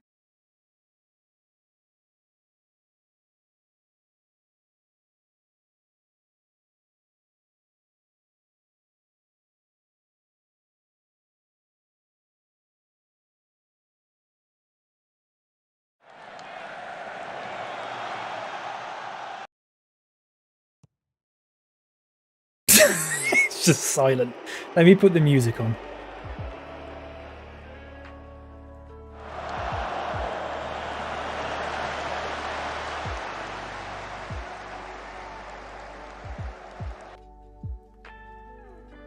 Looks like we've just about done it.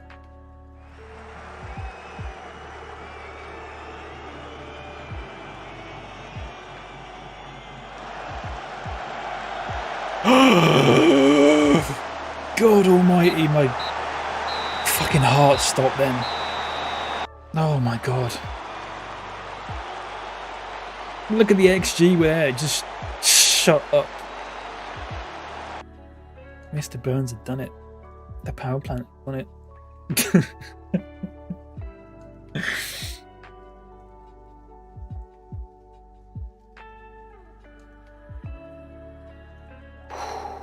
Bloody hell.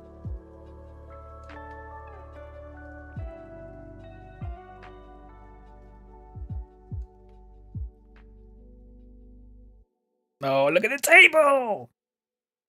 I mean, Man United have 2 games in hand, but, you know. We'll see how it goes. I mean, if West Ham lose their game in hand, we've surely now got a Europa League place. Buongiorno. Oh, God, I actually feel a bit sick after that.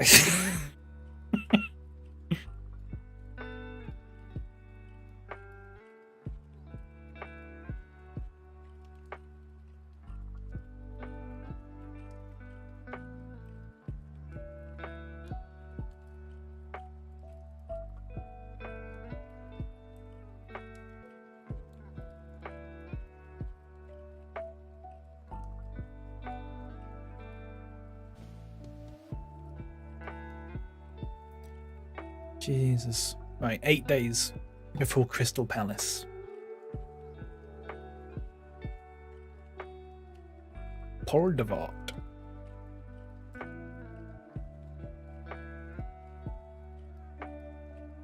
So we've got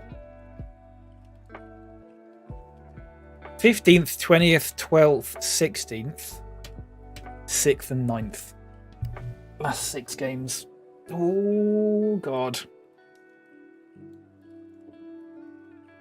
They're all winnable.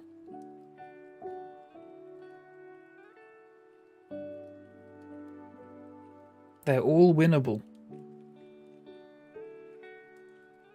Could you imagine playing in the Europa League? I mean, it also depends on teams who wins the Champions League. Because if, like, West Ham, for example, if they win the Champions League, or Aston Villa, because they're still in it, then they'll get a spot ahead of me or something, right?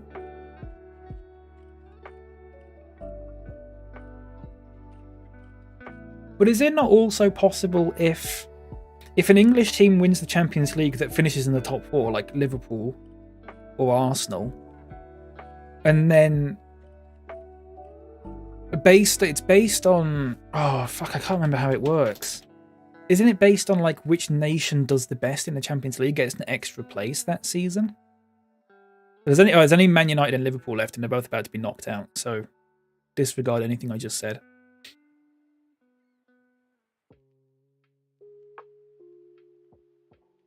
But I'm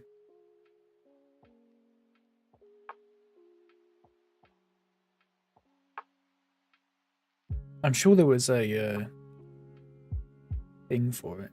Let's have a look at the stadiums. Spotify Camp Nou. Fucking hell. Ron Saunders Park. The rules these days are that a nation can have no more than 5. So 5th only misses out if both the CL and EL winners that season are English and finish below the top 4. Right.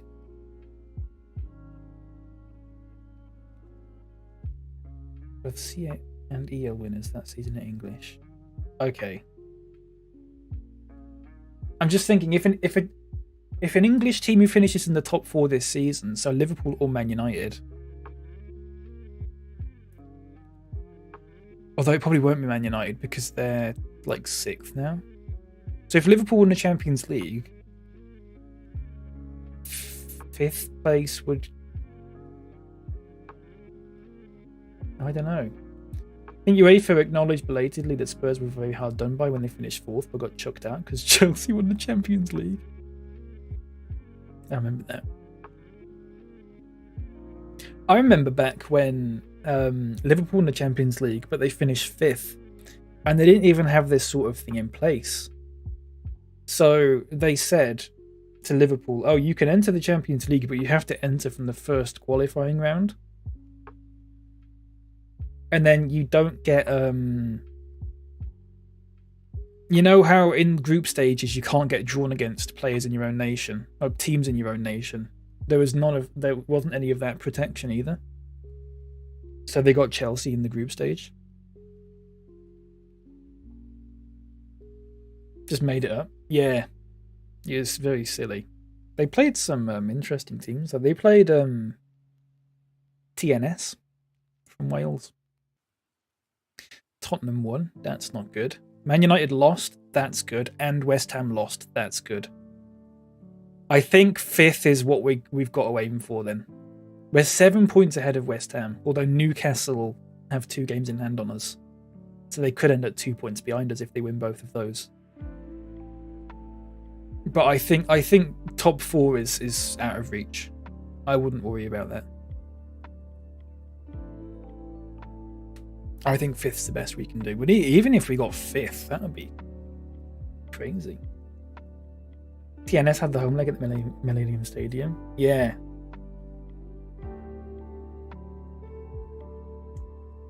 Because it's probably the case that their normal stadium wasn't good enough or something. I don't know. TNS. Total Network Solutions.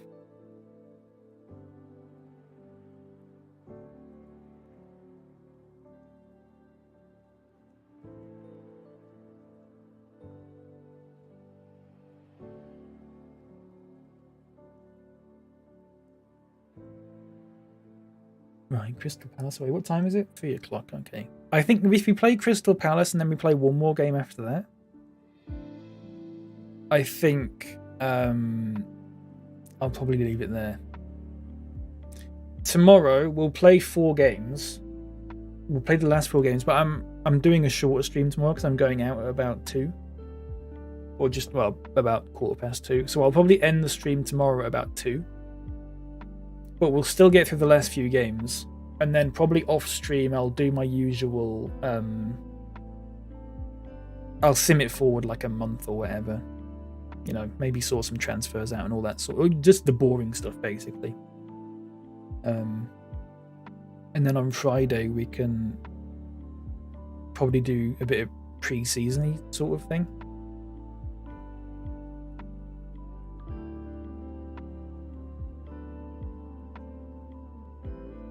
Arsenal won. Newcastle lost. Very good. Very good.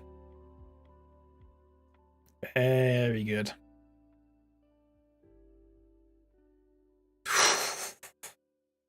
Wow.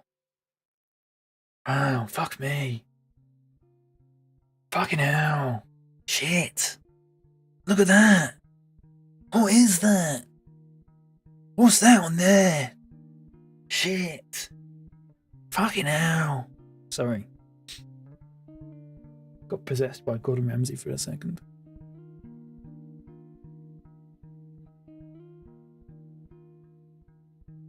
Look how much money Man City lost. 117 million. And we've done all of this on a net positive net spend, however you phrase it, positive net spend, and we're also like 17th in terms of the amount of wages we've spent, like our salary. So, Aiden, I've got a question for you, and it's a tricky one, but you might be able to help me out on it. It is Bradford related. But, I mean, it's not like there is a correct answer to this. It's more sort of opinion based, but I need you to be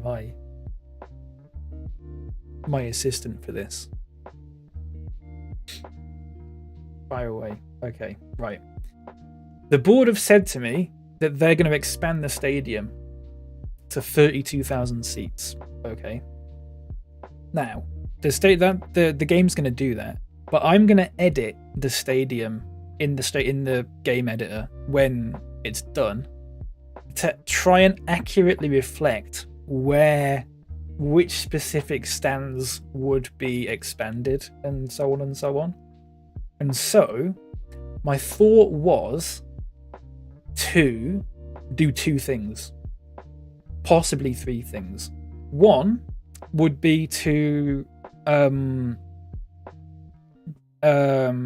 complete sort of it'd probably add a couple of thousand seats to the big family stand, because there's some of that is you know, it doesn't go all the way down the pitch, if that makes sense. It only goes about 3/4 of the way down.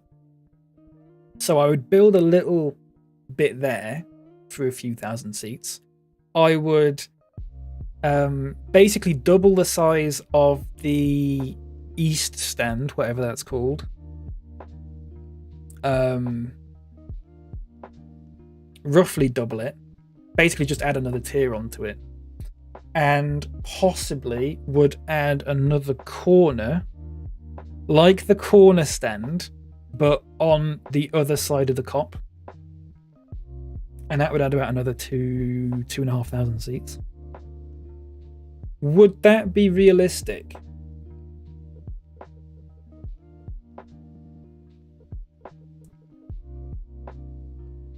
I know that they wouldn't do all of those 3 things at the same time. That wouldn't be likely. But of all those 3 things, fairly realistic. The only stand that wouldn't be messed about with, really, would be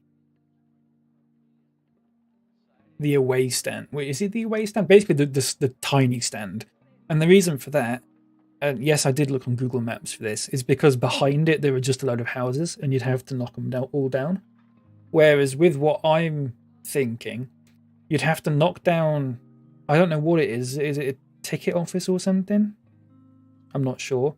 And you'd also have to probably divert the road behind the east stand, but that's like easy enough. And you can just get it going down the side of the train track.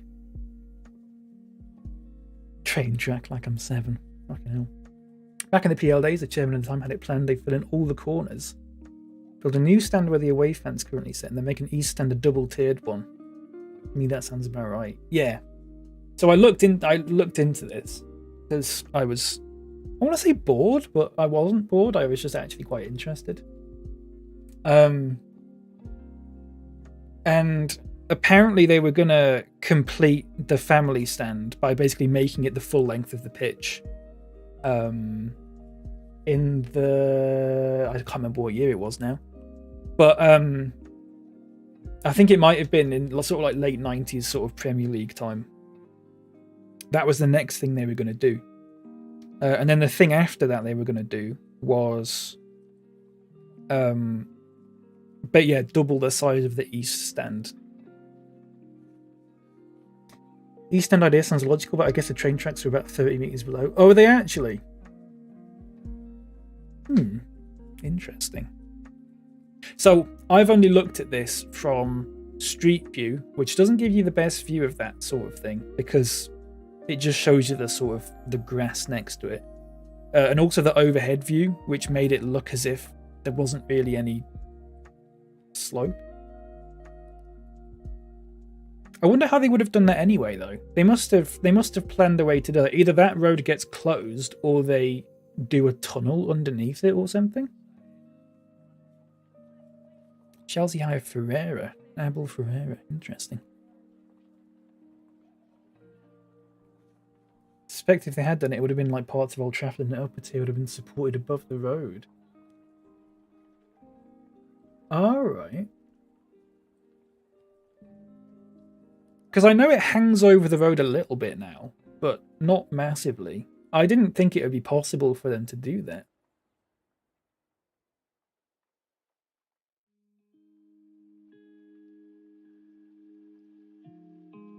It's been an idea and we got relegated and they never even got to the artist impression stage. Yeah.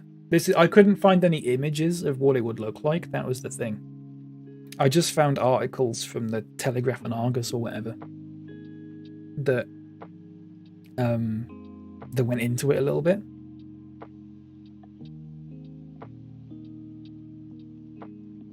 But the two definite things I found were extending the family stand out a bit to cover the full length of the pitch, and then adding a tier to the east stand.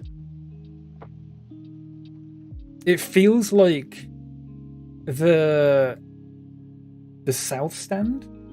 I don't know if it's called the south stand, but you know, the stand at the south. It feels like that would be the hardest thing to expand. Just because around it, there's a ton of houses right behind it. And you'd have to buy them all and then knock them all down.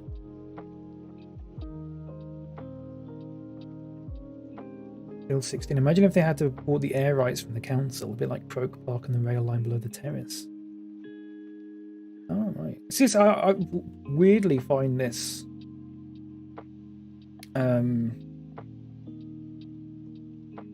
quite interesting.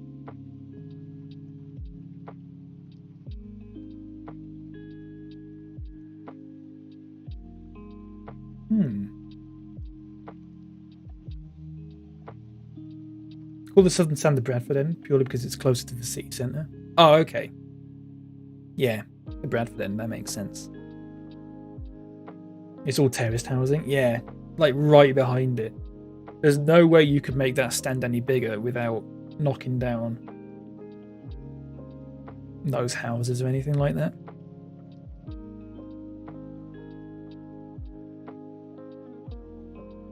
But I wasn't sure about the other corner thing because I'd not seen anything that suggested that was even possible. But I don't see why it wouldn't be. If you had a sort of second corner stand on the other side of the cop.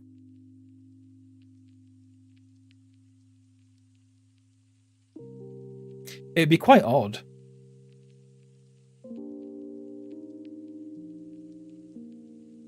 It'd be quite an unusual looking stadium in the sense that there'd be 3 really quite large stands. There'd be 3 quite large stands, all connected through corner bits. And then there'd be one tiny, like, stand at the Bradford end. It'd look quite odd, but I find that it'd be interesting. Hello, Knight. How you doing? Corner could conceivably be filled, but the geography of the ground is odd. Yeah. Because that side of the cop has a bit like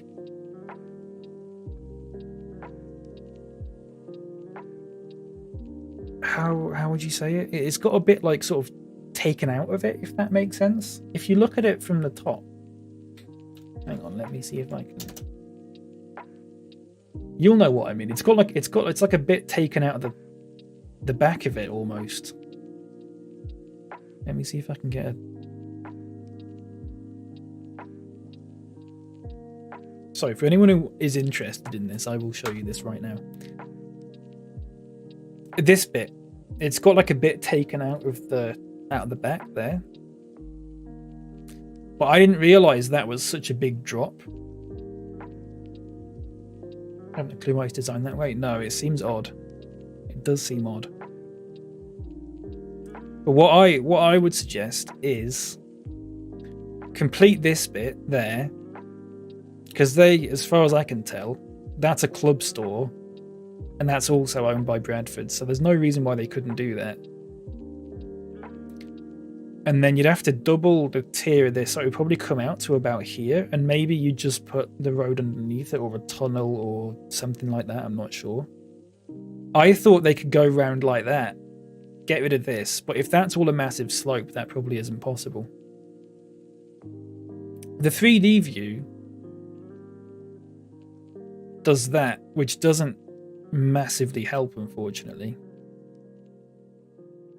Yes, it's very difficult to tell. Do you see what I mean? You can't actually see what's at the other side of that. Unless you maybe go down there.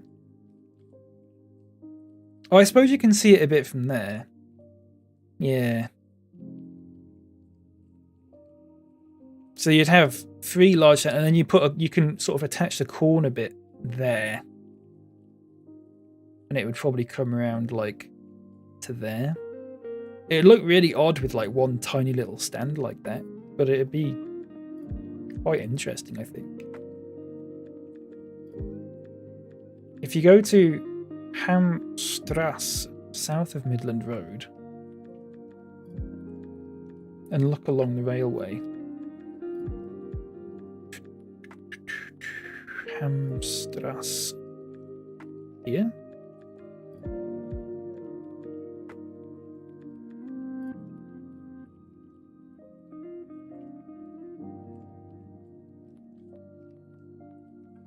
Oh, that's a good view. I see your point though. That's a really good view actually. Yeah, and then you got Brentford Forster Square there. Just pick the bridge bit over the rail line. Yeah. Yeah, you've got a point. It'd be tricky then, wouldn't it? It'd be really tricky. I always thought it was weird that it was built like this, because I'd said this before, but someone mentioned that when, fucking hell, what a view that is. Someone said that's a Premier League stand, that's a Championship stand, that's a League One stand, that's a League Two stand, which I thought was quite interesting. It's a good point. But yeah, basically you just expand this one out to there. What a view that is, fucking hell. And then you'd put a corner bit there and then just extend that out. But it'd be quite tricky to move the road about, maybe. Although you could probably fill it out a little bit and probably just have it going down this bit here, and it wouldn't be too difficult. League 2's kind of... I mean, it is tiny, isn't it? It is... What annoys me in Football Manager is that that stand is not accurately reflected at all. Because the Bradford end in Football Manager is just, like, massive. Brentford beat Man United in the FA Cup. Oh, that's not good. They might get a European spot.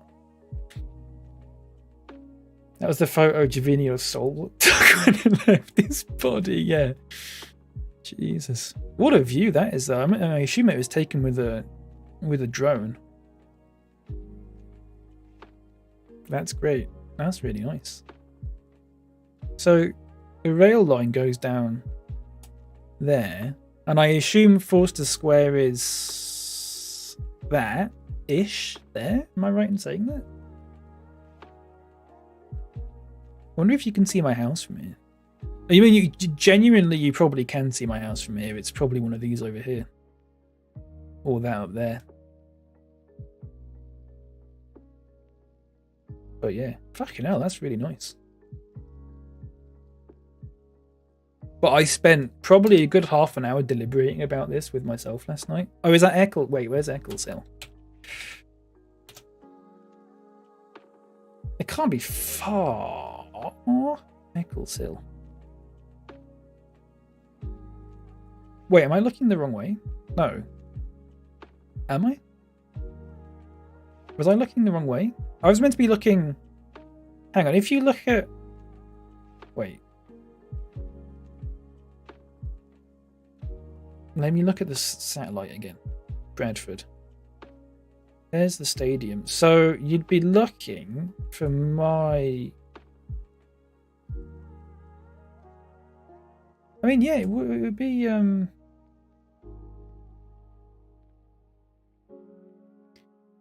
You'd be looking in that... It's, you know what it probably is? It's probably just over that hill where I live. Probably just over that hill somewhere. Because I think if you look at a map, if you face that way, it's basically there.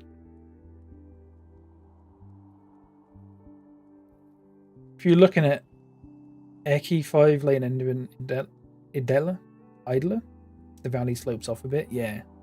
It's probably just the other side of that.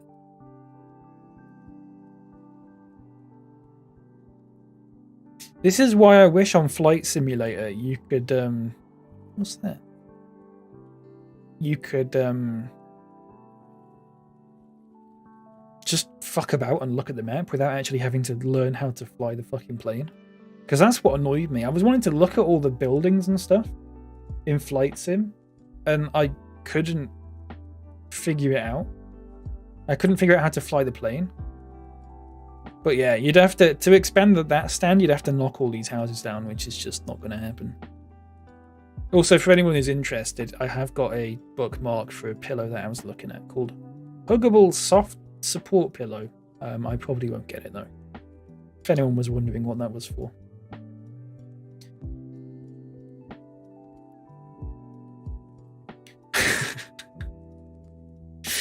I don't think I'll get it.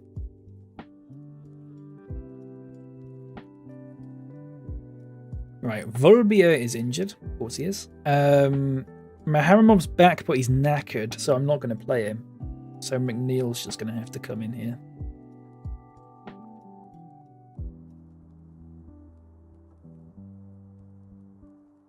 Right. I think the team's fine. Buongiorno. I think the team's fine. Maharamov will probably play the next game against Brentford. That'll probably be my last game of the day, I think. Al Azri's had a terrible few games. I'm going to take him out and put McTominay in. And I think that's my team. Let's fucking go. Wait, hang on. Is it? Yeah. Let's fucking go. Yeah, I was looking for a pillow for Christmas. As a Christmas present. And I could not I'm very indecisive about it because I don't know what pillows are good and what aren't, you know?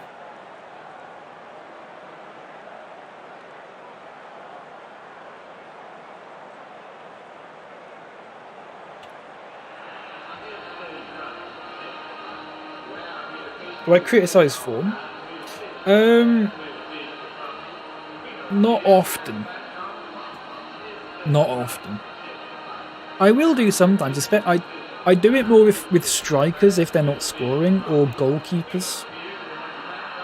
But sometimes if a player's wildly off it, yeah, I'll do it.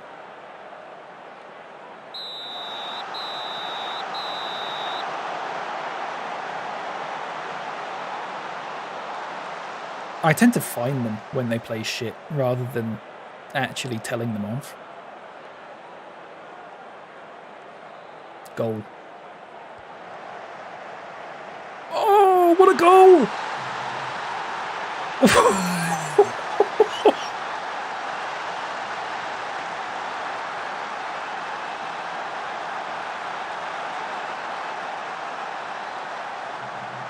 Look at that!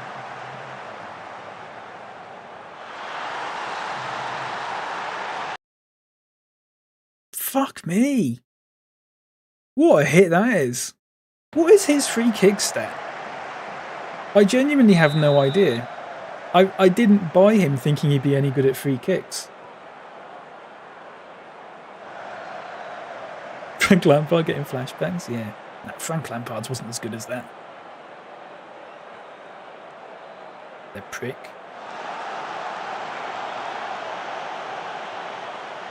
Shit, what a goal that was.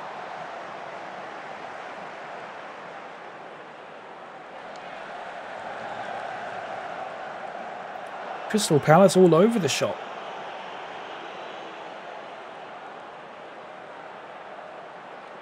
Didn't deflect.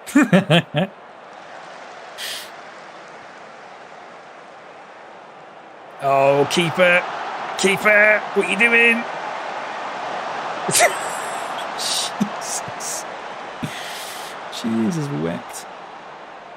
Wait, what's his free kick stat? 13? Fucking hell.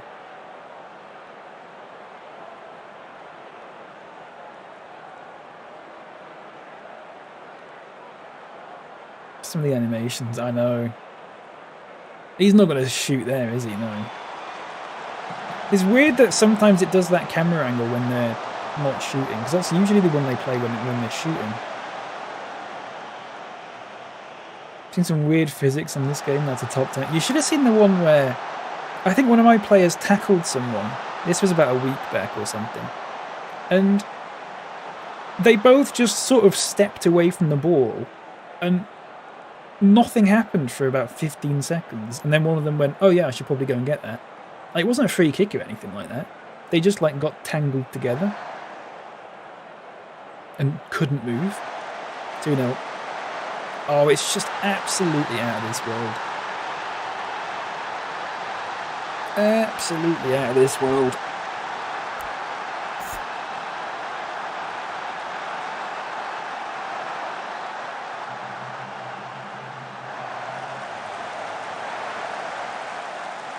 Cry indeed.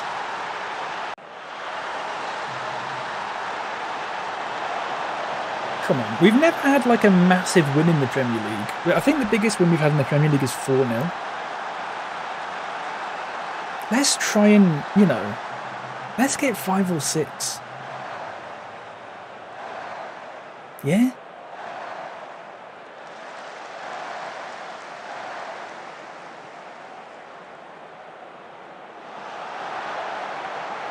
Oh, you prick.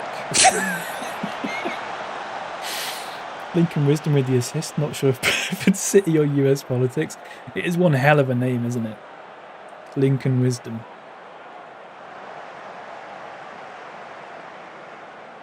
Oh, good pass.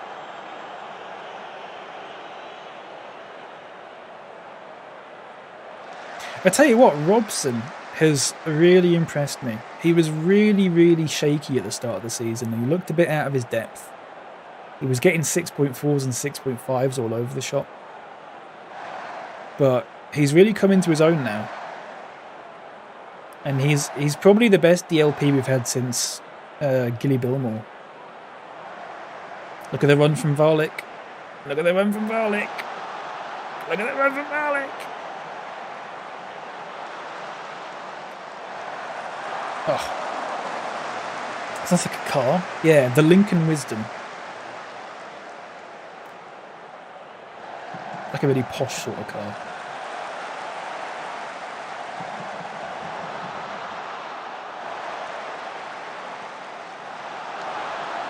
Christ almighty.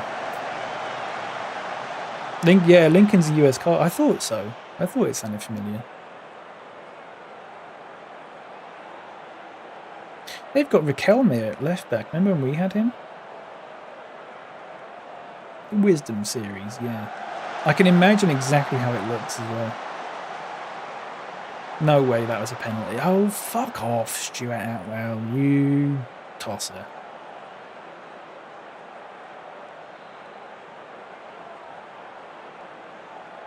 As if.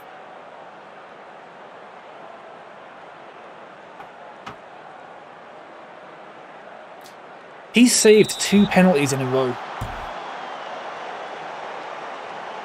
Oh, shit. I was really expecting him to save that.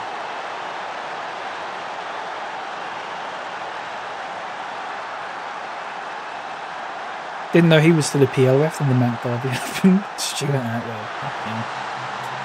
Do the referees ever change in this? Do the referees ever change in this? Or are they just do you get referee regens? Or new gens or whatever? Or do the referees just keep reffing until they're like 90? Because I don't think I've ever paid attention to that.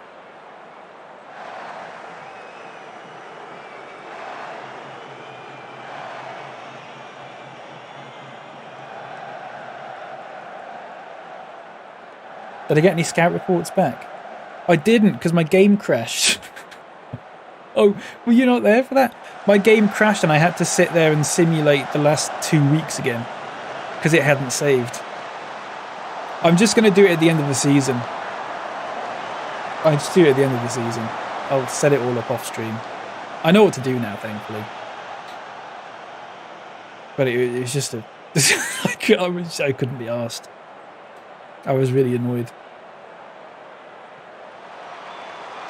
It was like, oh, you need to update your graphics driver, which A, is updated, and B, wouldn't matter because I was just simulating the game when it happened anyway.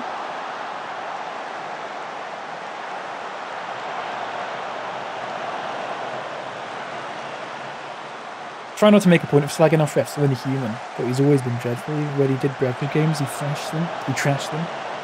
Yeah. No, I agree with you. Right, hat trick. There you go. I couldn't do it. Do you know what I mean? I couldn't do it.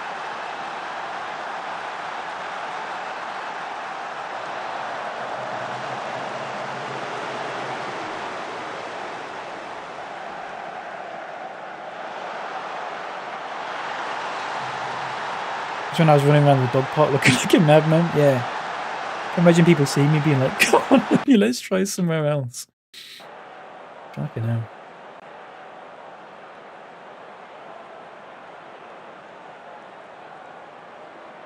Especially if the dog's got a weird name. 4 goals for Varlik, whatever he's called? No, not quite. I'd happily be a video official in sports. Yeah, I would as well. I don't want to be running around. Is he going to score again? Surely not. Surely not. Ooh, bloody hell.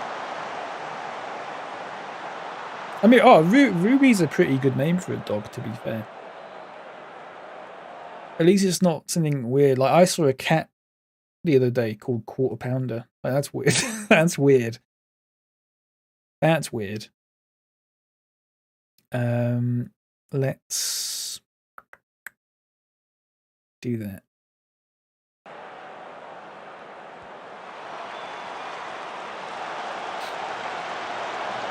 Kaiser Chiefs appear out of nowhere. Fucking hell. Jamal Baptiste, do you remember him? He used to play for us. Fucking hell. There's a throwback. Do you remember Jamal Baptiste? Christ. What a throwback. That was about 5 years ago now. Come on, get that off him. There you go. Fourth goal. No, not quite. Fourth goal. There you go. There you go.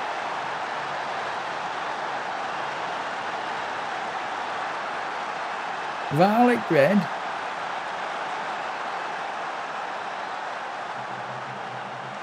Oh, McDonald's got back to me after 4 days? No, it's been about a week now. Do you want to see what they said? Wait.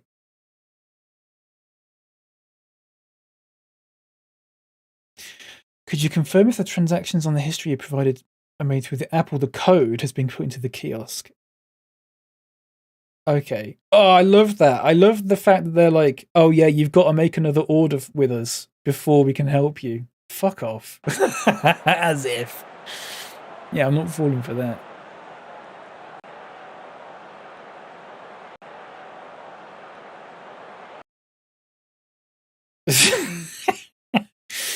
Ridiculous.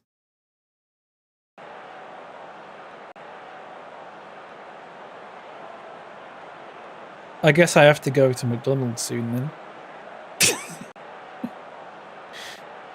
I suppose. Oh, can I make another sub?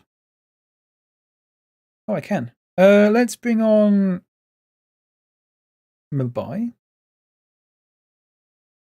Oh wait, no, he's injured. There you go. Get a single chip, yeah. Oh, let's get some ketchup. Let's get some ketchup. That's fine. To get 4-1 with an XG of 1.4 is quite good. I'll take that. And 4 goals for Varlik bread.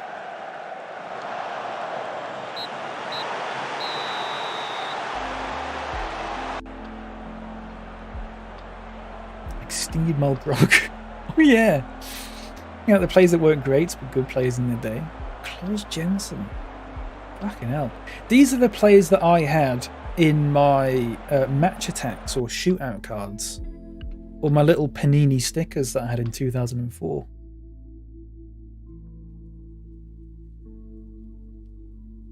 Nobby Solano.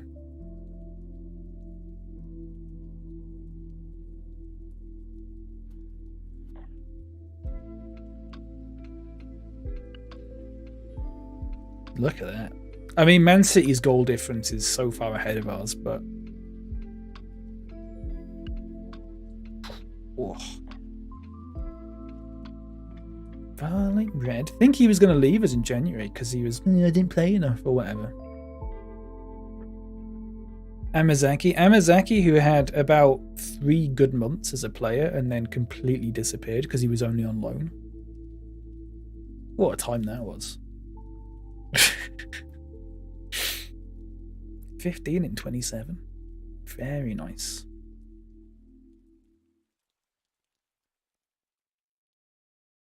I wouldn't swap him for anyone, not even Erling Haaland.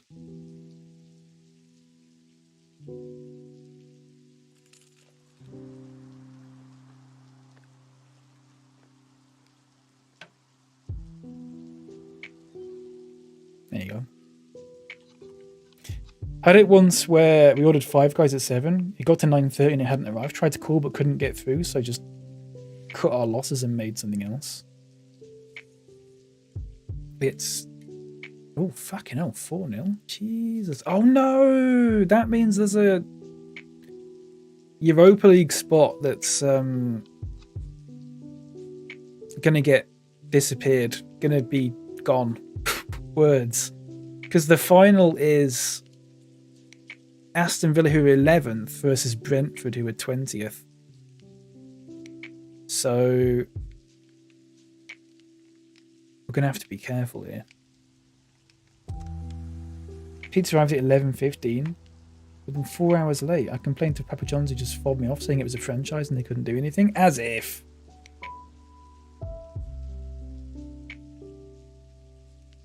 As if.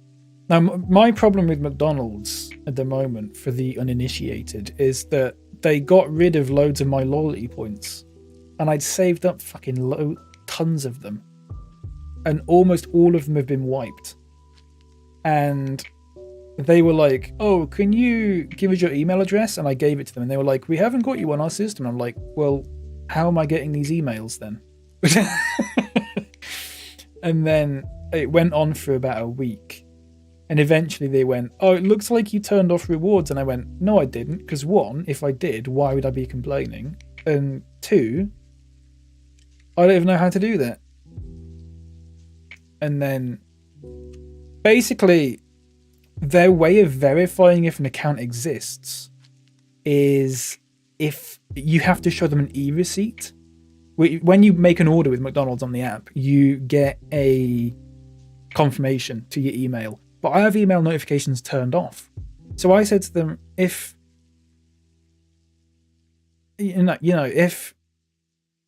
that's a vital way of verifying an account, why is it optional to turn it off? Doesn't make any sense. Who was that one player for you back in the day who struck fear into your heart when you came up against them? Oh God, what was his name? Oh shit, what was his name? John Walters? Stoke?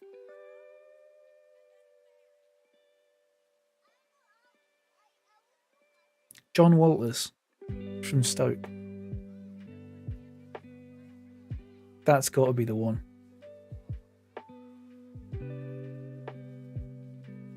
I've never known a player to be so shit yet score in so many fucking games. Batistuta. Oh, see, that's before my time, really. A little bit. Drogba was the one. Drogba, yeah.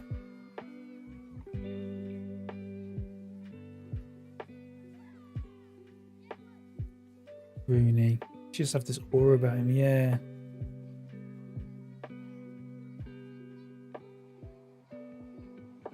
Fucking John Walters, honestly. I'm trying to think of other ones now. Who was playing for, like, I don't know.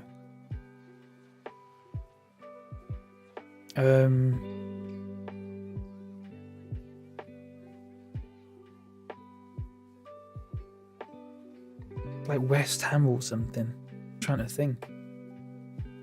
Door opens for Mourinho.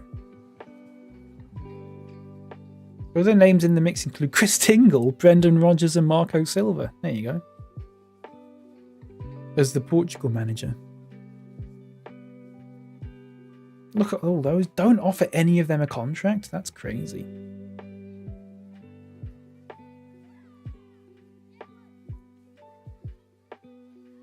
Eto.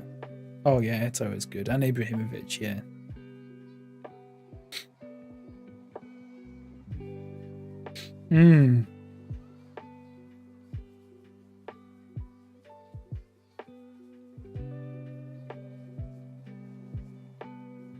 Berbatov. There you go. There's one. Berbatov.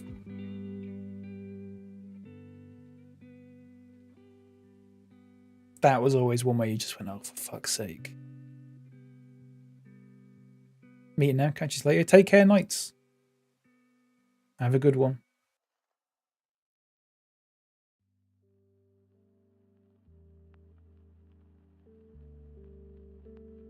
Oh, excuse me. Fucking yawning. If you're gone, thank you for the stream. You're welcome. I'll probably be gone after this Brentford game, so it'll be about 4 o'clock maybe. Remember when Abramovich came to Chelsea and they were on a spending spree buying FM players? Players I only knew on FM turning up at Chelsea. Kesman. Remember Kesman?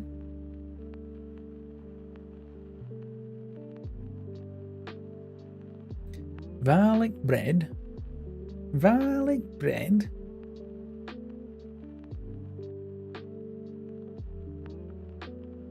Del Horno. Fucking hell.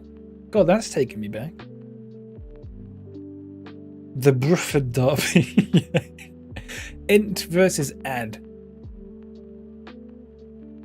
Boularus, yeah. That's a good shout.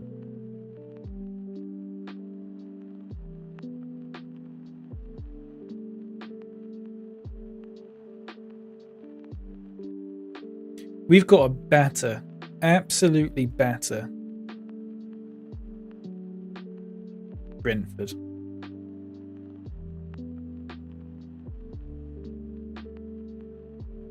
God, look at his asking price. Only 71 million. What's Brentford's form looking like? Yeah, we've got... I mean, they just beat Man United in the Cup, but they've got Chelsea, us, and then Man United, and then Man City. So we've got to be taking advantage of that. Manish. Fucking hell, I forgot about Manish.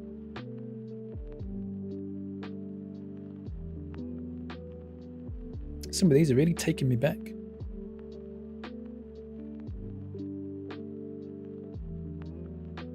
And yet in the final, yeah. Well, it happens, doesn't it? It does happen sometimes. Or Wigan.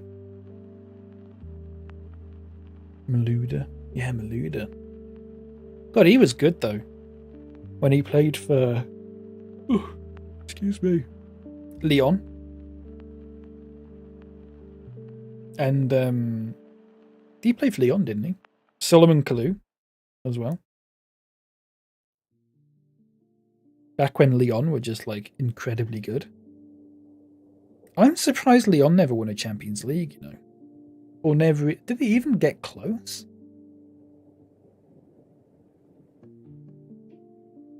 They had a solid, like... It was like 7 leagues in a row they won. And they were just, like, incredibly good. I don't remember them ever being that good in the Champions League. Quadrado, yeah. Fucking hell. He wasn't very good at Chelsea, though. Was he? Chelsea is the one... This is why I'm a bit confused as to... Oh, Tottenham lost. Nice. And Man United drew. Very good. Very good. And Newcastle drew. Very good. This is why I'm confused a little bit as to why Mudryk went to Chelsea. The one... Well, I'm not confused, but the one place that you don't want to go if you're a young footballer is Chelsea, surely. Surely it's got to be. I mean, money talk, yeah, money talks, of course. But it's just... Think of the players that they've had that were just crap, that just destroyed them at Chelsea. And as soon as they left, they became amazing. Salah, De Bruyne. Even Quadrado was a lot better after Chelsea. Just checking, Wigan had a week in November 2013 when they were away to Kazan on the Thursday and Yeovil on the Sunday. I love that.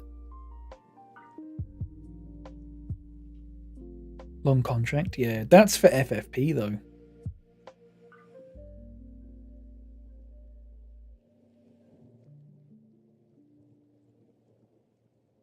In a way, getting a long contract is... I wouldn't say it's worse, but it's almost better to get shorter contracts. Kind of. Because then you can consistently ask for wages. You've got more leverage. I guess. I guess. I don't know. Maybe I'm just thinking about that in terms of how I think about it as a manager in this game. It's good insurance. Yeah, that is true. If he flops, he has years of a high wage. Yeah, unless he leaves before that. But yeah. But if he only gets better, then he's got less leverage when asking for a new contract. Because they'll go, well, you've already got, you got 6 years left on this.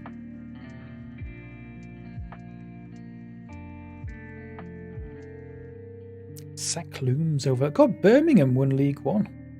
They only just got promoted last season.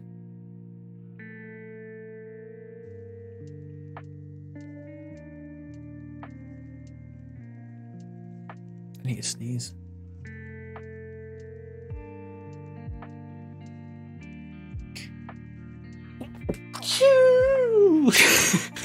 Sorry. Anyway. Leverage will be interest from Barca and Real. Yeah, I suppose so. I suppose there's pros and cons to it.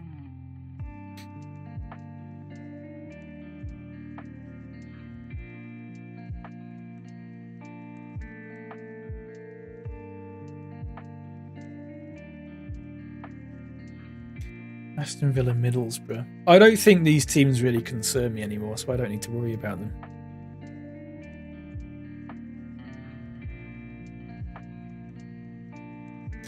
It's risky for the club. Yeah, I would. Yeah, I would probably agree with that.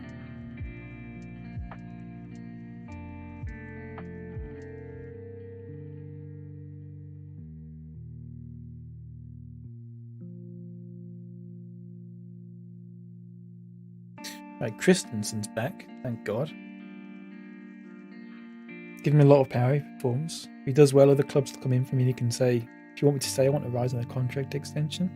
I suppose, but also, unless there's a release clause, the club have no obligation to sell them at all. So even if he says he wants to leave, they can just go, nope. But I mean, they probably wouldn't do that. But hypothetically, they could. It's a funny one. What are you expecting from Brentford after a rather surprising defeat to Chelsea? Is it surprising?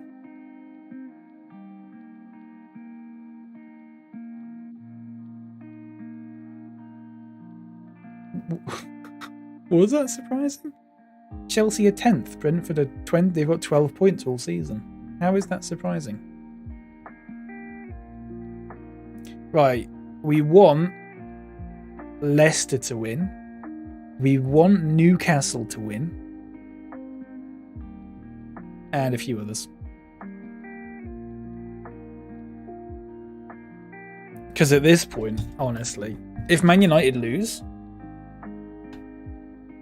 then we're at a point where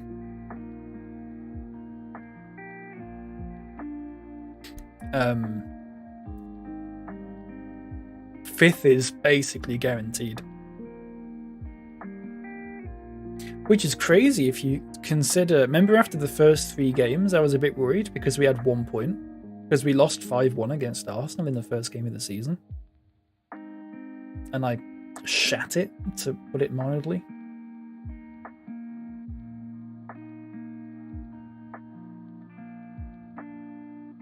Clubs have yearly wage increases. Yeah, that's true. That's quite true. What I'd like to know is how does the Jags beating the Chiefs affect things?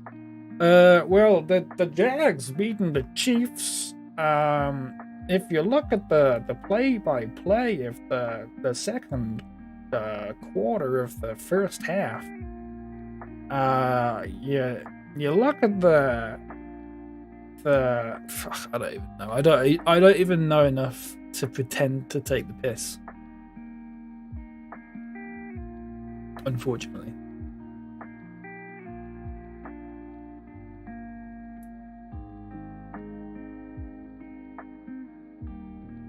Appreciate the effort, thanks. I'll come up with something better.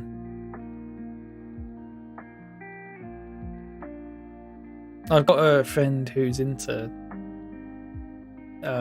ice hockey, and I keep trying to take the piss out of it, and I just can't because I don't know enough about it. I just don't know enough about it.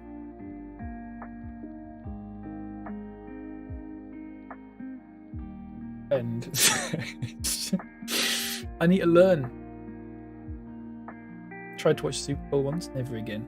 It's not my cup of tea, personally, but, you know, doesn't matter. Look, Liverpool won, Newcastle drew, that's not bad. Man United losing's really good, though. Because look now.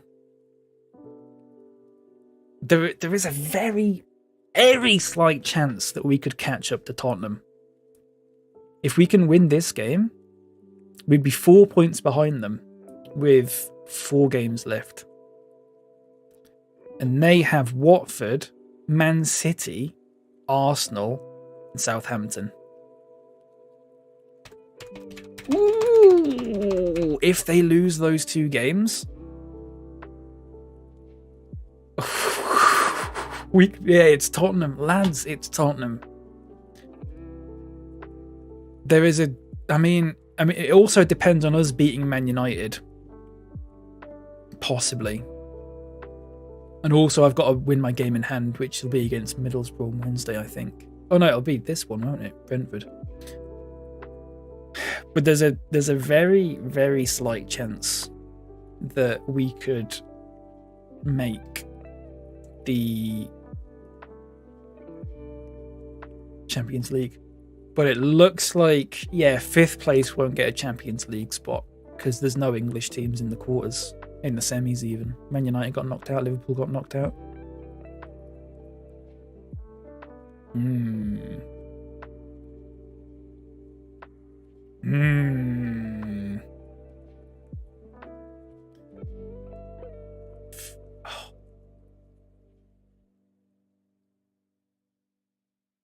You know, to beat Man United, demand more. Yeah. 15 points gets you in. That'll take us to 76. Yeah. 12 to 14 gets you a ticket in the raffle. I think five games left. 4 of them are extremely winnable. 4 of them are extremely winnable. That's, I think, almost guaranteed 12 points. Almost guaranteed 12 points. And then if we can get something against Man United, fucking Haaland's got 39 goals in 25 games. So he scored more last season. Overall, he scored 69 last season, but he played more games. He's been injured for like 2 or 3 months in this. This game always seems to have teams you're chasing wobble a bit. Yeah. And it's Tottenham. Lads, it's Tottenham. Chelsea won. That's largely irrelevant at this point, but this is, if we can win this, this will be huge. I'm going to put Maharamov on the bench because Varlik scored 4 goals last time out, so, you know. Christiansen...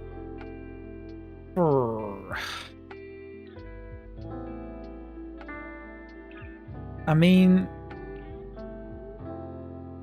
I kind of just want to play that team again. You know, if it ain't broke, don't fix it. So no Christiansen, but Maharamov's going to come in.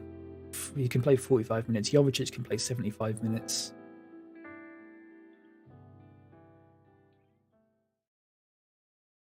Let's do it. Let's do it. This is massive. It's huge.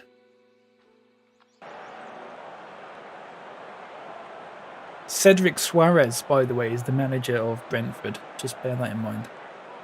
Hello, Boopy. Welcome in. How are you doing? You had a good day?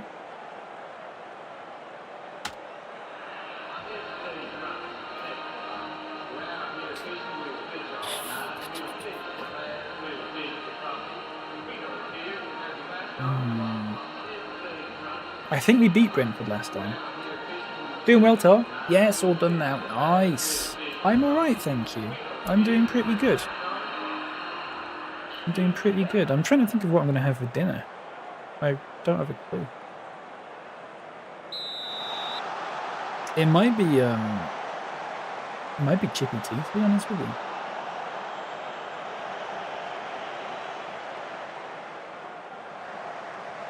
Breaking news, starting at the FIFA Club World Cup, referees will be allowed to communicate VAR decisions to the stadiums from the microphones under a trial approved by IFAB. Good. I was talking about that yesterday, and Joel did not like it because he said it was getting too much like rugby. But I think that's good. I think that's a start.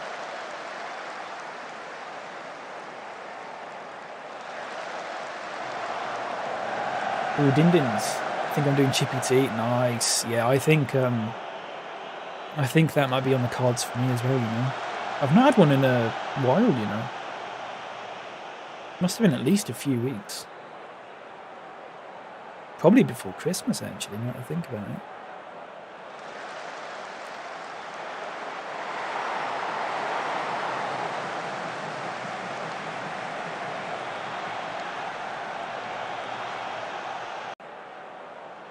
We're doing good. It's only a matter of time.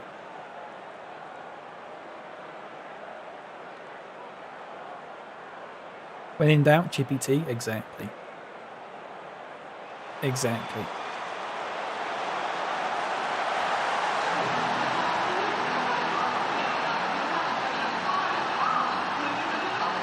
Yeah. I'm not going to get a fish, though. Because here's the thing. Where we go, they always pack the fish in with the chips, which make the chips go really sort of soggy, and then it also makes the fish batter go really soggy. And I don't like that, and I'm too anxious to say to them, can you wrap them separately in case they tell me off? His first, yeah. He's only been with us a season, and he plays as a defensive mid or a centre back. As a ball-winning mid or a centre back, that's about right, I think.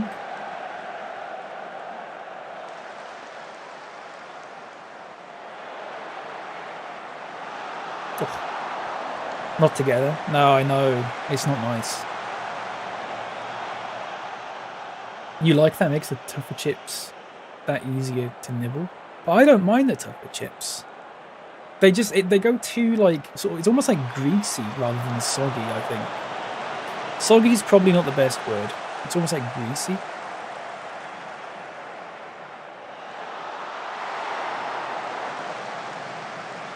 But it just makes the batter on the fish like way too soggy, and that's not nice. Fish, chips, mushy peas? No, I'm not a mushy peas person myself, unfortunately.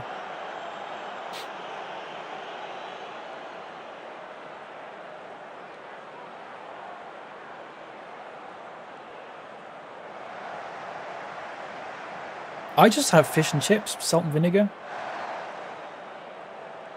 That's it. That's all I need. That's all I need to be happy. Sometimes I'll have gravy.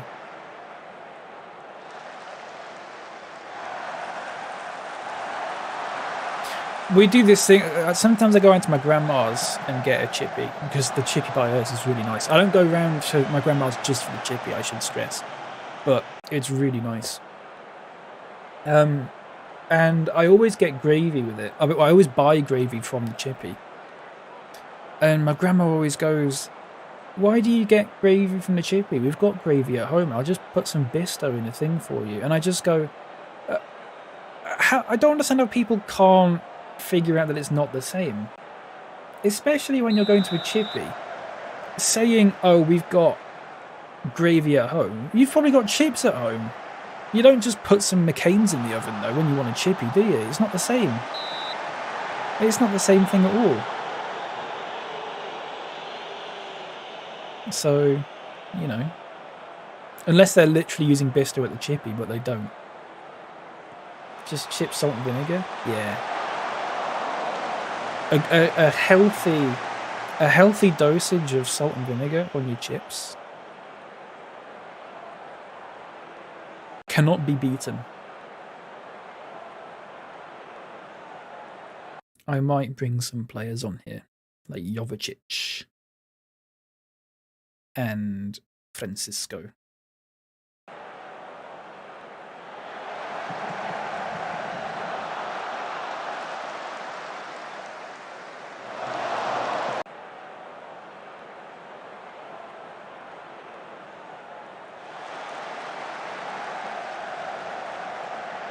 Oh, you should score that. I have got some bread. Oh, I've got some bread that needs eating. I could just slather that with I was going to say butter, but we haven't got butter. We've got Tesco buttery spread, which is almost as good.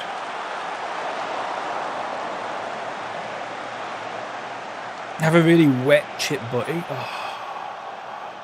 Yeah, I could go for that. I could go for that.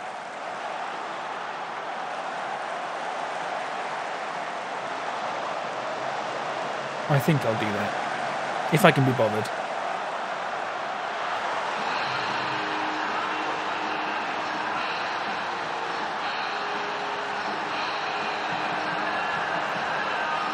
Another goal for Varlik bread.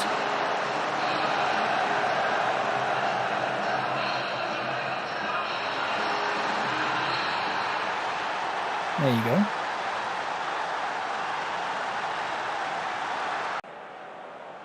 I might bring Maharamov on. Because he does need the game time. Might also bring on McNeil, you know.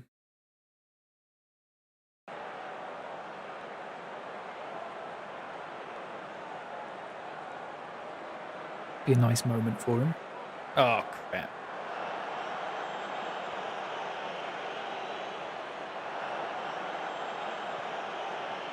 Lovely. Lovely. Oh, keeper.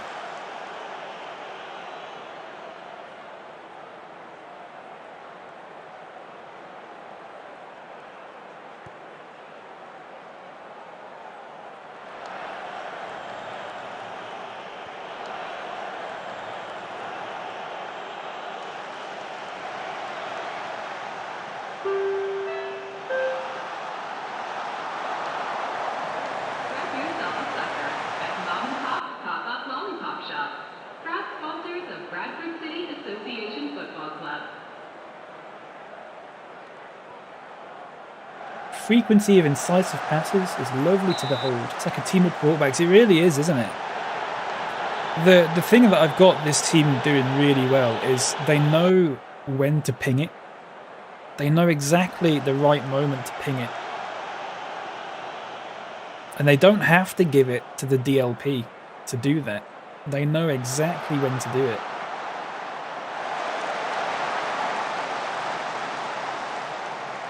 The keeper does it sometimes, the centre-backs do it, the full-backs do it, the wingers do it.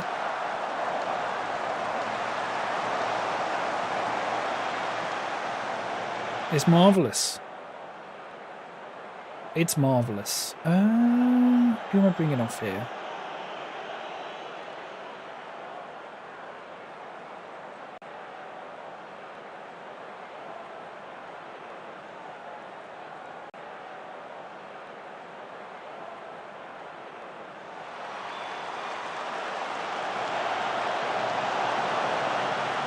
Oh.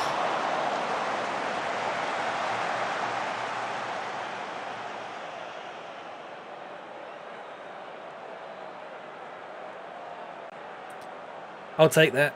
Goal difference might factor into it, though, towards the end of the season. I'm just looking at it now.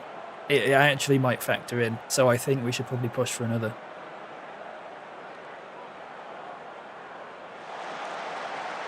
Go on, Maharamov in the middle. There you go. Oh. Oh. Yeah, it could come down to goal difference looking at the table and stuff. So might be worth, instead of settling for a victory like 2-0, just see if we can get 3-0.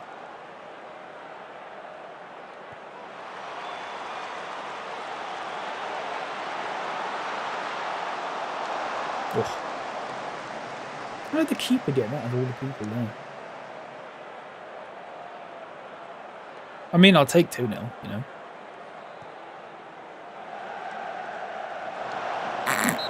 Nice one. Very good.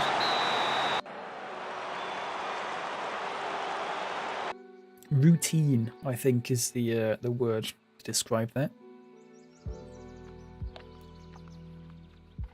So we got 4 games left. 4 games left. Middlesbrough, Southampton, both at home. I think Man United's also at home.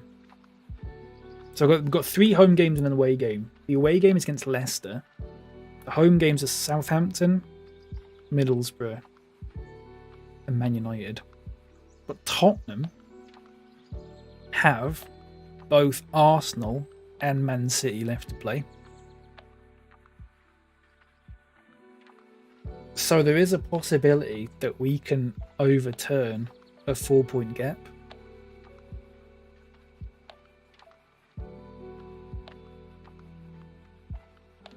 Even if they draw 2 of those games, and if we win all our games, and they win 2 and draw 2, it would go down to goal difference. But I really don't know if we'd beat Man United. So I think we might have to rely on them. Right, hang on, let me think about this. Just looking at the table now. If we win 3 of our last 4, that would take us to 73. Tottenham, if they lost 2 and then won 2, would take them to 74. Right, okay. So... Oh, God, it's interesting, isn't it? Sorry, my chair's squeaking all over the place. How have Brentford not been relegated yet? Have they not? Surely they have. No? Unless they have already. Cedric Suarez.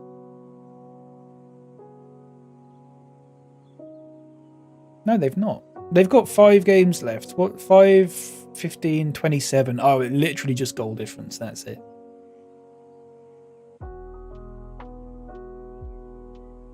Hmm. 15 adrift with 5 to play. Yeah. Theoretically. Varlik, 3 kick goals per 90 minutes, 0.13 is crazy. He's also joint 3rd in the goal scorers.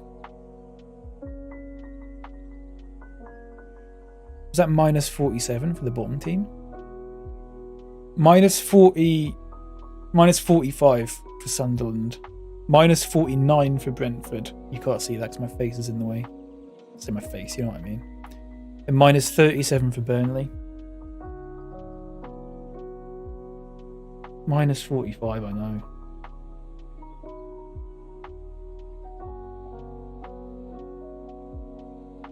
They scored 21, conceded 66. So actually, Crystal Palace have conceded more, but they've also scored a lot more. But our goal difference now, and the goals conceded, is looking really healthy. About 1 goal conceded a game is pretty good. We did concede 6 against Arsenal and 4 against City, but, you know, it is what it is. But, oh, Tottenham really could slip up here. They really could. I think we don't need to be looking at Leicester or Man United so much anymore.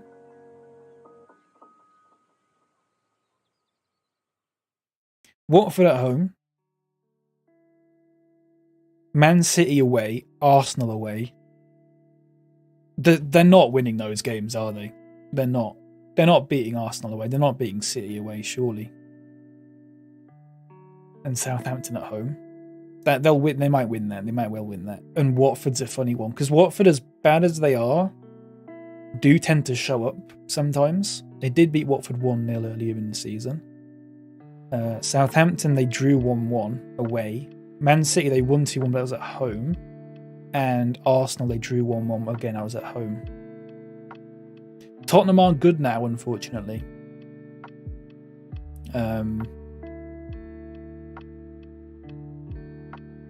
Yeah. It's crazy. Only 5th might get Europa League. But I think, even if Man United win that game in hand, I think we've got 5th. I can't imagine. Oh shit, Perry's suspended for the next 2 games. I can't imagine Man United catching up to us. We have a look again. 50. If they win their game in hand on 58, they'd still be 6 points behind us with 4 games left. I can't imagine that happening unless we completely fuck up and then they beat us as well. The way this game behaves, I doubt it. They'll drop at least 3, could be as many as 8. I suspect 4 or 5, yeah. You never know how it works. So our next game is there. So we actually play before them. They'll play on the Saturday at lunchtime. We play in the evening on Saturday.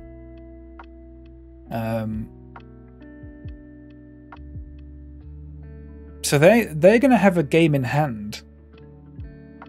Yeah. Their game in hand is going to be against Arsenal on a Wednesday. The last weekday, basically. That game there is going to be their game in hand.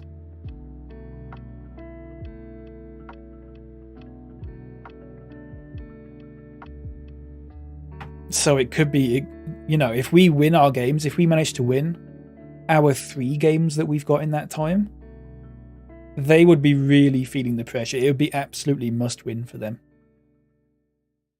Because that would take us on to, you know, if we win our last 3 games, it'd be 73 points for us. And then they might be on 71, 72, 73, something like that.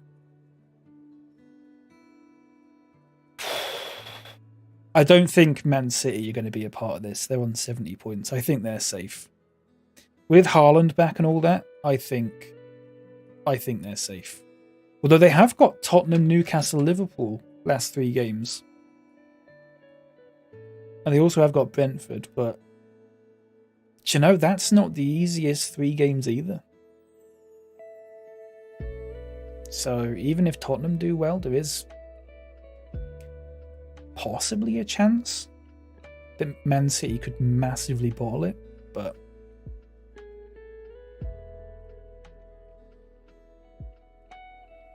we'll have to see. It'd be very interesting though. So yeah, Christ. So that'll be tomorrow. I'll probably start at about 10:30 or 11 or something like that. I've got to go out at 2. I've got to go out at 2 or just after 2. So I'll be stopping at that point.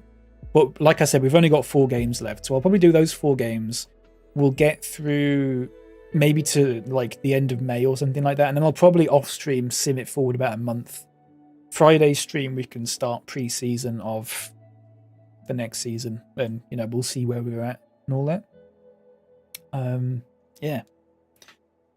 They just need 6 points to get over the line with that goal difference. Oh, have they got... Oh yeah, 50. Yeah. What about goals scored? So Tottenham have scored 54. So we're actually, you know, if it does end up even goal difference, we're in the lead with scoring more, which helps. And we beat Southampton, who we play on Saturday. We beat them 5-2 away. So I'm hoping that's another easy win for us. Middlesbrough don't look in the best of form right now. Man United also don't look in the best of form right now. They've lost 3 of the last 5. Although that does include Atletico and Arsenal. Leicester. I mean, they're in good form. Leicester could be the trickiest game we've got left. It could be. It's going to be a frantic last game, I think. I think it'll go down to the last game.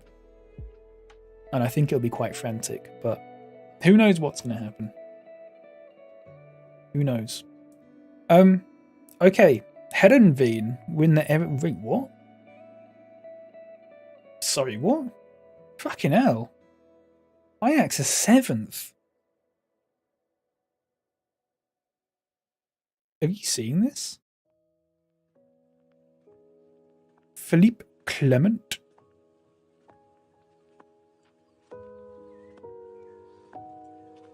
Bloody hell. Who's that Ajax manager? Mauro Lustrinelli. Who was the manager before that?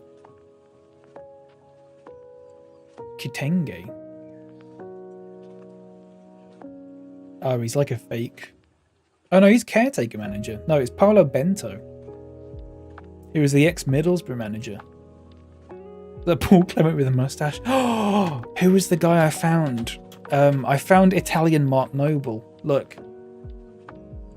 Marco Nobile. That's absolutely just Italian Mark Noble, isn't it? Fuck, I love that. There was also this guy, Jiz Johnston, who his face gets me every time. Just fantastic. He's actually a genuinely really good technical director as well. But yeah, fucking hell, Ajax are doing awfully. They've walked the league there, Adam Vane. They've walked it. Top scorer is Sergio Plomp. What a name that is. Oh, that's fantastic. Right. Anyway, I'm going to head off. Have a good evening, everyone. The guy in mine called Kuntz. Oh, God. Oh, wait. Beanie scored 2 again. Look, he's doing really good. 18 and 28. My little Beanie baby. Oh, shit. This guy's going to be something else. Right, yes. I'm going to head off now. Have a good evening, everyone. I'll be on tomorrow. Maybe about 11ish, something like that. Take care. Have a good evening. I'll see you next time. Bye bye. Bye bye bye bye bye bye bye bye bye bye.